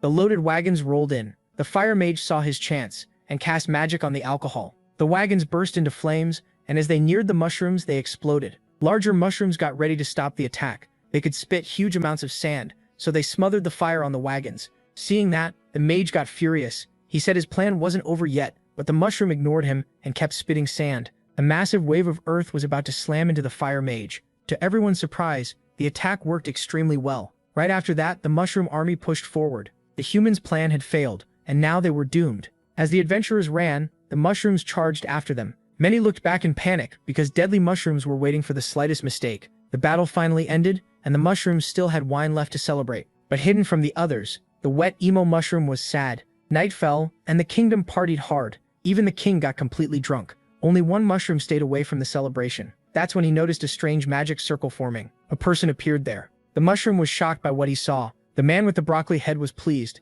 Everything had gone as planned. Getting inside had been easy. All he had to do now was corrupt the mushroom king. Then he could use Golem's power. But suddenly something hit his leg. It was that little mushroom. The one whose weapons didn't work. The poor thing was knocked down at once. The man sneered that trash was still crawling around. At that moment, the mushroom gained a new skill. The power of speech. He declared that he wouldn't let the man hurt his king. The broccoli-headed man walked toward him. He was ready to kill the little one, even if a talking mushroom was rare. His staff was about to finish him, but the tip of a sword blocked it. Though terrified, the little mushroom opened his eyes. That mysterious mushroom had saved him. Because he was so weak, he passed out. When he woke a few minutes later, he could barely move, but he still managed to see that the broccoli-headed man had lost. His beaten body was on the ground. Standing over him was the mysterious samurai. The man claimed the sword saint had nothing to do with this. Then the samurai pointed his blade at his face, saying the broccoli had let himself be corrupted. Even with no advantage, the man tried to change the subject. The sword saint already knew he followed Golem. He didn't know his full goal in the Mushroom Kingdom, but he guessed it involved the evil god.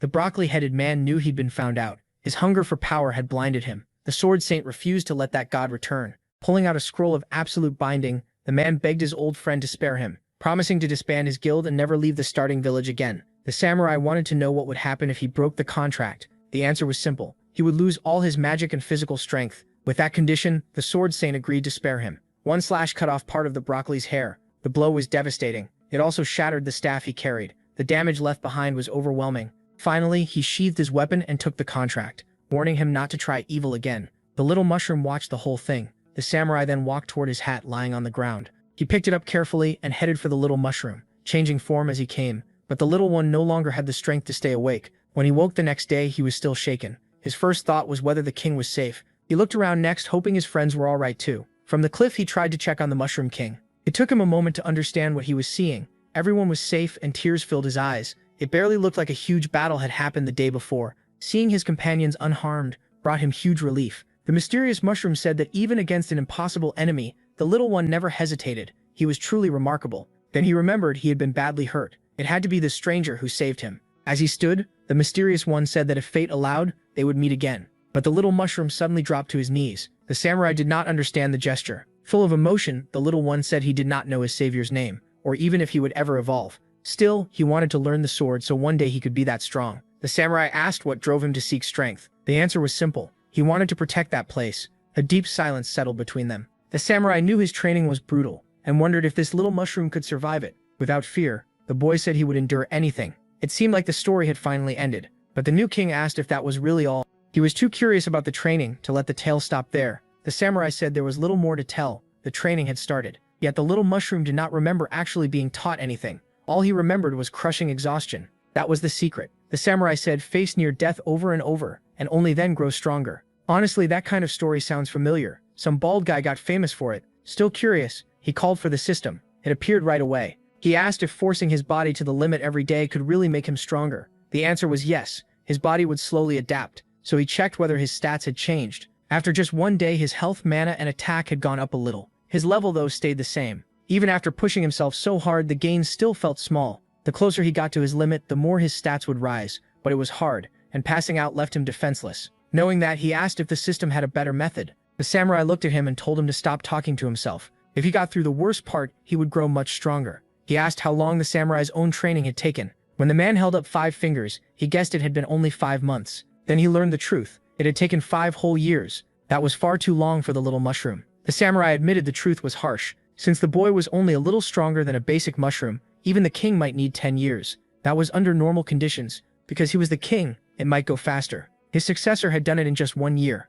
What they were doing now was breaking the body's limits, and he still had to learn the sword itself. The boy knew he had to defeat Golem's apostles as soon as possible. He remembered the system saying the closer he got to his limit, the greater the reward. Those words stuck in his mind. Then he came up with a very interesting idea. Looking up at the stars, the samurai swore he would never let that tragedy happen again. And he noticed the little mushroom was not listening at all. As he left the clearing, the little one said he had something to do and told the samurai to rest. Instead of scolding him, the samurai said he should call him master, and to make sure he learned that, he planned to train him even harder. He set down his sword and hat. Seeing them brought back memories, days spent copying his master's every move and the lessons he took in each day. Then came the day those skills were tested in real battle. He had failed to control his emotions. The king had turned into a fully corrupted monster. That memory still hurt deeply. Elsewhere in the forest was a lake filled with creatures. One lifted its head above the water, and soon the others followed. They were swamp fishmen, fierce but peaceful with their own kind. Then a dark shadow appeared above the lake, holding a bell. Its sound drew the fishermen's attention.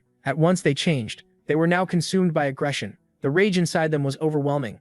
They instantly began attacking each other. Wild violence swept across the lake, until only the churning water showed what was happening. After a while, only traces of the massacre remained. Out of all of them, just one survived. The shadow seemed satisfied. Now the fishermen had no enemies left in the lake. The bell rang again, and the creature began to go berserk. Its body changed violently. Horns grew from its head. Its mouth became even more terrifying. Fully transformed, it grabbed one of its former companions and ate it like a snack. The body was absorbed in a strange way, because a face appeared on the outside of its stomach. Then it kept devouring all the flesh in the lake, while the shadow hovered above and watched. After eating so much, it grew as tall as the trees. Its rage had no end, and it started marching through the forest under the bell-bearer's gaze. That monster was heading for a human village. It was now the second morning of its journey. The piglet was full of energy that morning. She looked around, searching for her friend. The first one she spotted was the meditating samurai. The gunslinger asked where the king was, and he replied that the boy had spent all night working on something. He was behind a pile of straw. Thinking it would be enough, the boy had pushed himself into total exhaustion.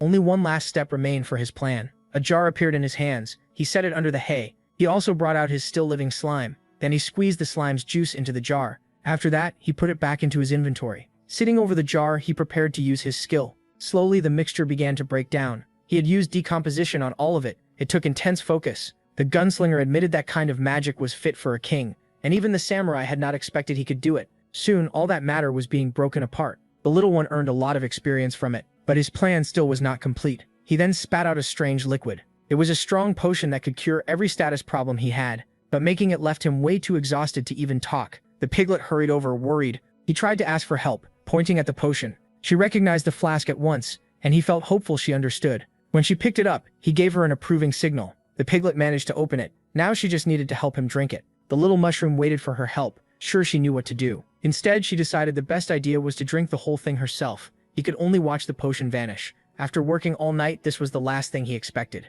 The piglet thought she had helped him, while he could do absolutely nothing. Because she drank it all, her body suddenly overflowed with energy. It was like a huge transformation. Her power, body, and vitality all jumped to an amazing level. The poor mushroom could not stay awake any longer. His stamina hit 0 again, and he passed out. 3 days passed after that. During that time, the piglet trained with the gunslinger. When she opened her eyes, she noticed something. Her mentor noticed it too. The boy was deep in training, but the moment she saw her friend, the piglet ran toward him. Bo was not about to make it easy. A fumble net nearly caught her, and she had no way to avoid it. She got completely trapped, which forced her to change form right away. She was clearly upset about getting caught. The gunslinger walked over. She told the piglet that her speed had improved, but her focus was still bad. That was why training had to continue. Knowing she needed more strength, the piglet agreed. Meanwhile, the boy was still suffering through brutal training. His energy was nearly gone, but now he had some of the potion he made. That was the key to speeding up this harsh routine. Once again, his stamina ran out, but before passing out, he drank another sip. It restored him so much that pulling the weight became easy again.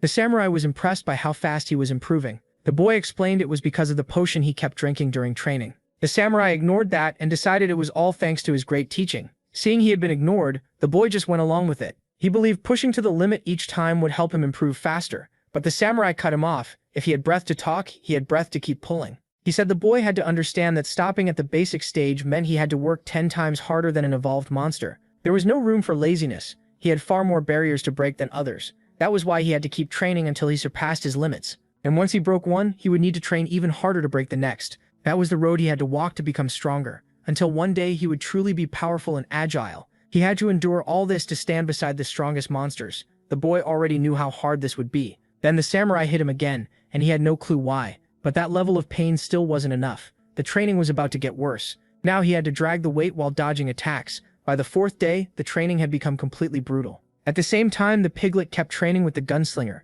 By day 8, the boy was being pushed more and more. The piglet was too, as she worked on her focus. By day 12, the weight he dragged had gotten much heavier, and the piglet could already catch thrown objects without opening her eyes. Even when night came, he still kept training. After 20 days of training, their progress was already clear. A huge monster appeared in front of the piglet. It was a level 55 stone giant, an elite monster and a dangerous one. It was finally her test, and her trainer told her to beat it. The monster could harden its body. She hit it over and over with full force, but did no damage, and left herself open. She blocked the counter, but it still sent her flying. The gunslinger told her not to rely on strength alone. Stronger enemies would exist, so she had to find weak spots. The piglet realized she needed a new plan. Right away she started to focus. Her wild instinct had reached level 4. Before the creature could catch her off guard, she dodged. With her speed, avoiding those blows was easy. Soon she found weak points on the monster's body and knew exactly where to hit. Her eyes filled with determination. She struck the first weak point, then hit several more. To protect itself, the creature hardened its body again.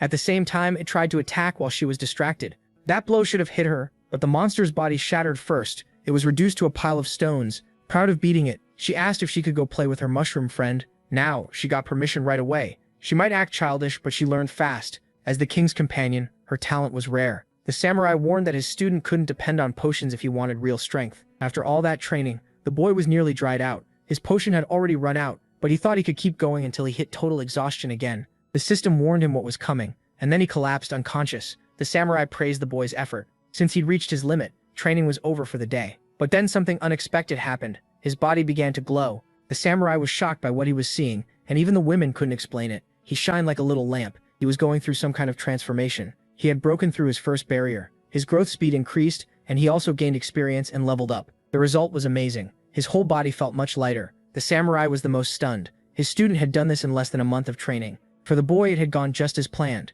but the samurai had no idea what he meant. The boy had figured out he needed to break through layers and add a little push. During the harsh training, he kept taking small sips of his potion. That gave him the extra force to push against his body's barrier. He repeated that again and again, building up more potential until his mushroom body couldn't hold the energy anymore and released it all at once. That was the trick that got him this far. The gunslinger said that was pretty smart. The samurai still didn't understand any of it, but one thing was clear: it was time for real training and actual combat. The boy was crushed when he realized this was only the start. Several of those monsters had already been taken down. The boy was using his sword technique against them, and he finished one off with a final strike. His attack clearly worked. With cuts on his face, he stared at his next enemy. Even a level 57 senior monster was no match for him. The piglet happily cheered for his win. She tried bragging to the samurai, saying her skills were great too. He said that had only been the warm-up. The boy instantly got nervous. If that enemy had been a specialist, he might have died. He could already feel the danger. A blade was waiting for him there. He had to react fast or get sliced. Even then, the impact of the blade still hurt him. After being knocked back, he tried to see his attacker. The creature had already put its sword away. This monster was completely different. In front of him stood a swordsman monster, with incredible skill. It was a level 78 Grandmaster. Its stats were terrifying. The samurai said that as king, the boy had to learn how to handle something like this. Even after all his training, his stats still weren't enough for this enemy. He got distracted while talking, and the creature took advantage. It was about to land a perfect strike, one he couldn't react to. That night, they made camp around a fire. The piglet gathered bits of grass. Near the fire, the little mushroom was badly hurt. That last challenge had been too much. Fighting someone closer to his level would have been better. But because he was the king, they couldn't go easy on him. Only stronger enemies could bring out his real potential. In the last war, many humans had been stronger than the king, yet they still lost except for the last one. The samurai said he had to improve in 2 ways. He wasted too many movements, and he needed to figure out the rapier's true power. He didn't even know the sword had a hidden ability. All he knew was that it was a unique weapon. It was the king's legacy, appearing before them like a miracle. The samurai still didn't know how the boy got it, but he could tell they weren't fully in sync. To him, the sword just looked ordinary. While they talked, the piglet kept collecting ingredients. The previous king could absorb impacts and send that energy through his sword. That explained how he defeated those humans. The little mushroom only needed to learn how to absorb and release energy. Then he got smacked on the head. He didn't know why. The samurai said he clearly wasn't listening. Every rapier is unique and its power matches its user. Each king fights differently, so he asked how the boy got his sword. The boy said it used to be a tree branch. After hearing that, the samurai felt they were doomed. As he held the sword, he seemed to remember something. Then he noticed his wounds had reopened and his health started dropping. The next day, the Mantis Grandmaster sat in meditation, feeling a little more confident. The boy thought he could win this time. He rushed straight at the creature, and it instantly opened its eyes. In one flash, it knocked away the little mushroom's attack and sent him flying. The samurai looked disappointed, but the boy refused to quit and charged again. The creature only needed one quick draw to beat him again. The gunslinger kept count of his losses, knowing he wouldn't stop, so the boy tried again. He rushed the creature, and this time their blades collided. The monster thought it had already won again, and sheathed its sword, then froze in surprise. The boy was still standing. He had finally managed to see that attack, and Sage Mode reached level 8. At last he had made a little progress, but not enough. The sword monster still blasted him away. Seeing the move wasn't enough, his body still couldn't keep up with his mind. The samurai praised that progress, but said the boy would still be helpless against that guild. Improving that fast proved he had talent. He needed to understand his sword better, but he still didn't know the rapier's hidden power. Since he had the royal inheritance and knew how he got it, only he could unlock it. He just had to pour his mana into the divine tree branch. Thinking it over, the samurai guessed maybe he couldn't do it, because he didn't look enough like a mushroom. That made the boy think hard, and he finally came up with a solid idea. In human form, his charge created force that moved into his legs. Whenever he took human form, his powers had to adjust. That was mushroom magic. Even though the women could transform, he was different from them. Sensing danger, the creature slashed so fast the blade was back in its sheath at once. Even then, the strike cut through the spore cloud. It was so fast that even the samurai got worried. The piglet also thought something had gone wrong, but the creature was the first to realize it had missed. By switching forms, he had combined his abilities into one. Right before the strike landed, he used Spore Explosion to protect himself. Now in human form and close to the enemy, he believed the rapier could store magic energy. He unleashed another flurry of attacks at the creature. This time he made it clear he was using transformation in battle. As the rapier began to glow, it seemed he was getting closer to his goal. But the creature had grown even more dangerous. Its wings beat and its speed shot up. It could move unbelievably fast. Once again, their swords were about to clash. At the little mushroom's feet, spores had already spread. The boost let him dodge the strike and slip right behind the creature. That gave him a perfect opening for a heavy blow. But he still couldn't finish it off. He only made it mad. The creature answered with a devastating attack. Switching forms, he kept slipping past its blows. Inside the spore cloud, the little mushroom started his plan. Hidden in the spores, the creature had no clue what he was setting up, and that gave the boy a chance to surprise it. But the enemy still landed a clean hit. The slash was so strong it cut off his head. The sight shocked his friends and made them panic. Then they realized there were several boys on the battlefield. The one that died was only a clone. None of them understood how he had done it. Using the spores to carry himself through the air, he kept moving, and each move released even more. Surrounded by so many targets, the creature looked confused. Still, it swung at one of them. The strike was powerful and kept tearing through the clones. This was the Mushroom King's special skill. It was called Royal Spore of the Mushroom King. The enemy had just sheathed its blade when a sudden storm of cuts slammed into it, and it couldn't stop any of them. His friends were stunned all over again. At last, the creature fell defeated. The clones slowly started fading until only the real one was left. The system congratulated him for beating an elite monster. He gained experience. His inheritance skill improved, and the piglet happily celebrated the win. Those spores could only make basic mushrooms, and since he was one too, he could make copies of himself. He was the only king who could do that, proving the mushroom tribe was in good hands. After watching all that, the samurai fully agreed. After all those battles, the creatures bowed to them with respect. As they moved on, the samurai said goodbye. The boy asked if they had met before. They had, back when his master was still training him, but his friend hadn't evolved yet. The samurai refused to explain more and told him to keep pulling the cart. The gunslinger knew the king could use a map, so she asked how far they still were from their goal. He said he'd check. They still had a decent way to go. At their current pace, it would take about 6 days. Too slow, the gunslinger said, through a puff of smoke. The samurai said that was his old speed. After training, he could go much faster. They only had 3 days, so the boy hoisted the cart onto his shoulders and said he'd move a lot faster now that he was stronger. The closer they got, the more dangerous monsters appeared, but none were a real problem. He and the piglet could handle them easily. The Mushroom King was already level 62 with what felt like endless stamina and strong passive boosts. The piglet was level 62. As they neared an inn, the system reminded him about an active mission. He had forgotten it, but since it was on the way, he decided to stop there. Soon they reached the inn. He told his mentors to sit still and not cause trouble, since he'd be quick. The samurai told him to hurry and gather information too. Poulter asked if he wanted a drink or to check the available missions. His last job had been to capture the due of criminals. Everyone else who took it had vanished, and no one had claimed the reward. Since he was the only one to return, he got the full payout. When he received the money, he thought of his muscular friend, a gentle and polite man. The piglet noticed his brief sadness and quickly cheered him up. Then she asked him to check the new missions. Now there were ANs, ranked jobs, and even the easiest ones were tough. A lot of monsters were attacking cities, and these missions were serious. Dangerous monsters were raiding villages, and many had already been wiped out. Even with the Sword Saint sending men, it wasn't enough. A beast that could destroy a city was no joke, and even the big guilds were taking losses. He wanted to grab a mission on the way, but he was already thinking maybe it was smarter to avoid extra trouble. The samurai told him power wasn't the point.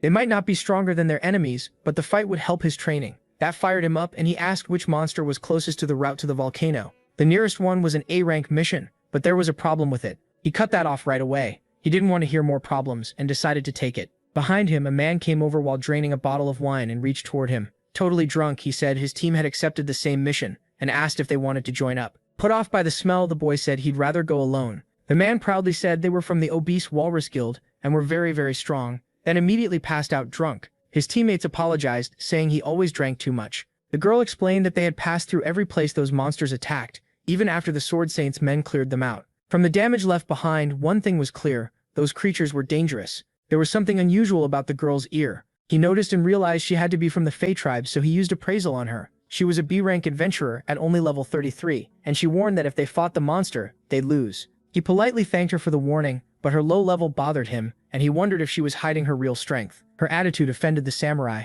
and the boy asked him not to start trouble. Then the gunslinger said she'd handle it. She recognized the girl as a Fey, a race known for arrogance, and drew her bow, saying she was a shooter too. Before the argument could go further, tempers were already rising. The gunslinger challenged her to a duel, and the girl didn't flinch. A man in armor stepped in and told her not to make a scene. They needed to focus on the mission at hand. That only annoyed her more. The knight introduced himself as Eugene, the guild's combat instructor, and apologized for his subordinate's sharp tongue. Then, out of nowhere, he looked at the gunslinger like he was completely enchanted by her beauty. A second later, he was down on one knee. He said he was at fault for not controlling his team, and since they were heading the same way, he asked if she would let him stay by her side. She instantly told him to get lost. He hadn't expected such a blunt rejection, and somehow that only made him like her more. Seeing he was an idiot, the girl walked off. Since they were all going to the station, he was sure he'd see her again. He swore he'd impress her in battle and looked forward to meeting her again. The gunslinger asked if the king had felt it. He asked if she meant the monster aura inside that knight. Not just any monster.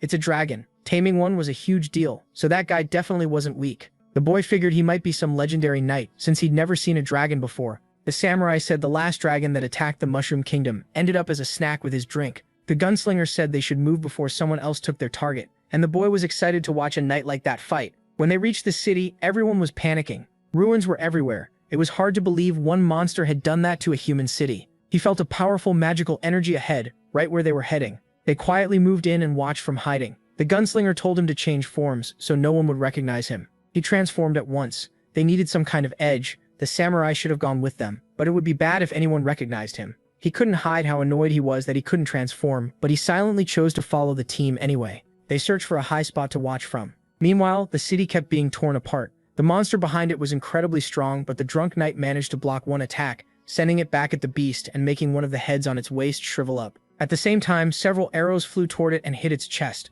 making it scream in pain. Another head on its waist shriveled up, and before it could respond, a storm of sword slashes hit it. The blades used for that attack were badly damaged. Even enchanted weapons weren't enough to truly hurt the creature. The monster then started to spit something out. It looked like acid heading for the ninja, but one ally raised a wall of fire that blocked it completely. The beast seemed fish-like, and its body was coated in slime that reduced physical damage. To hurt it, they first had to burn that layer away. As the wall of fire closed in, the creature started to panic, until the mage set off a massive explosion. Even wounded all over, it was still alive. Then another head on its waist shriveled, and before it noticed, the dragon knight struck from behind. That blow clearly hurt badly. The creature collapsed, finally overwhelmed. High above the city, the knight rode the creature he had tamed. From the dragon, he dived toward the city to attack, unleashing one of his strongest blows and smashing the ground apart. The townspeople cheered as the adventurers defeated the monster that had destroyed the village. The impact was so strong it kicked up a huge cloud of dust. From above, the little mushrooms group watched the whole fight. That knight's attack was brutal. The samurai, though, wasn't impressed. Dragon or not, he still saw him as an ordinary man. That attack was way too flashy. Humans really love wasting mana on bad moves. The knight's party thought the fight was already over. The girl got cocky, sure she'd soon be stronger than that knight. Then something stabbed into the ground beside them. They were shocked. It was the knight's lance, covered in red liquid. That sight made everyone uneasy. The knight had no idea what was happening. His power was being drained away. Tentacles locked his body in place. In panic, he called for his dragon. The dragon readied a huge attack, but something pierced its jaw and sliced it apart. Watching his dragon go down, the knight got so scared he soiled himself. His allies moved at once. Since the fight wasn't over, the mage launched a fireball at the creature. Those strong attacks hit its way, but it didn't react at all. Feeling something was wrong, the drunken knight warned everyone to stay alert. Tentacles started rising from the dust, and he told the others to get behind his shield, but his shield couldn't stop them. Using his last strength, he told them to run from the city. With a hole in his chest, he couldn't go on. The smug girl finally understood how bad things were. The tentacles kept searching for new victims. With danger closing in, the mage tried to help. He raised a barrier to protect his teammate. It stopped the tentacles for a moment, but the non-stop hits overloaded both the stone and his staff. Then the barrier was gone. The proud girl was clearly shaken. The dragon knight was deeply worried about his team. Unable to move, he was being wrapped tighter and tighter. He was too weak to break free. Behind the dust, the creature had changed. Its body looked far more twisted now. Tentacles were coming out of its chest. Seeing the adventurers lose, the townspeople grew even more terrified. Now able to speak in its demon king form, the creature declared it would take lives for the being that gave it power. On the ground, the proud girl begged for help. She remembered how people always called her spoiled and weak. Now that she was losing, she started to think they were right. That creature's power was terrifying. The demon king held the dragon knight in its grip. The girl was shaking in fear. In despair, she begged her father to save her. The creature had no idea someone was watching it. A voice suddenly told the stupid demon to stop right now, or that mushroom and little pig would crush its butt. The voice also made the girl look over. Something had landed beside her, releasing spores into the air. That was enough to put her to sleep. Seeing that form, the gunslinger confirmed it was a demon king, just a different kind. Even the samurai agreed, saying this one was much weaker. Now it was time for the little mushroom and the piglet to beat it down. The creature got ready to use its tentacles again. To fight back, the piglet had to transform. The tentacles rushed her, but her pink swine power knocked them away. Her punches were brutal, and while the demon king staggered, the little mushroom got in close. He swung his sword and cut through part of the creature's arm. Once the strike ended, he had changed back into human form. The demon stared at its wounded arm. The pain only made it madder. Tentacles rushed the boy, but he dodged every one of them. Then he ended up surrounded on all sides. One more second, and he'd be trapped. There were too many tentacles to dodge, but the piglet wouldn't let her friend stay in danger. Using her power, she yanked his body toward her, pulling him straight into her lap. The attack had come way too close, and their hits didn't seem to matter much. Even when they hurt the Demon King, it kept regenerating. Still, each time it healed, it got smaller. Maybe that was the key to beating it. Then he and the piglet were both caught off guard and trapped by the tentacles. At the last second, the piglet broke free. The boy escaped too by using his spores. While attacking, he almost got grabbed by a tentacle, but that was only a clone. He used the royal spores again. Even so, the creature attacked wildly, but there were more mushrooms than it could handle. Some used spores to launch themselves, while others spread even more into the air, until the cloud grew thick enough to block its view. This time, the piglet got into position. She had found the enemy's weak points. Her charge could deal serious damage. The creature let out a cry of pain. At last, the boy saw his chance. A small yellow orb formed at the tip of his sword. They were bombs, and he hurled them at the creature. It was hit by several of them. Deep marks spread across its back. Its body had taken heavy damage. The Demon King could barely stay on its feet. In desperation, it used another attack. A wave of sound wiped out the boy's clones. Seeing him about to fall, the piglet changed form so she could catch him. It was a magic blast, which is why the clones were destroyed. Even after that, they were still in danger. All the Demon King felt now was pure hatred, and it wanted to wipe out every living thing there. But while it ranted about life, it was cut in half and hit with 2 gunshots. At last, the creature collapsed, completely out of the fight. The girl thanked her mentors for helping. With the battle over, the samurai asked if he finally understood why human attacks hadn't worked. The creature could absorb magic power, so every magic attack only made it stronger. Looking through the smoke, they figured it might still resist. It was smaller now, but still dangerous. Then something started happening inside its mouth. A huge magic blast swallowed the whole village. The city was completely wrecked, but the mushroom and his friends weren't harmed. The gunslinger fired a few shots, hitting the creature's eyes. At the same time, the samurai moved in from behind. But the creature twisted its neck in a strange way. He was shocked to see an eye inside its mouth. It fired a brutal attack at the samurai, but that wasn't enough to stop his blades. His slash cut through the attack and sliced the creature. It tried to pull itself back together, but the samurai kept attacking, sending chunks of its body flying. That kept it from regenerating fast. The idea was decent, but that attack had no real chance of working. He followed with several sharper cuts, turning the Demon King's body into gross jelly. The pieces dropped onto mushrooms that pinned them down. They tried to join together again, but after being split too long, they dried out and died. The gunslinger asked if they should help the little mushroom. After looking at the enemy, the samurai said they could handle it. More tentacles were coming from that eye, but the piglet dodged all of them. She clearly found the creature's weak spot. With fierce focus, she got ready to strike. Before she could, a tentacle burst from the ground and caught her off guard. The boy told her not to rush and to wait for the right opening. Fully focused, she agreed. His spore cloud was blocking the creature's sight. That was the opening he wanted to make for her. The piglet started digging underground. The creature attacked wildly, but the boy kept dodging with ease. By switching forms, he got close to it and spread a dense cloud of spores around the creature. Soon the cloud grew even thicker. Even with amazing healing, its defense wasn't that strong, and then it realized its enemy was already close.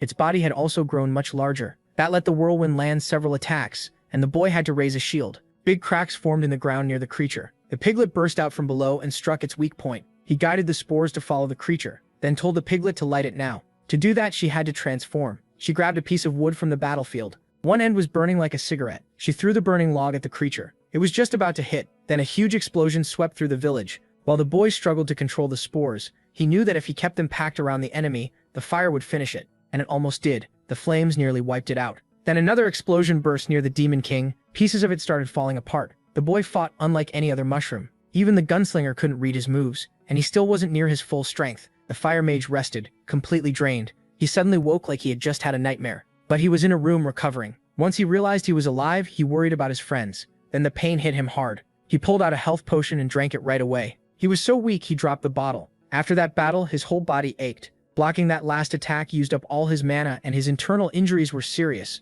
Then the door opened. Holding a few vials, the boy saw the mage was already awake. Thinking the boy had saved them, the mage thanked him. The boy handed him another potion, knowing his body was still in bad shape. The mage thought it wouldn't be enough and that he'd need treatment back at guild headquarters. His injuries were so bad he could barely finish talking. The boy just watched him hesitate. Then he forced the potion into his mouth so he'd heal faster. The healing worked right away. His body felt stronger instantly. He had never taken anything like it. He had only heard that top alchemists could make potions that good. It tasted amazing, like something made by a god, and even the boy was shocked by how well it worked. Even diluted 30 times, the potion was still crazy strong. He might need to water it down even more. He gave some to the girl too, and her eyes slowly opened. The first thing she saw was the boy with the piglet on his head. The mage said they could never repay him, but he still wanted the name of the young man who used something so rare on them. Since he knew how it was made, the boy said it wasn't as precious as they thought. Still, he was strong and had saved them with costly medicine, so to her he seemed like a great adventurer who wanted no fame. She realized her family had been right. Without her father's protection, she was nothing. The mage said he wouldn't push for answers, but he swore that if they ever needed him, he'd risk his life to help. The boy said there was one thing he could do. The village was ruined, barely anyone was left, and none of them knew how to get to the volcano. That question immediately surprised the mage. The boy also asked if he had found any strange stones in that volcano. The mage decided to be honest. He used to belong to the Firebane Guild, and he warned him not to go near that place. Seeing how serious he was, the boy asked why. The mage revealed that the guild had already fallen apart. Hearing that, the samurai got angry. They still hadn't finished their revenge. The boy told him to calm down since they hadn't heard everything yet. The mage was still recovering from the samurai's outburst. The gunslinger asked what kind of danger had destroyed the guild. The girl answered with one word: the undead. The dead and even the monsters in the volcano had been infected by a miasma that turned them undead. Even a tiny amount was enough to infect everything. That was a huge threat, and the gunslinger knew mushroom spores could do something similar. The samurai only cared about one thing: whether the fire user was still alive. If it was Gilheim, the mage couldn't be sure, but with his strength he probably survived. After hearing that, the boy asked why no other guild had stepped in. The guilds had an agreement: no one entered another guild's land without permission, or it would mean war. A month had passed and no request for help ever came. The guild's collapse was still just a rumor. Knowing about the miasma, the gunslinger asked why no one understood how serious it was. The mage said the volcano was full of undead, but because of its shape, they were trapped inside. As long as no one went near it, they stayed there. They didn't know if the guild was truly gone, but the infection was real. For finding answers and getting revenge, this might actually help them. The boy asked his mentors what they thought and if they really had to go. The samurai said yes, he needed to see his enemy's body. With that, they all agreed. He then asked the mage to guide them. The mage took them to the route leading into the volcano. It was called the elevation station, but monsters had destroyed it, so getting in was much harder now. The samurai was frustrated, but he believed there had to be another way. He refused to come this far for nothing. Below them, lava swallowed anything that dropped into it. The boy asked if there was any other entrance. The mage said they could only get in from above, by airship or by riding a monster. When the tide rises, seawater falls into the lava and creates huge amounts of steam. They used that steam to carry the train into the volcano. It would happen again that night, and after that, not for another month. That was all he knew, and he regretted he couldn't do more. The girl tried to talk them out of it and begged them to return with her instead. After all, he had saved her whole team. Her guild would be thankful, and he could visit her tribe too. Seeing her get so close, the piglet grew jealous and started headbutting the girl because she hated how friendly she was acting. The boy told his partner to stop since the woman hadn't done anything wrong. But the piglet still couldn't hide her killing intent. The waves grew stronger and more water started pouring into the lava. As things got worse, the mage told them to leave before the steam burned them. The gunslinger said the train was only a tool, they could replace it. The mage asked if she had a plan. She answered by firing at the tracks. A very old mushroom came out of the shot. The humans were stunned by the summon. The old mushroom slowly walked toward the steam. To him, the heat felt nice and refreshing. The gunslinger climbed on top of the mushroom and said it would keep them from getting burned, telling the others to climb up too. They listened right away. The girl, still outside, said this was far too dangerous, but the boy was going anyway. It was his duty as an adventurer.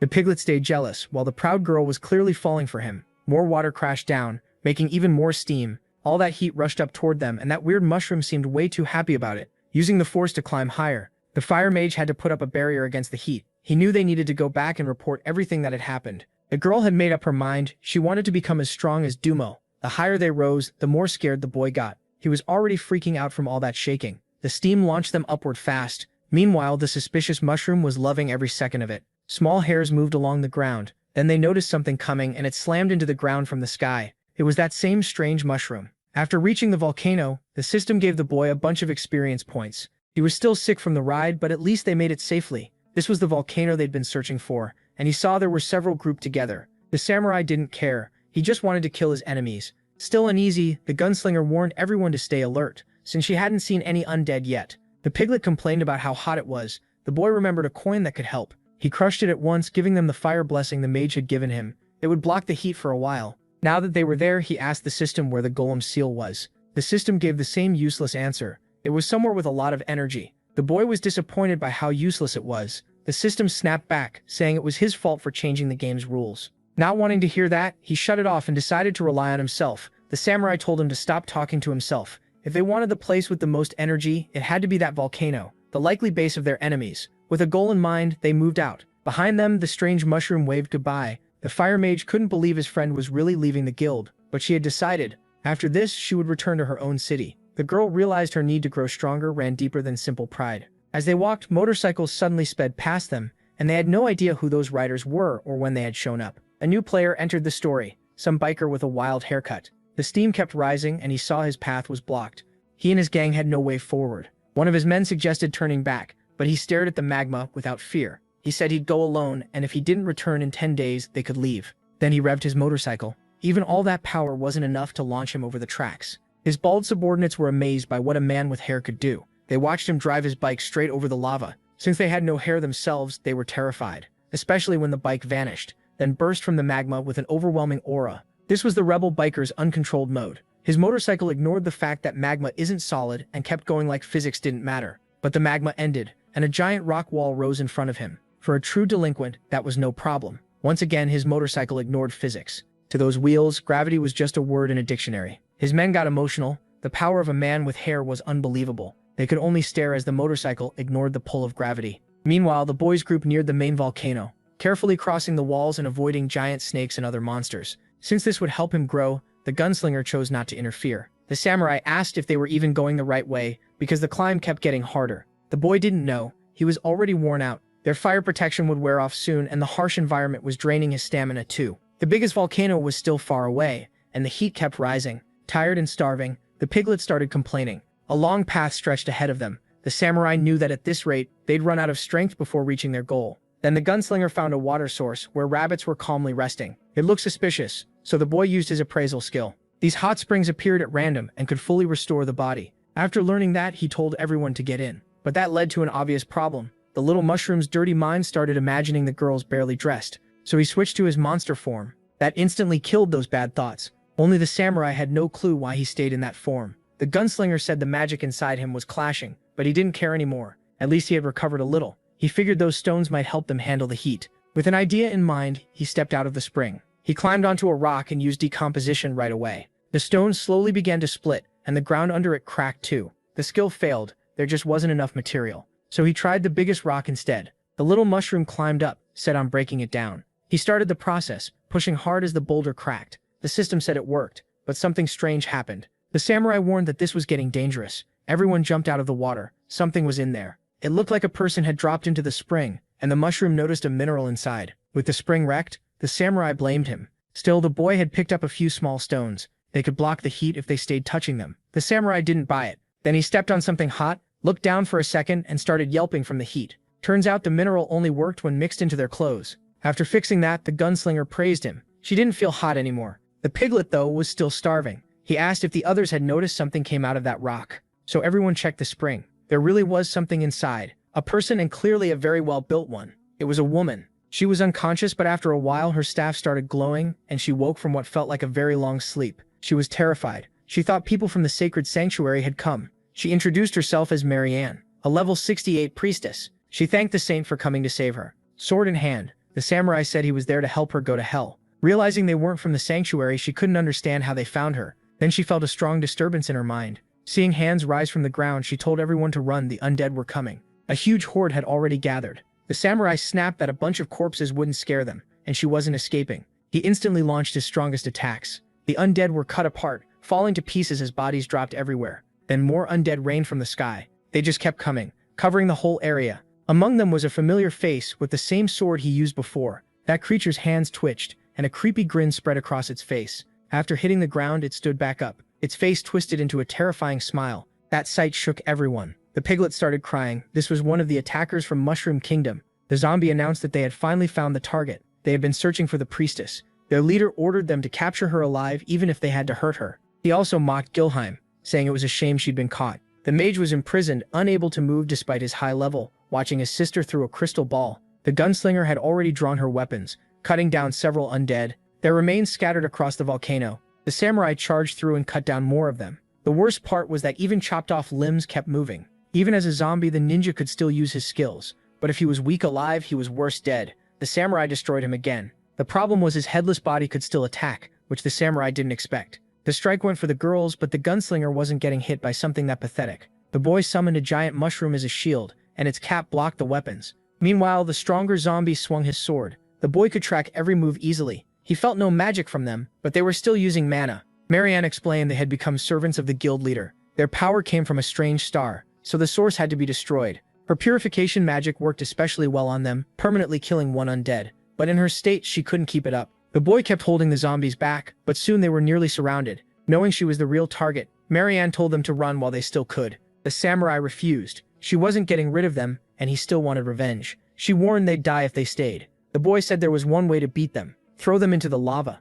One zombie started firing a gun, but he could barely stand straight because he was still looking for his head on the ground. At last he found it. He picked it up, put it back on, and finally aimed his machine gun right, spraying bullets at them. The priestess and samurai tensed up. The gunslinger and the little mushroom knew they had to move too. They avoided the main line of fire, but one bullet still hit the girl, knocking her back even though it only grazed her. They had to get those monsters into the eternal fire. Using the last of her strength, Marianne said she'd teleport everyone out with her remaining magic. The samurai said he wouldn't fall for that, but the gunslinger grabbed him by the hair. A moment later, they were all inside the magic circle and instantly teleported away. The creatures pointed where they had gone, and the sword zombie fired off several slashes. He gathered his power for one final move, throwing his broken sword after them. But something intercepted the blade, dropping into the battlefield with crushing force. Even the zombie stopped in surprise. The other undead had no clue who the intruder was. As boots made for motorcycle riding stepped forward, a tough, imposing figure approached them. The perfect delinquent had arrived, and he said he'd help by fighting them all. Meanwhile, the teleport sphere kept moving until the group landed far from the zombies. The priestess was badly weakened from the effort. Right away, she found a sword pointed at her head. The samurai warned that if she used magic again, her head and body would be getting a harsh divorce. He demanded to know why they attacked Mushroom Kingdom and where the fire user was. Hearing that, she asked if he belonged to a guild and what he wanted with Gilheim. With the blade still at her neck, he reminded her that he was asking the questions. She revealed Gilheim had been captured and hidden in a cave under the main hall, near a stone covered in strange writing. The boy asked about the stone, but she only knew it looked like some kind of seal, and the leader wanted it broken. That's why they were chasing her. The gunslinger asked if all this fighting was because of that. Marianne said they knew almost nothing. Everything was kept secret. She only knew the final ingredient was her heart. As soon as she said that, her body began to shake and she started convulsing. She didn't even have the strength to stand. The boy told her to stay awake. He still had more questions. Thinking she was faking it, the samurai threatened to kill her if she didn't wake up. Meanwhile, the boy used evaluation on her. He saw she wasn't just weak, she was poisoned and marked. She had really passed out, so they had to keep her alive for answers. Meg landed near them, and the woman finally woke up.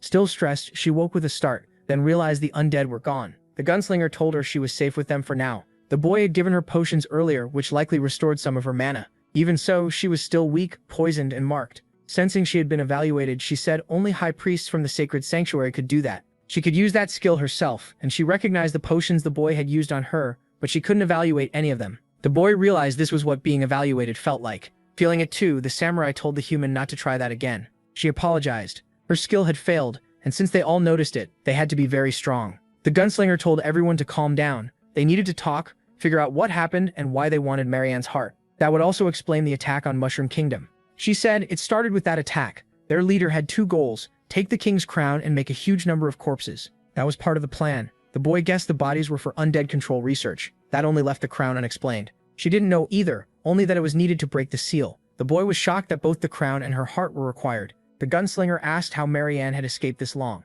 She said she was poisoned the day their leader was confronted about his plan. The fire mage asked what his final request had been. The leader wanted the girl's heart so he could leave that team. Without his medicine, she'd die anyway, so he thought her heart should at least serve a purpose. If she went back to the sacred sanctuary, her fate would be even worse, and that terrified her. The fire mage said he hated bad jokes, but this wasn't one. He needed to hurry and help. His medicine couldn't cure her. It only held back the symptoms. After hearing enough, the fire mage exploded in rage, sending the brat flying. A wall of fire rose around him. The leader muttered that this had become troublesome, so he'd have to step in himself. Soon the whole place was in ruins, with lava everywhere. The fire mage realized they'd been tricked from the start. That seal was the one holding Golem. The leader's body was burned away. He couldn't win this fight. It was the same outcome as their last fight for leadership. The pain was horrible, but then the shell cracked and a healthy body came out. As long as heat surrounded him, the fire mage would not fall. The leader knew that too. That's why he believed the fire mage should have led them. One of his hands began making poison, and he kept making it stronger. Right away, the girl began to feel pain all through her body. Her screams were painful to hear. The mage tried to fight that magic with fire, but it did nothing. He was powerful, but curses were not his specialty. Something was hidden inside those sacks. Snakes quickly burst out of them and bit the fire mage. He was hit, but still used a defense technique. The fire knight's armor cut off the snake's head and covered his whole body. But keeping that defense up while trying to break the curse would drain him fast. Then a hand rose from the ground and more bodies started coming back too. Now the fire mage was trapped. The leader bragged that his new servants never tired. Soon they'd wear him down, take the priestess's heart, and turn the mage into another slave. He planned to turn the whole land into a giant lab for twisted experiments. The woman begged the mage to run, but he refused to leave her behind. He had to suppress the poison no matter what. Her pain kept getting worse while he struggled to save her. His magic slowly pushed back the curse until it fully wrapped around her. The leader called it pointless. He was only delaying the end. So the mage summoned the spirit of flames. He asked her to get Marianne out of there. It was the first time she'd seen her master this shaken, but she promised to help. Flames wrapped around the woman. In panic, the leader ordered his minions to stop her escape. Even that fierce wolf had become undead. Its paw nearly reached them, but the fire spirit burned it away with ease. The wolf had no chance of stopping her. She carried the priestess outside, leaving the mage alone. The leader mocked him for wasting time. The mage was almost out of strength. Zombies surrounded him, ready to finish him. But the leader said he wouldn't let him die quickly. To protect herself, she had used a transformation spell and hidden her body inside that mineral, then sent a call for help to her old guild, the Sacred Sanctuary. The samurai couldn't believe his kingdom had been destroyed over some stones, and the gunslinger asked how much she knew about the seals the leader wanted to break. She didn't know much, she'd only heard rumors, nothing more. The boy explained that one seal held Golem's power. Whoever broke it would gain that power. Everyone was shocked that he knew this. The gunslinger asked if it was like the power the former king got. Maybe, but he wasn't sure. There were 6 stones sealing that being, and Golem's apostles were trying to bring him back. The gunslinger realized they had turned the former king into a demon, beaten him, and taken his crown. Furious, the samurai accused the priestess of helping make it happen. She admitted she had helped, but she didn't know their real goal. For the slaughter of his land, she should pay. But the boy stopped the samurai. The gunslinger told him to hold back too. But he still wanted revenge and couldn't understand why he was being stopped. The gunslinger said this was the current king's will. The boy added that he'd help him get revenge, but killing her now made no sense. They needed the real one behind the attack. Seeing the logic, the samurai calmed down. The boy asked if the leader wore long black robes, but she said he usually wore a white lab coat. Using magic, he revealed the man's identity. He looked like a child. The boy asked if her magic could show something hidden in his mind. She warned him not to trust appearances, and said yes, she could help him see it. She told him to relax and not resist her magic. The moment she touched him, the piglet woke up at once. Even while sleeping, she saw her dear friend holding another woman's hand and quickly laid across his lap to claim her spot. The priestess told him to picture that person. The image of the shadow appeared. It matched his memory exactly. He asked if anyone in her guild looked like that, but she'd never seen anyone dressed that way. He wasn't from there. She asked if that shadow was the one from the Mushroom Kingdom. The boy said yes, he had been right beside them and none of them noticed. The samurai said that was impossible. With their strength, they shouldn't have been fooled like that. He suspected the priestess had tampered with the king's mind. He reached for his swords. Terrified, she swore she'd done nothing. The boy said if she wanted to live, she had to make a deal with him. That made both the samurai and the gunslinger pay close attention. The offer caught the woman's interest. The enemy of his enemy could be an ally. He needed her help to beat her old leader. She said she would give her life for that as long as they spared Gilheim. The gunslinger refused. That mage deserved death. Because of that, the priestess turned down the offer. The samurai warned that keeping her alive would be worthless. She asked them to kill her quickly, so her enemy would lose the last ingredient. The boy agreed to her condition, but said he also needed the fire mage's help. The samurai got furious, still wanting revenge. But they had to stop the mastermind, the true villain. In doing that, the fire mage could make up for his sins. He asked for the gunslinger's view. She admitted it made sense, but until he proved useful, she wanted the right to kill him at any time. Since those two agreed, the samurai backed off. The gunslinger kept smoking while the boy walked to the priestess. She was deeply thankful for the trust. He held out his hand. From now on, they were allies. Everything that had happened left her emotional. At last, they shook hands. The system announced that they were now on the same team. After a long fight, the delinquent realized those creatures wouldn't stay dead. He had already crushed several, so that wasn't a problem. He'd just destroy them all. Then something burst from the ground, a zombie head trying hard to bite him. It clamped onto the delinquent's thick arm, but he watched it fail to break his skin. It wasn't strong enough to hurt him. He flexed his steel-like muscles, and the thing's jaws snapped. The head flew off like a ping-pong ball. The rest of the zombies were terrified of him now. None of them wanted more of that beating. Then a head started dropping from the top of the pile. The bodies fused together into something monstrous. One giant creature. It was time for the delinquent's secret weapon. He had just the item for this in storage.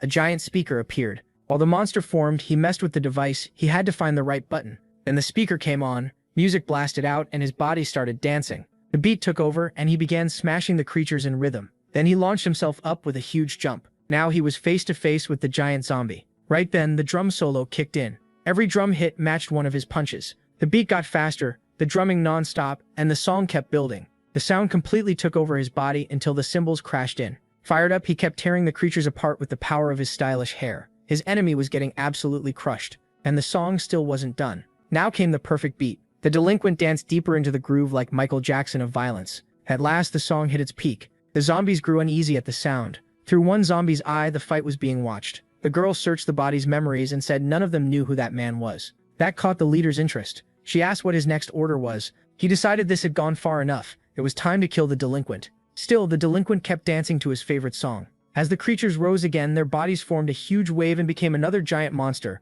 Each one was a living weapon, and they started spewing attacks at him. A storm of strikes came at him, but the music kept playing. With pure swagger, he smashed the attacks away with even greater violence. His fists moved faster than what they threw at him. The music grew wilder, but so did the attacks. One finally hit the side of his head. That truly pissed him off. He gathered all his rage and declared that nothing would ruin his dance. But there were too many attacks, and the speaker was finally destroyed. He looked back and mourned the loss of that precious item. He froze for just a moment, and the attacks all slammed into him at once. Thinking they'd won, the zombies started celebrating. Their bodies gathered around the blast point. In seconds, the undead swarmed together into a huge sphere around their target. But the glow of his stylish hair burst out with savage force. From inside the sphere, his power burst out stronger than ever. It was so fierce it burned the zombies' bodies. Then the delinquent blasted a huge hole through the middle of them. His hair-fueled rage was so hot even stone started to melt, and he was still only using 20% of his power. Still furious, they destroyed his speaker. He shouted for the coward hiding behind them to come out,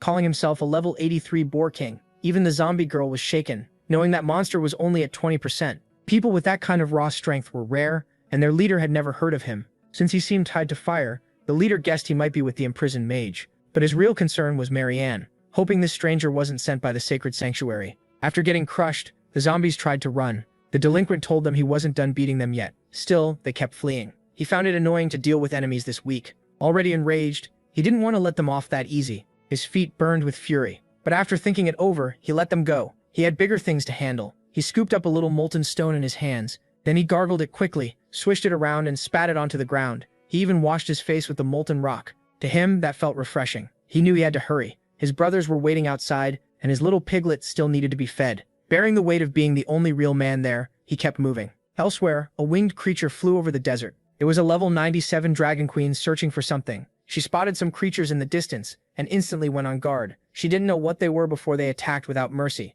Her weakened body crashed onto the icy ground. After tasting that flesh, the man was disgusted. Those creatures should never have been outside. The bat mocked his companion, saying he was useless and ruined everything. That made him ask the saint for permission to tear the bat's face off. He said that would be satisfying, but the bat bragged he could beat him anyway. Fenrir shot back that he'd already beaten the bat before. The saint told them both to shut up. This was a golden chance. Marianne could be the perfect sacrifice, though it was a shame her body had been defiled. For now, she couldn't do much to Marianne, but she had sent out a call for help. This was her chance to get the heart she needed. Then a strange portal appeared before them. She immediately ordered her companions to stop. They had been found, and her subordinates wanted to know how. Since the old man couldn't smell anything, he told the bat to check with sonar. The bat said he'd already been doing that, and within 10 kilometers he sensed nothing suspicious. The saint said they wouldn't be able to detect this one, then told them what she felt. A dark figure appeared and ordered them to turn back at once. The saint called him the strangest apostle yet, and said he was the one who should move. Ignoring that, he simply told her again to leave. She asked what would happen if she refused. The shadow repeated the warning, but Fenrir said talking was pointless. Firebane was gone, so the shadow couldn't do anything without their support. The fight started right away. Her subordinates transformed. The bat was level 118, and the wolf was level 121. Certain of victory, the saint declared she would reveal who that shadow really was, even though he still hadn't acted. He rang his bell and told her one more time to turn back. Then the sound of that artifact spread across the area. Portals opened all over the frozen desert ground. The bat and wolf suddenly looked worried. Dangerous creatures began pouring out, scattered across the ice. The wolf sneered that those demon cames were too weak, and numbers alone wouldn't matter. But one of them was truly dangerous. It was the same dragon they had defeated earlier. Even after showing that much power, the shadow calmly warned them again to turn back. Elsewhere, the woman used magic to view the enemy base. After sharing what she knew about her old guild, the gunslinger said they needed a real plan. The priestess said she couldn't come with them because the poison in her body let the enemy track her. Maybe the boy could help. He had already used his best potions, but none worked. Her case was worse than that. The curse had 2 layers, and breaking the first one would kill her. Maybe he could decompose it, but the samurai thought trying was pointless. Still, leaving her behind meant she could be captured, so the mushroom asked to try. Since the curse would kill her sooner or later, she said she had no regrets even if he failed, but first she wanted to know something. The boy asked what it was. She wanted to know who he really was, and why he hated the fire mage so much. In front of her, the boy changed form. Revealing he was a mushroom, he asked if she understood now. The shock made her eyes go wide. She guessed he had been cursed into becoming a monster. The gunslinger explained they were survivors of the slaughtered kingdom. The fire mage had destroyed their home, so of course they hated him. When the priestess saw the gunslinger's true form, she recognized her and said they had only followed orders. The samurai was tired of excuses and said she should remember him too. She looked at him carefully, but couldn't place him. Even so, she kept trying to remember. In the end, she guessed he was just some human from that land. Outraged, the samurai yelled that he was a mushroom too. She apologized and the boy explained special circumstances left him stuck in that form. The gunslinger added that this was only a temporary truce. Her former leader would answer for everything first. After that, they'd decide the fire mage's fate, and if she betrayed them, she'd pay too. She said if it meant saving the fire mage, she didn't care about being used as bait. Now that everything was said, it was time for the boy to use his plan. The priestess agreed to cooperate with whatever he needed. The mushroom said it was simple. He just had to enter her body. Marion immediately turned bright red. The samurai waited outside the cave. As a true mushroom, he had no interest in human women. Marion turned her back to him and asked if he could do it from there. The mushroom said that view was perfect. By now, he had decomposed all kinds of things. At his level, his skill could break down plenty, but he still had to be careful. If the curse wasn't immune to magic, he could do something. He used his multiplication spores, creating several more mushrooms. He sent them toward Marianne. The tiny creatures were ready to decompose. They piled onto her body, and the process was about to start. She could already feel it happening. For it to work, she couldn't resist much. The main mushroom was moving in. He pictured the route he needed to take. While his clones started decomposing, the priestess felt the effects more clearly. Then the mushroom entered her mental world and unlocked a new skill, Spore Link. Inside, he noticed something strange. Rings surrounded her inner self, and he knew those had to be the curse. If even one circle touched her, her life would be erased. Using spores to propel himself, the little mushroom moved closer. He tried to push through the barrier, but the curse was incredibly tough. The system said it was unique magic, and without the right method, there was no way in. That didn't scare him. Clapping his hands together, he decided to use another miracle move. He released spores around the curse and ordered his tiny mushrooms to attack the barrier. They latched onto it until almost the whole surface was covered, and all he could see were mushrooms. That let him use decomposition on the barrier itself. Outside, his friends waited nervously. The piglet looked especially worried, and the gunslinger said he'd be fine. He had to have a plan. The clone's eyes glowed brighter and brighter, while the priestess seemed to be in pain. Inside, the mushroom kept trying to break the cursed barrier. His clones were pushing hard. Soon, cracks appeared in the barrier. They were getting close. Then the cracks spread even wider. The clones pushed with even more force. Because of that, her inner self started to wake up. She found herself surrounded by mushrooms. Worse, all she could see were their backsides. At last, the barrier broke. Back in the real world, the mushrooms came out of her body, and Marianne felt a huge sense of relief. The clones vanished as if their job was done. For breaking the curse, the system granted him resistance to magic and poison. His plan had worked better than expected. Marks from the clones were left on the priestess's back, but they quickly faded. The worried piglet instantly hugged him. She hadn't known if he would come back, and the boy gently reassured her. Then, still hungry, the piglet started biting his head. He panicked, afraid his friend might lose control. While he freaked out, the priestess rose to her feet. The little mushroom had removed both the poison curse and the saint's curse. Now much stronger, she had all her mana back. The mushroom hadn't expected that. That sudden surge of power caught everyone's attention. The samurai got worried, while the gunslinger realized the woman had been hiding something. Or maybe the curse really had sealed part of her strength. The gunslinger asked if she thought being stronger now meant she could beat them. She answered no at once, but then cast a spell on the piglet. Seeing that, the samurai became sure humans could never be trusted. He lunged at the priestess without mercy, but she said he'd misunderstood. The gunslinger told him to calm down and at least hear her out. The little mushroom focused on the piglet, who now looked satisfied. Her hunger was gone. That spell could block every bad effect on the body. And that's where this video ends. Turn on